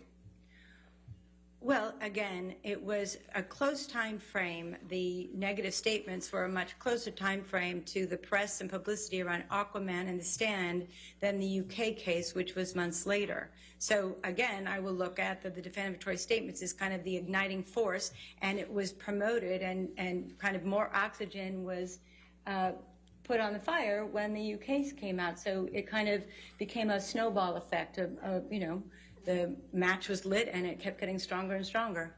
Right, but Ms. Heard isn't claiming a causal connection between the UK case and her damages, right? No. All right. And you can't distinguish between the UK bad publicity and the bad publicity that derived after the Waldman statements. What time frame are you talking about with the bad publicity from the UK case, so we can at least be specific on time frames? Well, you talked about a 5-year time window. A 5-year time window from 2020 to the 2 years that we're at now, plus the 3 years moving forward, is what I talked about in terms of the time frame that it would take someone who's been under this much duress to kind of rehabilitate their career. That's when we talked about the 5 years. Right, that's when you talked about the 5 years. So you look over this 5-year window, and during the period that precedes this window, there's lots and lots of negative press about Ms. Heard, irrespective of the Waldman statements, correct? Before the Waldman statements, as I said, she was able to overcome that, and she got great jobs and was getting endorsement contracts. Right. But after the Waldman statements, there is more activity in the press, there's more social media activity, and you cannot put a causal connection between that activity and what Mr. Waldman said. It can be the instigating event, if you want me to call it that. We'll call the Waldman statements the instigating event of a torrential rain of social media tactics that has gone on for years, yeah. The instigating event, and therefore your damage analysis with some degree, I guess, of reasonable certainty is that once there's an instigating event, everything that happens thereafter is fair game for damages? Well, it's like a fire. If one tree burns and then more air or wind is added to it, then the next tree burns and the whole forest burns. But if that first fire hadn't started with the one tree, there would have been no loss of acreage. So you can look at it with that same analogy. Trees burn one at a time, don't they, ma'am? You know, I'm not a firefighter. I'm not going to go there with you. But obviously we know that a single match can cause thousands of acres to burn. So we can leave it at that. I think I went there with you. All right, let's do this. You decided that there were a number of persons that you described as comparable in order to determine what Ms. Heard was likely to make over time, correct? Yes. All right. Of those comparable actors and actresses, is there a single one who has had any press suggesting that they defecated in the marital bed? I don't know. I have no idea. You would agree with me that that is a negative influence with respect to Hollywood? If one believed it, yes. Yeah, if one believed it, you know, it was reported. Yes? Yeah, it certainly has been discussed. We don't have any proof or video of anybody defecating on the bed. I certainly do not have proof video of anybody defecating in a bed. I'll give you that. That's a good thing. Yeah. But what you know is that Mr. Waldman didn't say anything about defecating in a bed. Correct. Right. So all of the bad publicity around that activity has nothing to do with Waldman, right? Waldman, as you said, didn't talk about defecation. Okay. And you haven't considered how that story has adversely impacted Miss Heard's career.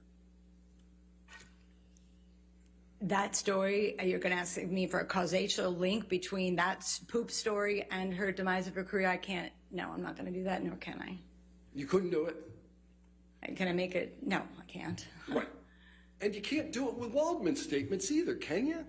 Well, again, I did, and I have, and I stand by them. So you did by just pointing out the time frame are relatively close. The time frame and the instigation and if you will, the rallying of the forces. Again, it's like a lit tree. It's going to ignite everything. It's like free game afterwards. So it was the instigating event, if you will, and that's what I looked at, yes. All right, so from your perspective, anything that happened after Waldman that was negative to your client is attributable to Waldman and therefore attributable to the damage analysis that you made. I was tasked with looking at that specifically, and that's what I was asked to limit it to. I was not asked to look at anything else. All right. Jason Momoa, that's one of your comparables, right? Yes. He's been prominent since 1999. He was in Baywatch in 99. 44 episodes on Baywatch. Do you know that? You can look it up if you did. I'll go with that. Right. But you remember him on Baywatch.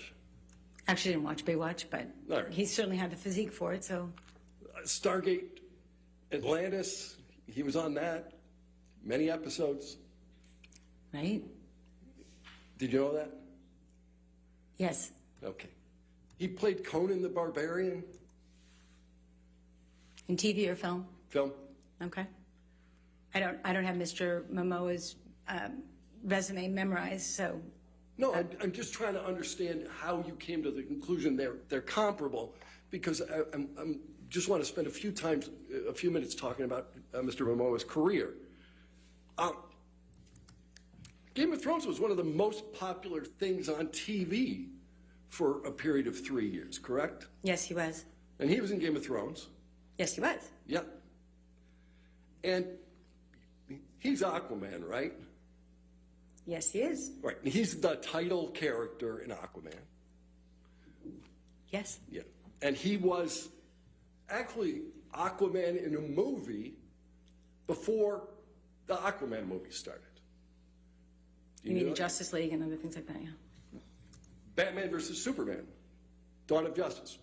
Wasn't he in that as Aquaman? I didn't see that one. Didn't see it. No. Miss Heard wasn't in that movie, was she? Not that I know of, no. No. And he was in both Justice League movies. Correct. Yeah. And he's in Aquaman 2. Yes. They used him in the second Lego movie. Right? Yes. He's one of the most heroic characters in the recent Dune blockbuster. Which happened post-Aquaman. Right. In fact, likely his character... He's not the lead, though. No. In Dune, no, he's not the lead. Did you ever read Dune? Pardon? Did you ever read Dune? No, but I've seen the movie. Okay. Do you understand whether his character will come back from the dead in the third movie? As again, I didn't read the book, so he might. I don't know. We're just talking about that one movie. That might be a bit of a spoiler. Oh, man. Dude. He's one of the principal leads in the new Fast and Furious franchise movie, Fast X, right? I don't know that for sure, no. Okay. But that's not the career path that Ms. Heard has had. She's never been the title character in a movie. She hasn't spent years on television. She did, what, 8 TV shows? 8 single episodes of TV? Again, I don't have her resume. If you want to show it to me, we can count them together. All right. Mr. Momoa remains well-liked, even though he's engaged in a recent divorce from another actor. That's correct, right? I don't know. I don't follow his fan base. You don't follow Jason Momoa, but you use him as a comparable to come up with a $45 million. I said I don't follow his fan base. I understand him as a prominent actor in the business, but I don't follow his fan base.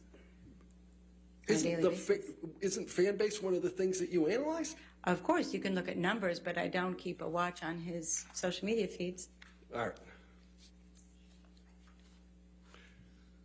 All right. You indicated that Gal Gadot is in Wonder Woman. Yes, she's a star. She's in fact Wonder Woman. I know, she's good too. Yeah. All right. She's the title character, and there's been now multiple Wonder Woman movies, right? Yes. Yeah. And even before that, she was in franchise films. Which one are you referring to? Fast and Furious. Excuse me, I honestly don't remember her being that as one of the main characters. I know it's The Rock and that You whole crew. didn't even know she was in the Fast and Furious franchise. I've seen it on her resume, but I didn't. Again, I'm not a fan of the Fast and Furious. All right. You'll agree with me that Wonder Woman is a more prominent role than Mira? If you're going to talk about apples to apples in that exact movie, yes. All right. What about, does Mira have any, self-titled franchise films? Not yet. No. And Ms. Gadot played a much bigger role in the movie they were in together, the Justice League movie. In what movie they were in together? Oh, in Justice League? Yeah. I haven't counted the screen time, so I can't really say. Okay. You indicated that another person that you compared Ms. Heard with is Zendaya. Zendaya, yeah. Person so famous she goes by one name. I guess when you have a name that's a Z, it works, I guess. All right. She's been on the Disney Channel since she's 13 years old. Right. Right?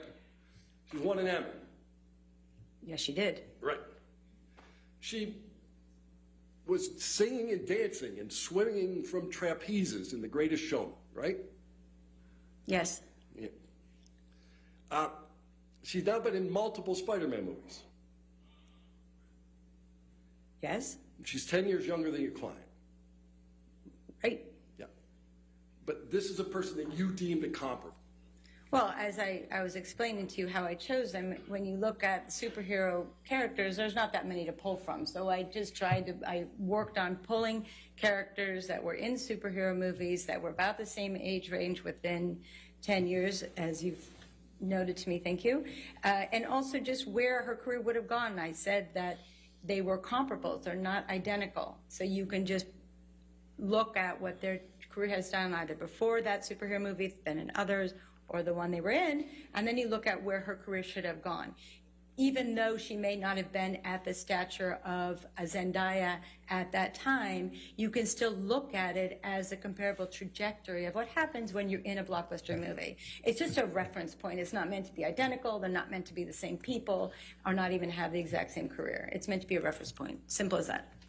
So far, everybody we've looked at have been in more blockbuster movies than Ms. Heard. But Ms. Heard was also in the biggest blockbuster movie, and the light that shines on Jason Momoa will also shine on her. So you have to look at it in context of the biggest movie that DC Comics is, and also one of the biggest box office films ever, probably within the top 10, because I've looked at it, right? So that light was going to shine brighter on her than someone who wasn't in that movie. And again, it would have just helped her in her career move forward, not stalled it and be in her world be silent afterwards. For the jury to accept your damage analysis, they would have to agree with you that Ms. Heard was on the precipice of a meteoric rise. That's the word you used, right? Actually, no, I didn't. I did use meteoric with someone like, let's say, Gal Gadot or Zendaya, but I actually gave you a range and gave the jury a range that they weren't all going to have a meteoric rise. Some of them would be smaller, right? And so what the numbers that I gave you do not represent a meteoric rise. A meteoric rise is when Jason Momoa goes from, I don't know, $4 million, $5 million to a $50 million payday. That's a meteoric shift in our business. But when someone has contracts that actually go from $1 million to the first one, $2 million, and then $4 million, that is standard for a franchise that is perceived to do well. And so I based those calculations on very specific numbers that were already contracted. I wanted to stay within reality and look at the numbers that were already contracted for Ms. Heard and just move out forward on one film a year, maybe a TV show here or there, and some endorsement contracts, which is very typical for an actor in our business to make that kind of money. It just is what happens. So the example you just used is somebody went from $1 million to $2 million to $4 million. Your client has never had a contract that exceeds $2 million, correct? Incorrect. All right. In the Aquaman it's actually the Justice League contract because they're associated. So Justice League, Aquaman, she was paid $1 million. Then in Aquaman 2, it was written that she was going to earn $2 million. And if there's another one, it was written in the terms that she would get $4 million. So it actually was a contract that Ms. Heard signed with the studio. Right, but the movie hasn't been made. Aquaman 2 hasn't even come out yet, so the third one is still on deck, as they say. Yeah. Okay, let's put it differently. Your client's never been paid $2 million for a movie she appeared in. She was paid $2 million for Aquaman. Right. Aquaman 2. And she's never been paid $4 million. She was contracted to be paid, and when the movie goes, that's what she will be paid. So that's what I said. She was if on she's the in the movie. Right, but if Aquaman 2 does even nearly as well as Aquaman 1, there's going to most likely be a third one. So we can look at that as a precedent that was set in writing, actually. If a movie makes $795 million, you think there's likely to be a next one? If it was the first or the second one, but if it's the fifth in the series, I assume that you're referring to Pirates 5. It performed well at the box office, yes, but certainly not in comparison to some of the other ones. And that's what a studio like Disney will look at to say, has that franchise had its run? Or do we need to change it? A studio like Disney wants to walk away from an $800 million payday? Well, an $800 million payday has to be put into context to the budget that it costs to get that movie and then the marketing thereafter. And with the increasing costs of not only Mr. Depp's fee or any of the, and plus the other actors' fees, plus general production costs that are getting more expensive, then you put in the marketing costs, which are sometimes 1, 2, or 3 times the budget of the film. A film like that, a studio can spend $600-800 million just making and marketing the film.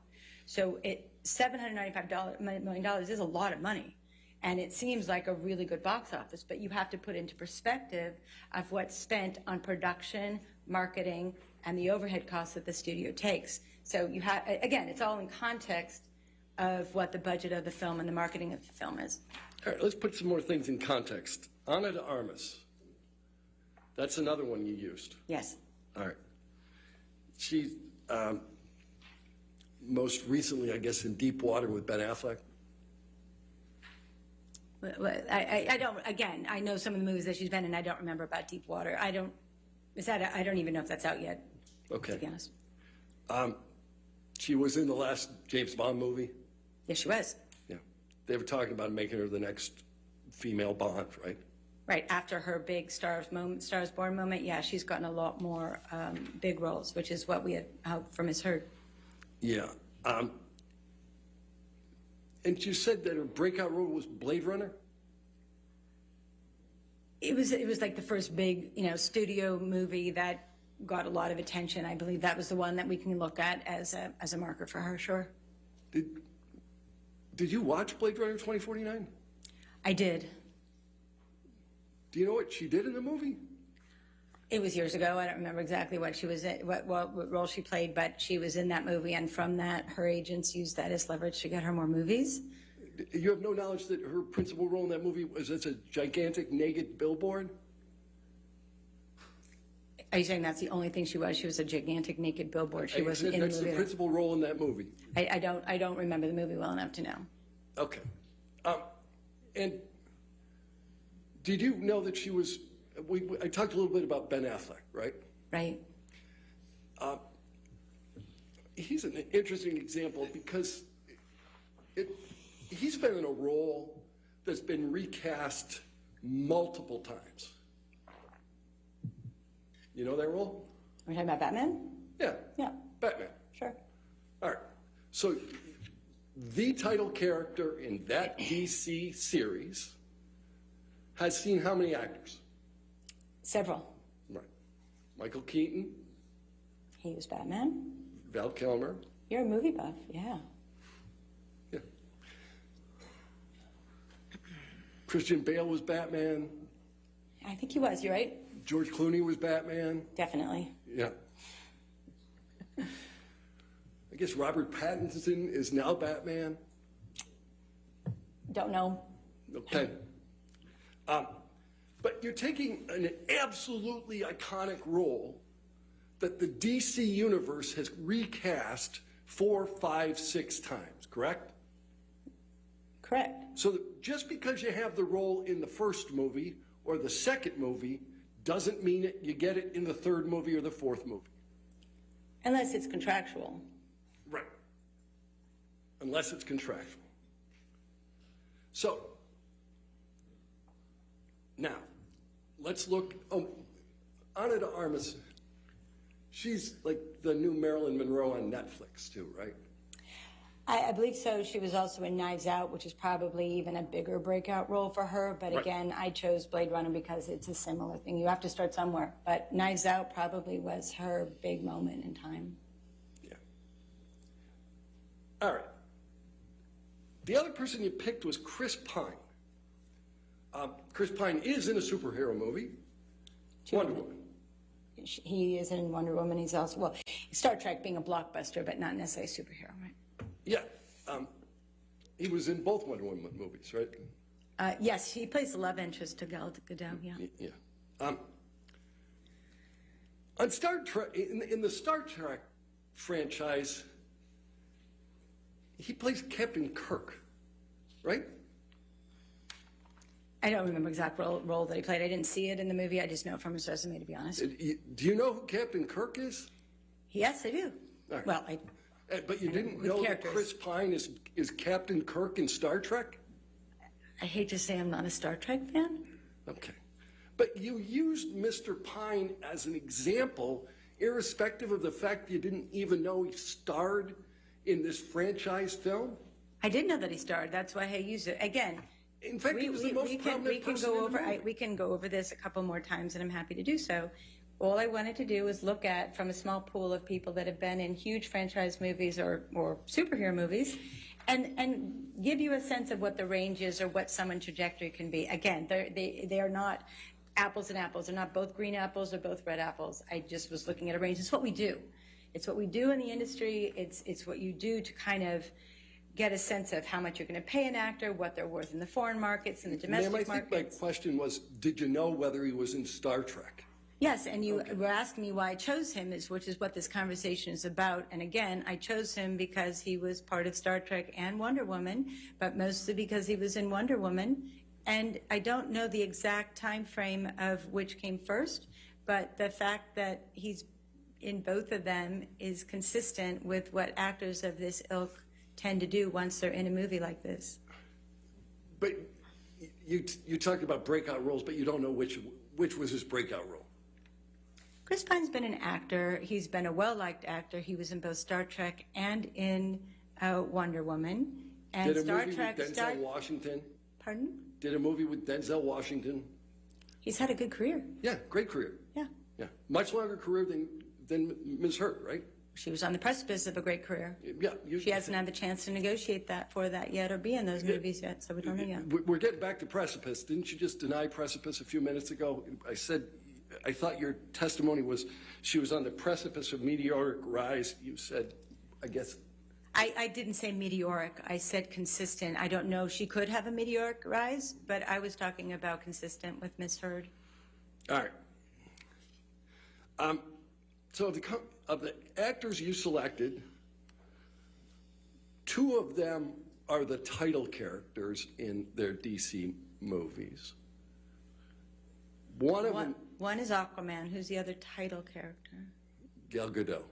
Wonder Woman, right. She's Wonder Woman. And you mean Jason Momoa? Sure, yeah. So you get 2 title characters. You got James Kirk, and those are the people that you thought were most representative of Ms. Hurd. Again, there are not that many in the pool to pick from. I'm not going to put comparable actors that haven't been in either large, what we call tentpole movies, or franchise movies, or superhero movies. So I wanted to work within those parameters, and that's what I did. So those are the actors I chose, yes. And to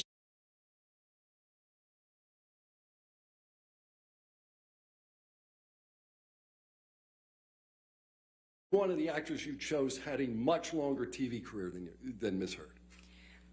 Again, they were all in superhero or franchise movies that did very, very well at the box office. And there are tons of actors and actresses who are in superhero movies that don't have meteoric rises thereafter, correct? Not when they're the lead character with Jason Momoa, but to your point, there are many actors that have no career prior to a breakout role and then have a meteoric career and have had no career prior. So you don't always just look at the past. It's helpful, and with Ms. Hurd, she had good reviews, so that's what I looked at. But if you look at other actors and they have their first role and all of a sudden they become a superstar from one role. So that happens in our business. It just does. All right. With respect to your comparable actors, you have no personal knowledge as to how much any of them were compensated over the period you reviewed. Incorrect. You have personal knowledge as to who? Jason Momoa. And you derive that personal knowledge from talking to somebody? Yes. He didn't tell you. His agent did. Okay. So what you will rely on what Mr. Momoa's agent told you, but you have you didn't see the contract. No, his agent is at William Morris as well, so they told me that. Right. And you've never seen anybody else's contracts as to what they were making. No, but in 25 years of being in this business, I understand the basis of which actors are paid when they're in blockbuster films and then they're in large budgeted studio films. So it's not a leap to kind of understand where the actor's making. And again, I really didn't want to try to be speculative in my analysis. I wanted to work with the numbers that Amber had contracted for already and just take it from there and said if she had done one movie a year and one series and done product endorsement, that's how I got to the number. So I wasn't looking to take her on a meteoric rise. I wasn't looking to give her the same career as Jason Momoa. I took her numbers that her agents had actually negotiated and worked from there. When you say you weren't trying to give her the same career as Jason Momoa, the TV program that she most recently did, The Stand, she made $200,000 an episode. That's what you testified to. Correct. And in your damage analysis, you give her $1 million an episode had the Waldman statements not occurred. And you do it only because you believe Mr. Momoa has gotten that in something that he's in. Right. So you are giving her the same career as Jason Momoa.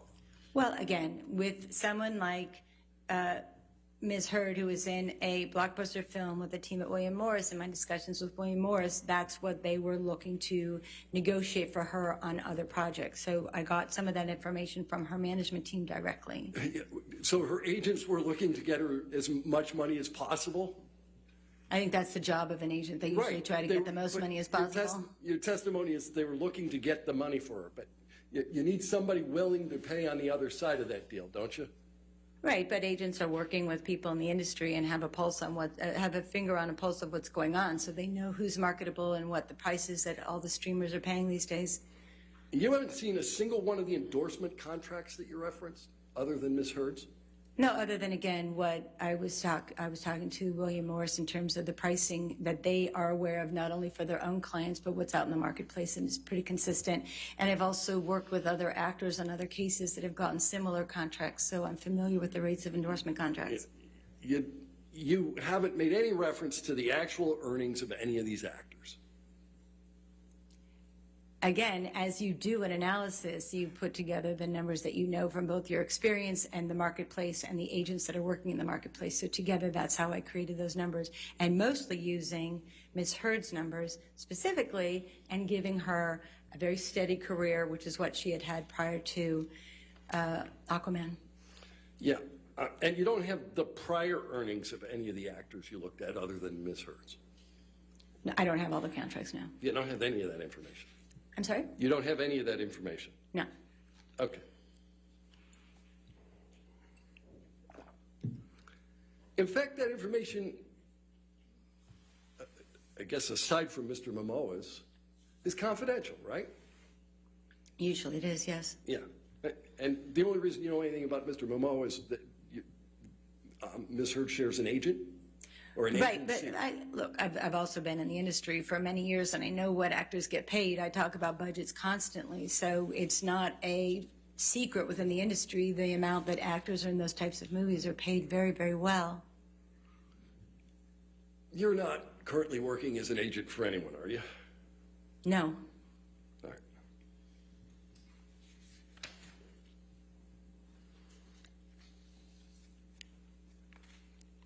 So, the salaries of these comparable actors, did they form some basis for your opinion? No. Okay. So your opinion, as I understand it, is that Ms. Heard should have been able to renegotiate an existing contract.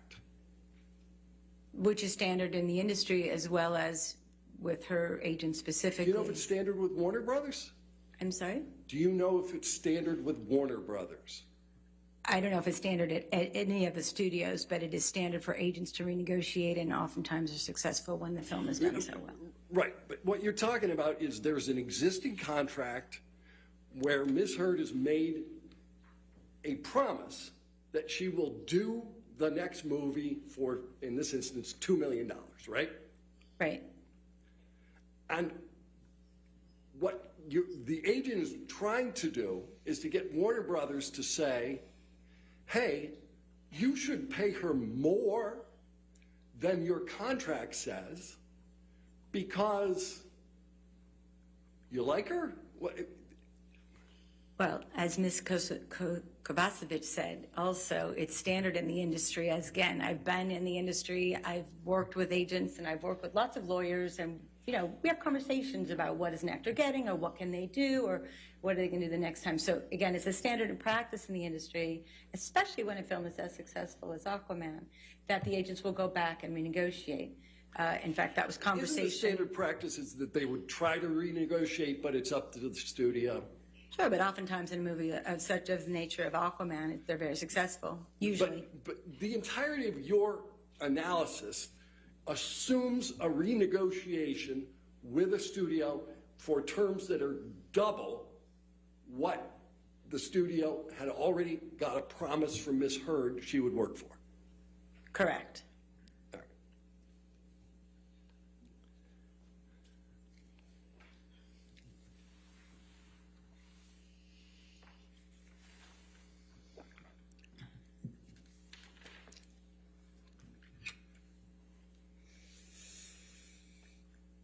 Have you talked to Walter Hamada? Have I spoken to him? Mm-hmm. No. Do you know who he is? Yes. Who is he? He's a senior executive at Warner Brothers, or yeah, I think he still is there, but certainly at the time of the renegotiation, he was a senior executive. And do you know whether he's the president of DC-based film productions? I think that's exactly his title, yeah. Yeah. Who's in a better position to determine whether Warner Brothers would renegotiate, you or Mr. Hamada? Again, I based this on the agents that were talking to Warner Brothers about Mr. Momoa, and they were wanting to talk to them about Ms. Heard as well. Okay, I'm not so sure. I based my information on them. So the connection should be Mr. Hamada or the agents, not Mr. Hamada and me. All right. Who's in a better position to know whether Warner Brothers would renegotiate? Objection, Your Honor, calls for speculation. Just asking. I'll sustain the objection. Next question.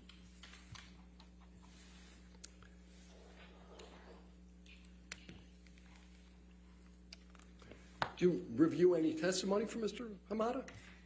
I did. Did you understand that Mr. Hamada says that they want to hold the lawyers, hold the actors to their deals? That was a philosophy that he said Warner Brothers had, yes. Yeah. Did you understand that Mr. Hamada said that nothing Mr. Depp did impacted her compensation? I don't remember that part of the testimony. You have it available for me to read? Yeah. You don't know whether Mr. Hamada testified. Did anything Mr. Depp said about Amber Heard affect her compensation? Again, I don't remember. I don't recall that testimony. Right. No. Do you know whether Mr. Hamada indicated whether he even knew who Adam Waldman was? Again, I don't remember the conversation about Hamada and Waldman or Depp. And you don't remember whether Mr. Hamada made any statements as to whether anything Mr. Waldman said affected Ms. Heard's compensation? In my experience, studios don't talk about how or why they make decisions based on publicity or conversations. They're not going to try. They're going to be very protective of all their relationships. So that's just natural. Yeah, unless you can get him to testify under oath at a deposition, right? Well, even so, they're not going to say anything negative. They may bypass it by being positive, but they're not going to do anything that could potentially damage a relationship that may change or be worthwhile in the future. So that's just what a studio person does. Mr. Hamada is in the best position to determine whether there were chemistry issues with Ms. Heard. Objection, Your Honor, calls for speculation. He's the president of the company. Overruled. I don't know how involved Mr. Hamada was on a daily basis in terms of chemistry, but I do know that Warner Brothers did a chemistry test with Ms. Heard and Mr. Momoa before she even got the role. She went in and did what they call a chemistry test. So that was to actually see whether there was good chemistry between them. And evidently there was good chemistry because she was then hired to be the romantic interest. So whatever Mr. Hamada said during his deposition, I look at what actually happened in real life, which is she got the chemistry test and then she got the job. Yeah, let's look what happened in real life. She went in before and took the test. Then she made a movie. Then there was an existing movie under which Warner Brothers could then decide whether there was chemistry, right? The movie worked. It made over $1 billion, and they're all over the poster. If they didn't think that there was chemistry, they wouldn't have put Ms. Heard on the poster next to Mr. Momoa. So, you know there were multiple posters for the Aquaman movie. Yes, there always are. That's standard. And that 3 out of the 4 posters, the standard posters for Aquaman, didn't even feature Ms. Heard. Right. So when you make a poster at the studio, it's normal to have 3 or 4 variations because you want to appeal to different people's perspectives. So you want the romantic poster, you want the action poster, you want the superhero poster. So it's normal for them to have many posters, but the romantic poster was of Ms. Heard and Mr. Momoa. Right. And everyone, and all the others are just of Mr. Momoa. Like we talked about, it's Aquaman, but she was prominent in the ones that Warner Brothers wanted to appeal to women and to the romantic interest of the consumer. Right.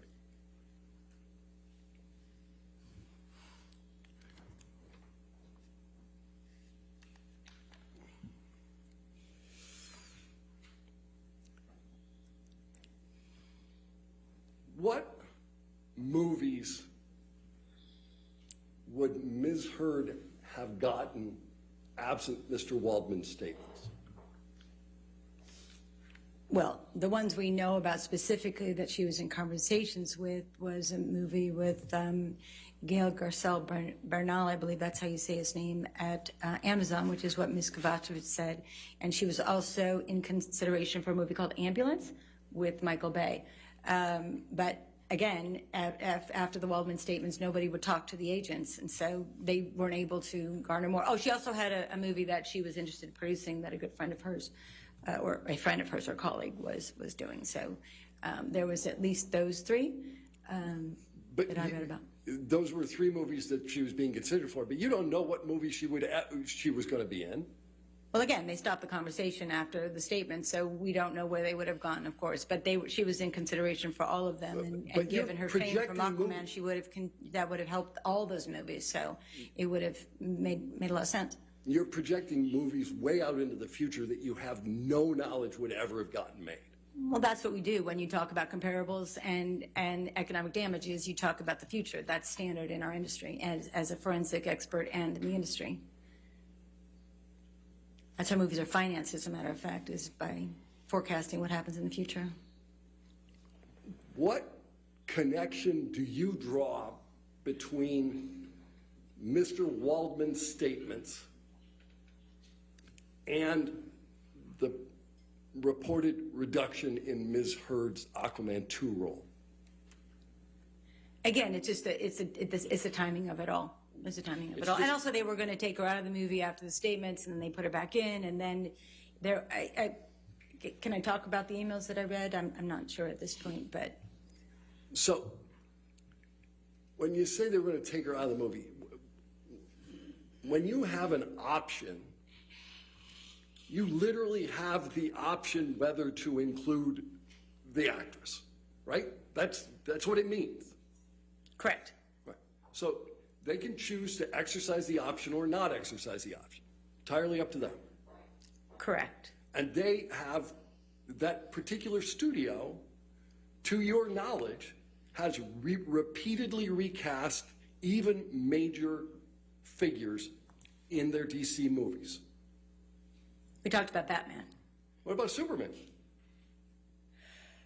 You know, I'm not, I think I'm more familiar with the Batman actors. I think there have been a couple actors for Superman, but depending on how the movie performed, if a movie doesn't perform, they'll look for other actors. If they want to go a different direction or reboot a franchise, they will look at different actors. So if the movie's successful, they're not likely to change the actors, especially not in the second one or the third one. Another reason they'll look for a different actor or actress, if the actor or actress is charged or asking too much money to play the role again, correct? Yes, not in figures under $10 million, but yes. Yeah, if you're asking for too much money, you might not get your role again. And your analysis assumes that Ms. Heard could double her money. Well, her contracts doubled her money from each one to the next, so it wasn't that large a leap to do that, especially when the agents had told me that that was what had been, they were considering and what they'd been discussing. All right. You seen the script of Aquaman 2? Personally? Yeah. I did see a draft. I don't know what the date was or when it was or where in the succession of the rewrites it was. I did see one draft, yes. You don't know what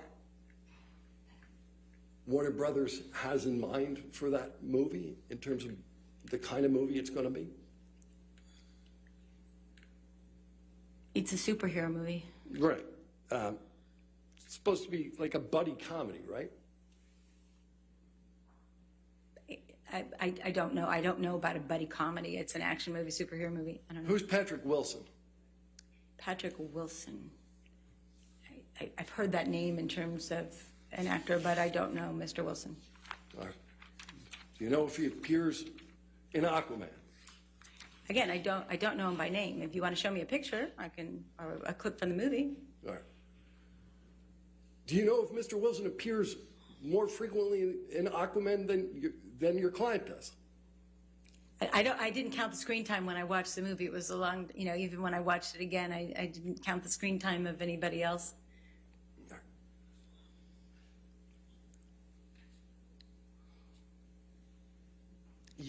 Did you read the testimony of Mr. Hamada? We discussed that, yes. You disregarded all of it in your analysis as to her ability to renegotiate, correct? Well, I remember the part where Mr. Hamada said that from time to time they will break their philosophy and renegotiate. It's what they did with Jason Momoa and with Gal Gadot. So, it coincides with what we know in the industry, which is it can be done. It's what they did with the two title characters in the DC universe. Again, I worked in the business for a long time, and I've seen a lot of actors renegotiate their careers. I'm sorry, not their careers, renegotiate their fees. It's common practice. And it's certainly what the agent will think about first when a movie makes $1 billion+ dollars. Right. Again, focused on the agent, but it's the studio that pays the bills. Yes. Right. Mm-hmm. All right.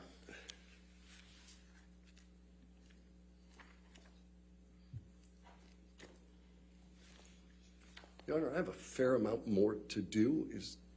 Continue. I'm sorry? Continue. Okay. I didn't know if we were going to 5:30 today or not. Every day is 5:30 day. Okay. No, we may not even need to get there. Every day is 5:30 day. All right. Perfect. All right. You talked about Ms. Heard's endorsement deal with L'Oreal. Yes. And that L'Oreal has concerns about using her because every time they try to use her, people respond negatively to her. People don't. The Depp fan base has responded, have posted negative things about Ms. Heard on their campaigns. So, did you say the Depp fan base? Well, people that were using the hashtags that were consistent with the rest of the Depp fan base. Yeah, but there are people posting negative things that, other than things that came from Mr. Waldman, correct? I haven't seen all of it. I was just looking at what L'Oreal discussed and what L'Oreal said in their communications. All right. Did you see L'Oreal make a word cloud of the words that were most commonly associated with Ms. Heard in its marketing campaigns? I knew they did that. I didn't see it myself, actually. Yeah. Do you know what words there were? Again, no.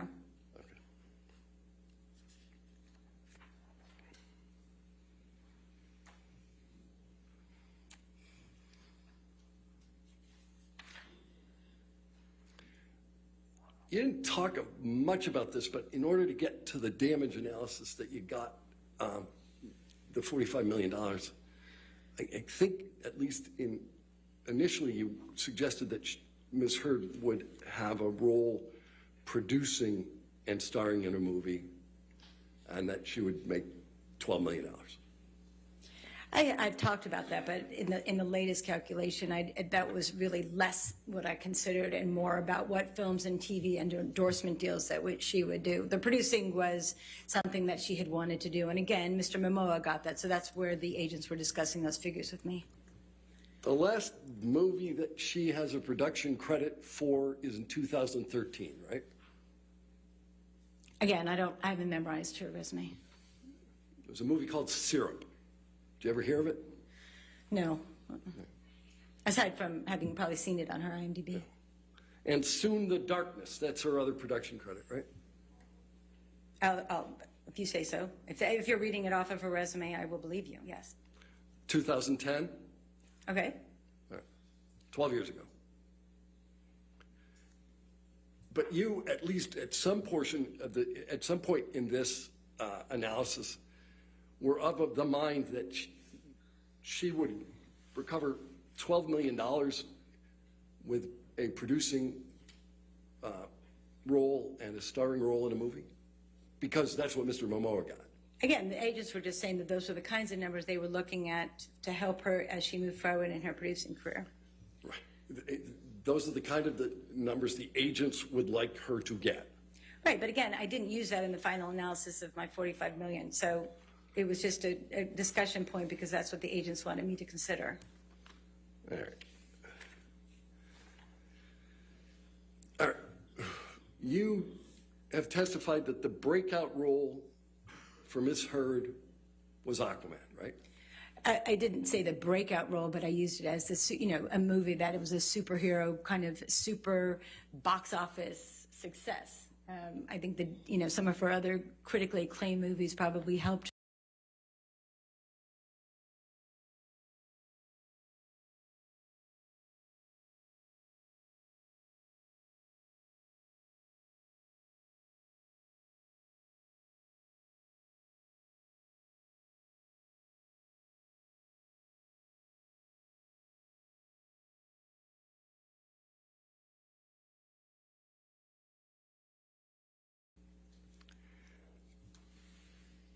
And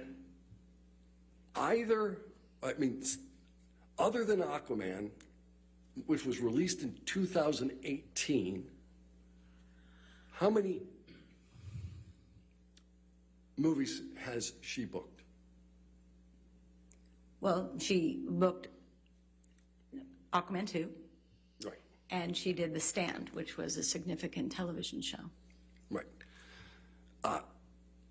But outside of the Aquaman franchise, she obtained only one movie role, since 2018, right?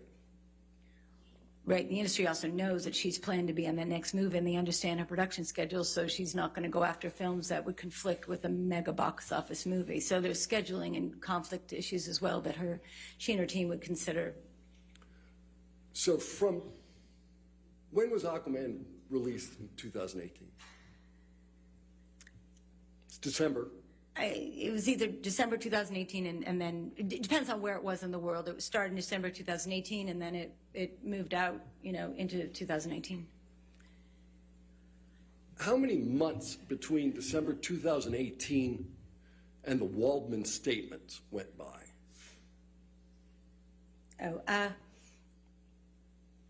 12, I think 15 or 16 if my math is correct. Right.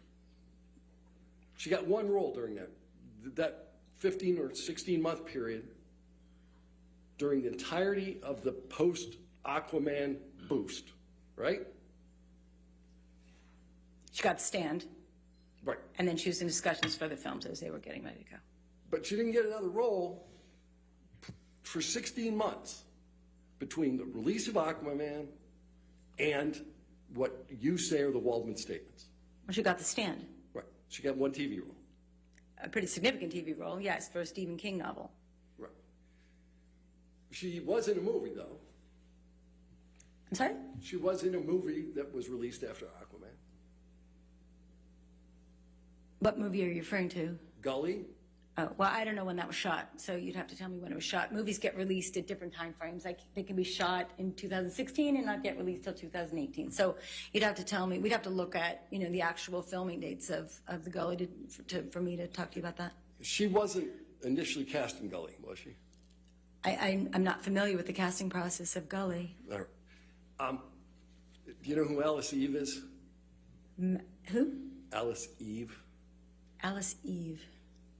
Sounds familiar, but I'm not recalling who she is. She's an actress, been in any number of movies. You don't know who she is? Again, I know her name, but I don't know her resume. She's in Star Trek. Great. Right. She was in one of those breakout roles, Star Trek, but you don't even know who she is. I talked to you about Star Trek before. I'm not a big Star Trekian. Okay. Ms. Heard replaced Alice Eve in the movie Gully, right? I don't know the casting process. I don't know who starred in that movie. Do you know what she was paid? Who? Ms. Heard. For Gully? Yeah. Can you tell me when that was in? No, I don't. But what was the filming date of, and what was the start date of Gully? You didn't look at the Gully contract when you were making an analysis of Ms. Heard's damages? I don't recall whether I looked at it or not. Did you understand that she was making $2,190 per week for Gully? Can you tell me when it was shot? When does that contract get negotiated? It's relevant. The contract is negotiated prior to the release of Aquaman. Okay. So she signs this contract for $2,190. Is there do you know what the Screen Actors Guild low budget agreement minimum scale is? It changes from year to year. It depends on what year and what the size of the budget. There's actually 3 or 4 different scale, benchmarks. So when there's a low budget, it can be a micro budget, it can be a minimum budget. At low budget, there's like 4 or 5 different scales that they use when it gets to anything other than a studio film. Yeah. And oftentimes actors do passion projects, and that has nothing to do with, or something that they really love to do, or they think that would be good for the career. It doesn't have anything to do with the fee made on the film. All right.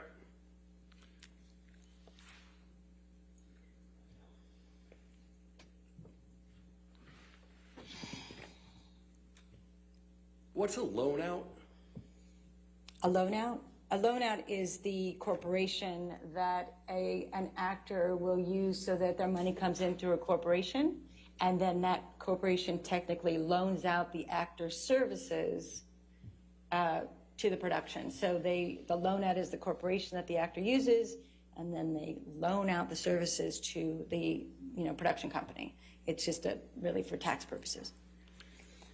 Do you know of any movie that Ms. Heard booked immediately prior to Aquaman other than Gully? Well, I know she did Justice League. I don't remember the dates and times of the filming of the other ones. You always have to look at the filming dates. You talked about Mr. Schnell. Gully was in his chart, right? I don't remember where Gully was. Right. Did you look closely at his chart? Pardon? Did you look closely at his chart? At Mr. Schnell's chart? Yeah. I looked at the numbers with respect to the social media campaigns is what I was looking at Mr. Schnell for. Okay. Do you know whether any of the dates of the Waldman statements even appear in Mr. Schnell's chart? I don't remember. Okay.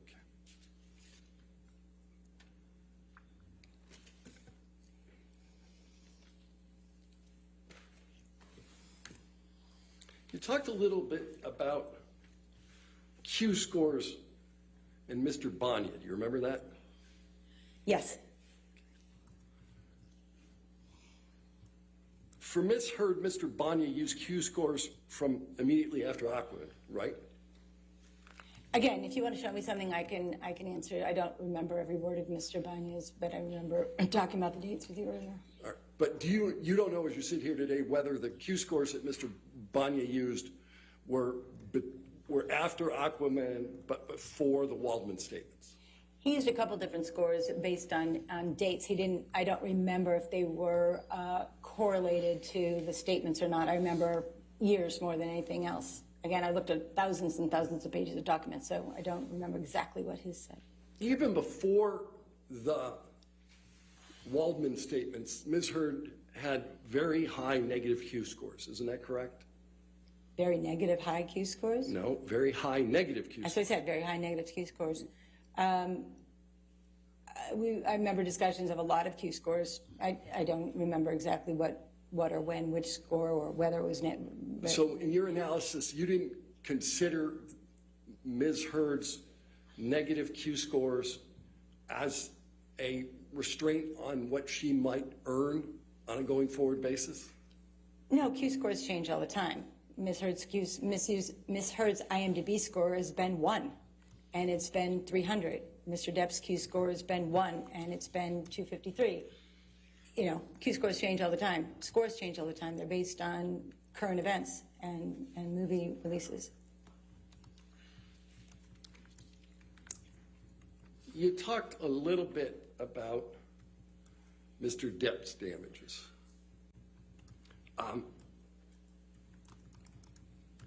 Did you talk, who's Jerry Bruckheimer?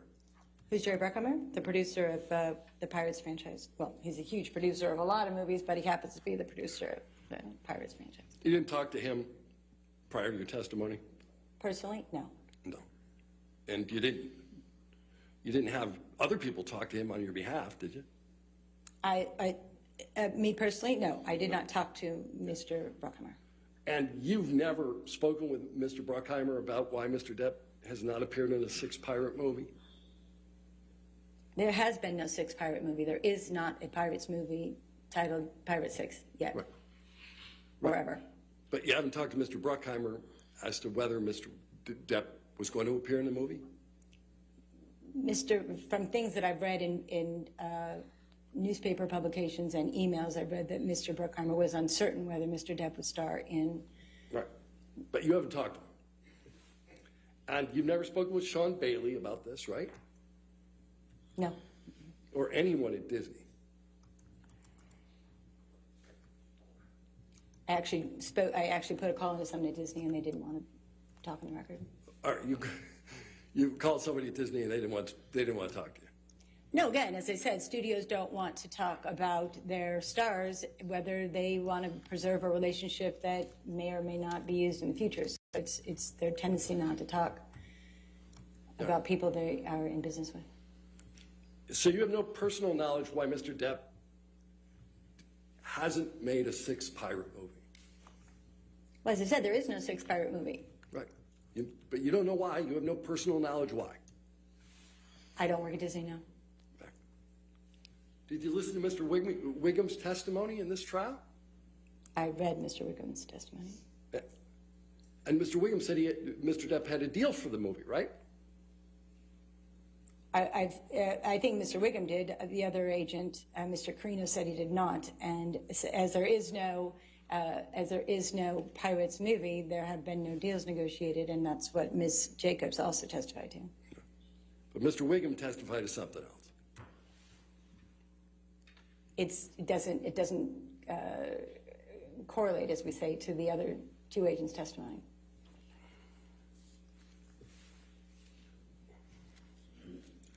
You've indicated that a portion of the reason that Mr. Depp has received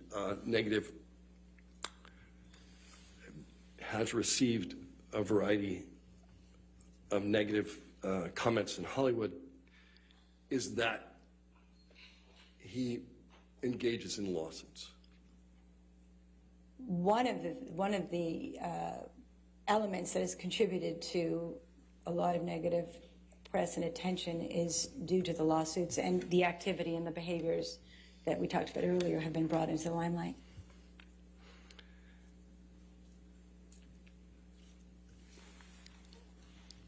Mr. Depp's lawsuit here has generated negative publicity for Ms. Heard, correct? Yes. That lawsuit, until she's filed a counterclaim, didn't relate to the Waldman statements, did it? Mr. Depp's lawsuits? Yeah. No, we talked about that. It was pertaining to her op-ed piece. Right. It related to what Pardon? Ms. Heard said. I'm sorry? Mr. Depp's lawsuit relates to what Ms. Heard said and not to what Mr. Waldman said. It related to the op-ed piece that Ms. Heard wrote. Right. So Mr. Waldman's statements have no connection to the negative publicity that Ms. Heard has received relative to this trial, correct? Objection calls for speculation, foundation, hearsay, and outside the scope. Any response? We're looking for a causal connection here. I'll sustain the objection. Next question. Yeah.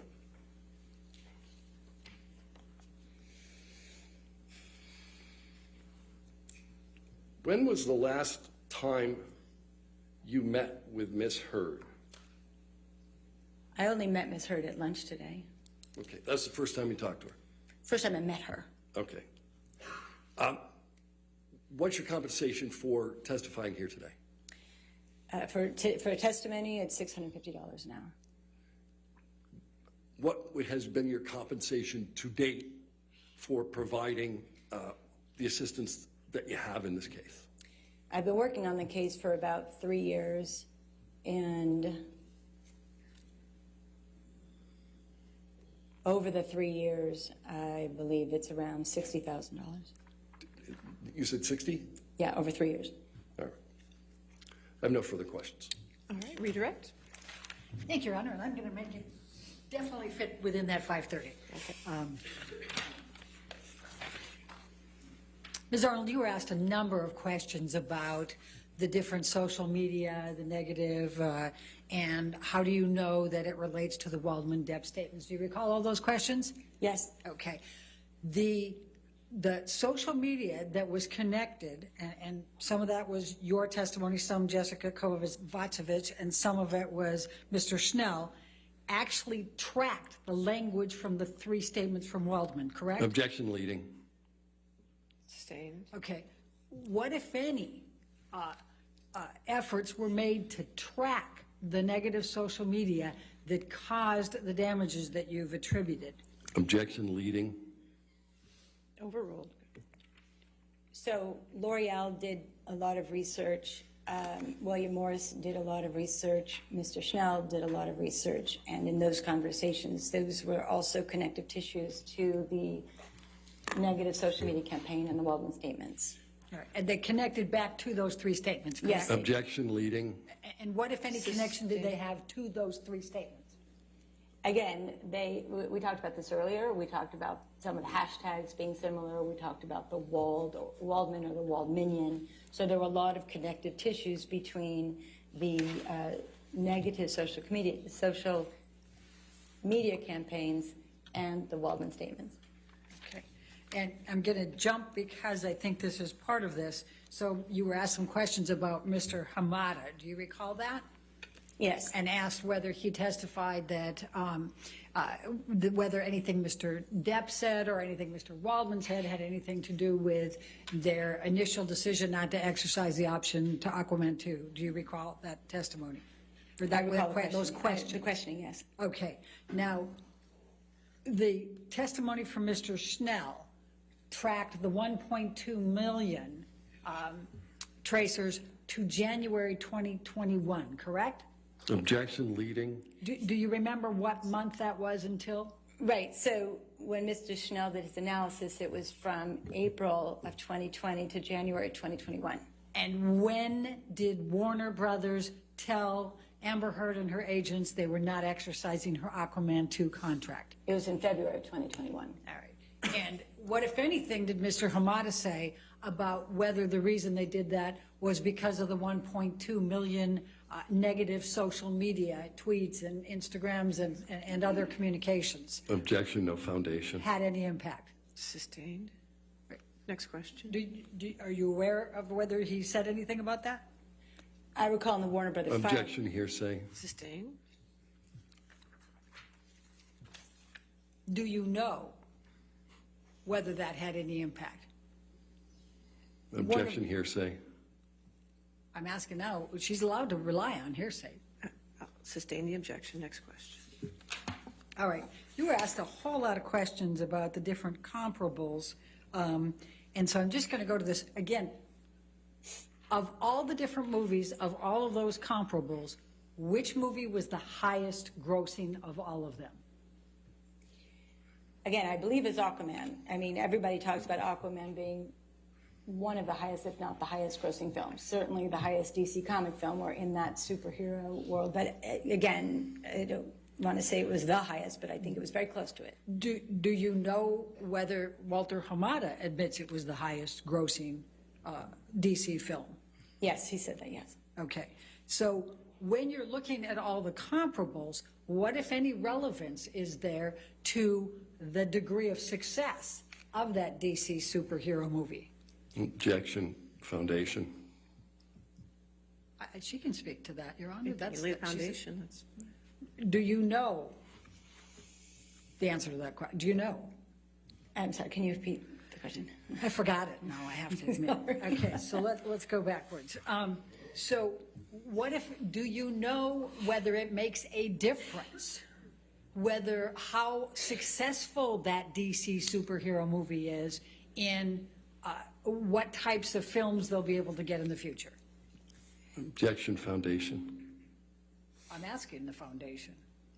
If you want to ask the foundation, go ahead. I'm sorry, that's what I thought I was asking.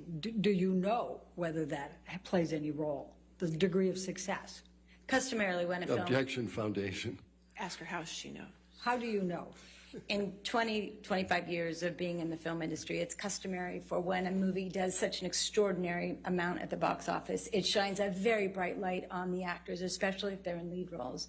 And it's customary that they will get, not customary, it is, I don't want to use the word standard, but it is very frequent that a star in a movie that has performed so well at the box office and with a role model character that Mira was, that she would have gotten other roles and worked quite a bit afterwards, and that movie would have helped her career. I mean, that's no question. Okay. And with all these comparables, when you gave the range to this jury of 45 to 50 million in estimating this over this period of time, did you put Amber Heard's estimated damages ranges above all those other comparables?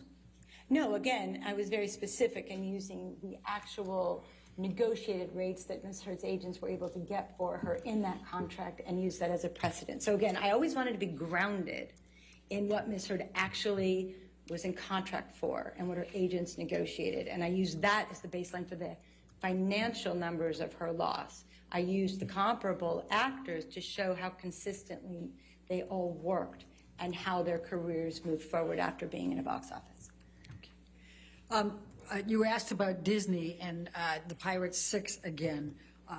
What, if any, knowledge do you have of whether Disney is willing to pay Mr. Depp $300 million and 1 million alpacas? Objection, no foundation. I'm asking her, what, if anything, does she know about whether Disney is... If you can lay a foundation. Okay. Did you listen to or did you read the Disney testimony in this case? I did, yes. All right. What do you recall Disney saying about whether they were willing to pay Mr. Depp $300 million and give him 1 million alpacas. They would not be willing to pay $300 million and give him alpacas. Thank you. You were asked about the defecation. What, if any, recollection or knowledge do you have about whether that social media negative campaign that you've testified had the words defecation in it or poop? Objection, no foundation. I know that the word poop and the hashtag poop is used. Okay. Was that in any of the Move to ones strike. I'll sustain the objection and move to strike. Next question. Okay. In your review of the social media campaigns and the negative social media campaigns that you testified to with this jury, that include the L'Oreal, that include the WME, that include Mr. Schnell, and include what you've done, what, if any, recollection do you have of how many of those that are influencing your connections to the defamation statements include the words poop or defecation? Objection, compound. Overruled. I don't believe poop was one of the hashtags that was connected to the statements. Okay, thank you.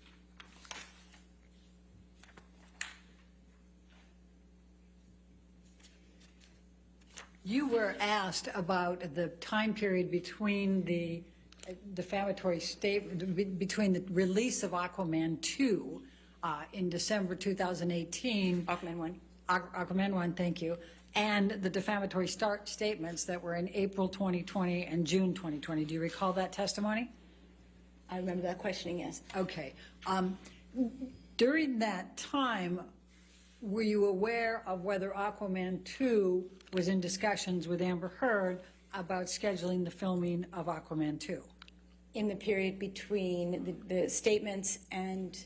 Before. I'm going before. Okay, I'm sorry. talking about the period of time when they released Aquaman 1. Okay. And the April 8th, first of the defamatory statements. Right. Do you know whether whether Warner Brothers was in discussions already with Amber Heard about scheduling her for Aquaman 2? Objection, hearsay.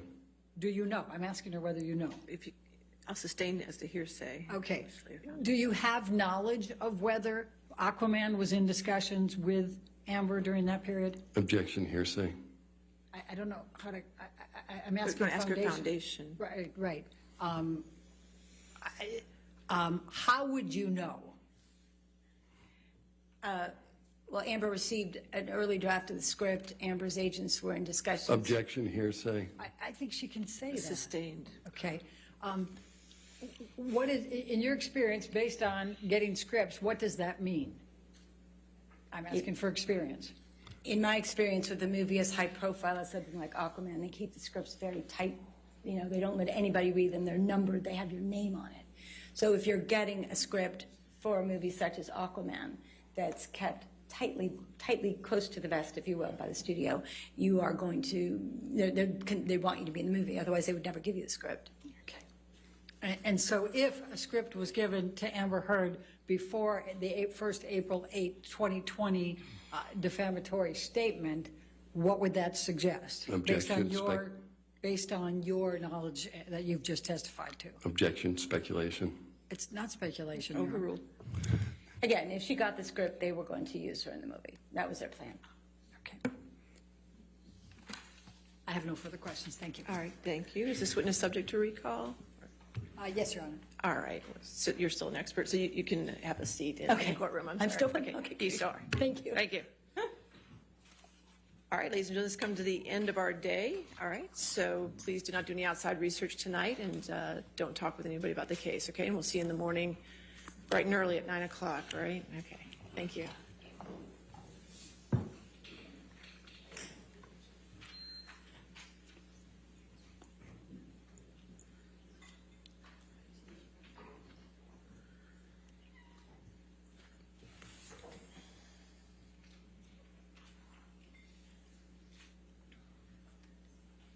All right, just a few planning notes, okay? After testimony tomorrow, and we've excused the jury, we'll go ahead and have the proffers that you requested, Mr. Rottenborn. We'll do those tomorrow after, is that okay?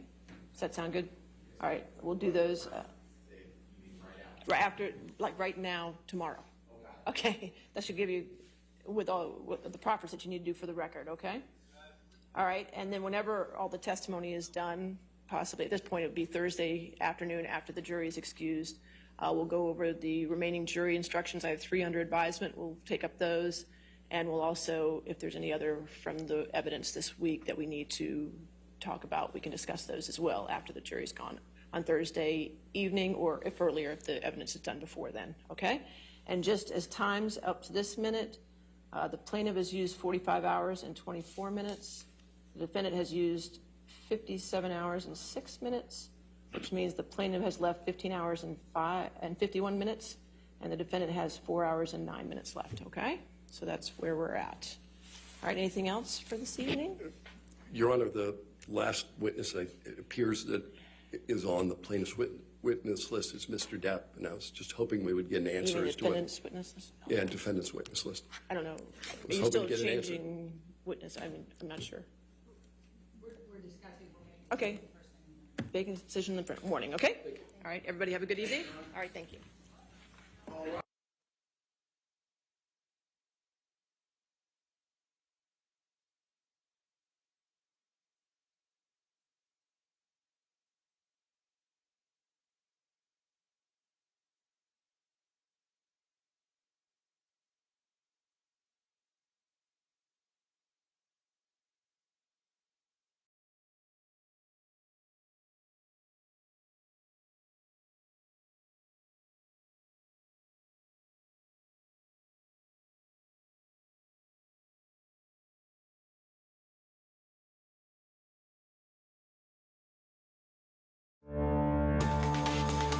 Straight ahead on Law and Crime Daily.